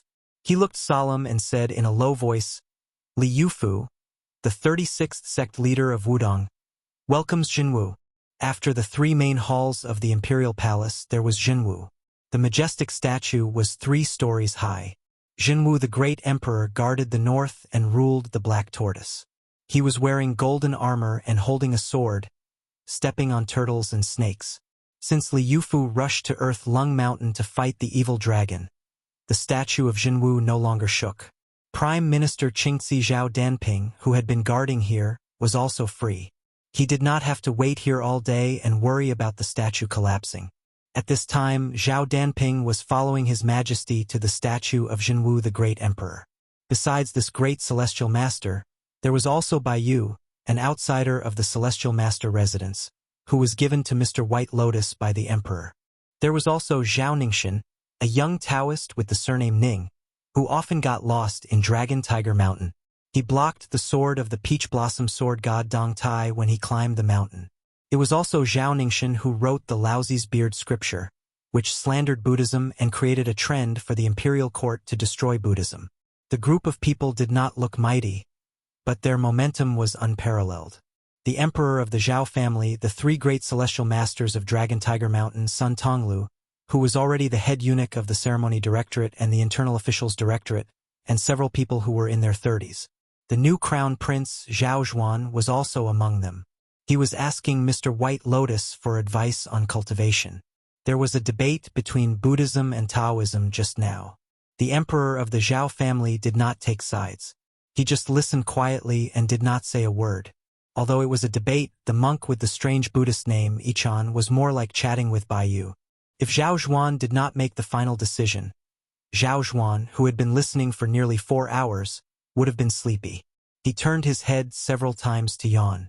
Empress Zhao Ji, who was present at that time, saw it and gave him a few fierce glances. Zhao Danping and Zhao Ningxin looked at a certain place in the south of the city almost at the same time. Chapter 758. Mr. White Lotus, who had read too much, squinted his eyes and realized the emergency situation. He glanced at Zhao Ningxin, who he thought highly of. Zhao Ningxin secretly stretched out his hand and quickly pinched his fingers. Zhao Danping did not even try to hide her anger. In the eyes of outsiders, the Taoist master of Longhu Mountain was bursting with righteousness, like a heavenly immortal in a thunderous rage. Crown Prince Zhao Zhuan, who had been indifferent to the matter, finally came to his senses and looked around. If the common people saw such a frivolous crown prince, they would be worried about whether the world would be peaceful in the future. The statue of Jinwu, which had been motionless for a long time, began to shake again. This time, it shook more and more violently than before. Many of the hidden talisman arrays on the ground around the statue were pulled out and destroyed. Sun Tonglu had no time to be rude. He stood in front of the emperor to protect him, fearing that the statue would collapse. Zhao Danping flicked the tail of her white sword that was wrapped around her arm. She leaped forward and stepped on the eye of the array. She tried to stabilize the secret array that she had carefully set up. Unfortunately, she was not strong enough this time. The statue of Jinwu the Great lost its roots and slowly slid toward the south. Zhao Danping's face was pale. She looked up and saw a peach-wood sword flying toward her. The tip of the sword turned toward the south, as if it wanted to follow Jinwu the Great to the south. The emperor of Zhao family looked normal and said softly, "Master Lu Hao, destroy that sword." The celestial state master, who contributed the most in the case of white clothes, quietly appeared behind the emperor. Zhao Danping tried her best to suppress the fluctuating formation map. She turned her head and said worriedly, "Your Majesty, don't act rashly on the peach sword that has already entered the formation. Otherwise, the statue may collapse." The emperor was expressionless and just stared at the minister, who was good at writing beautiful poems. Sweat oozed from Zhao Danping's forehead. Crown Prince Zhao Ji chuckled, which was particularly harsh. Zhao Ningxin, who always gave people the impression that he did not care about anything, slowly walked out and blocked the path of the statue. He looked up at the highest god worshipped by the imperial court and asked a ridiculous and childish question. Who are you going to see? The statue of Jinwu, the great emperor, continued to slide to the south. Zhao Dongping's footsteps were forcibly dragged to the south. The emperor asked softly, Mr. White Lotus, can you tell me who Jinwu is? Isn't he the second son of the Su family who was born with the strength of dragons and elephants? Bai Yu, who was dressed in plain white hemp clothes and shoes, shook his head and said apologetically, Old Celestial Master Zhao Shituan has always believed so. But Bai Yu doesn't look like it. He thinks it's more like an evil dragon. As for who it is, Bai Yu doesn't have the ability to predict the future, so I really can't guess. Oh, the emperor said. He was not angry and continued to ask, Then who could create such a phenomenon? Bai Yu smiled and said, Bai Yu knows about this. Looking at the style of the peachwood sword, it's ancestor Lu's sword that has been passed down from generation to generation by the Wudong Taoists. When I was young, I admired ancestor Lu's sword immortal style and personally carved one. However, due to my limited talent, I was unable to practice the sword. If I'm not mistaken, this Qi refinement warrior of Wudong should be Li Yufu, the new leader of Zhanlong at Earth Lung Mountain. The emperor's face darkened. It's fine if this Taoist doesn't meet me in the capital. After all, Wudong has an ancestral rule of not entering the palace since ancient times. But Hong Shixiang broke into the city because of his strength, and this person was rude and disrespectful. Does he really think that my great peace city is a brothel? Does he think that he can come and go as he pleases just because he has some family background? Bai Yu laughed it off and did not elaborate. Even though he was half blind, he was still one of the most discerning people in the world. Senior Zhao Danping of the Celestial Master Residence worked together with a large group of Qi cultivators from the Imperial Astronomer. They used the Dragon Claw Locust Tree from Maui as bait and the statue of Jinwu as a catalyst. They tried to suppress the Crown Prince of the Northern Liang during his temporary stay in the hostel. They also tried to exhaust his fate as if they were using a millstone to crush him to death.